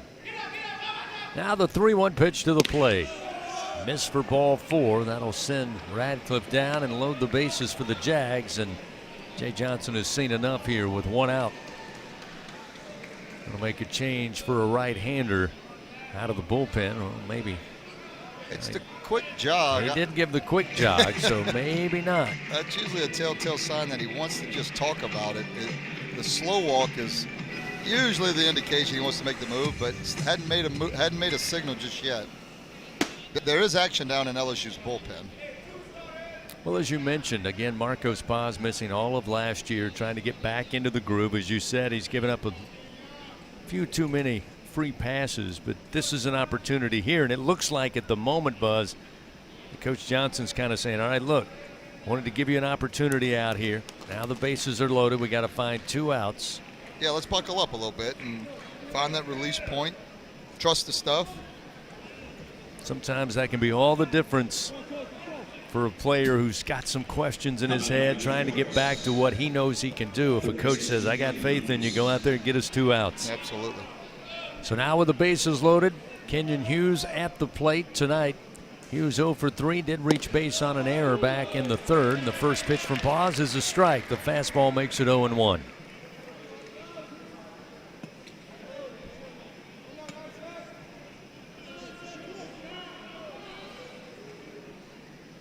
The 0-1 pitch. Inside missing, 1 ball, 1 strike.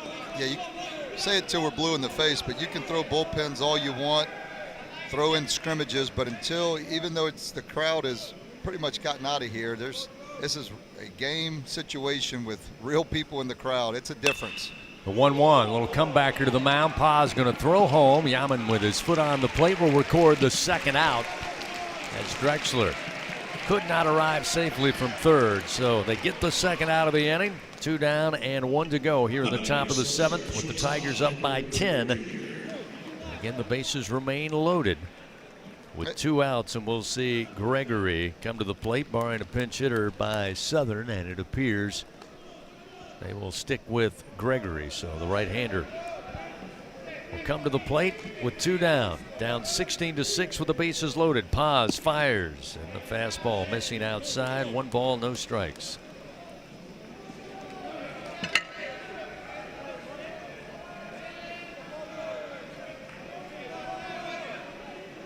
Paz 1-0 pitch. Up the middle, knocked down by Paz. All he's got to do is get it to first. Underhand throw, and he does to York. And the Tigers will win it in run rule fashion tonight by a final of 16-6. And Marcos Paz making 2 great defensive plays to help his and the Tigers' cause tonight. The Tigers with the win pick up their 20th victory of the season. They move to 20-10 on the year. For the Southern Jaguars, they will head over to the Bluffs, now 10-17 on the season. Up next, the Tigers travel to Rocky Top on Thursday. They will battle Tennessee Friday, Saturday, and Sunday from Lindsey Nelson Stadium in Knoxville. The final tonight, Tigers get another run rule victory, 16-6 the final over the Southern Jaguars in 7 innings. We've got the Fighting Tiger 8th inning show, as it were, tonight, coming up next after this on the LSU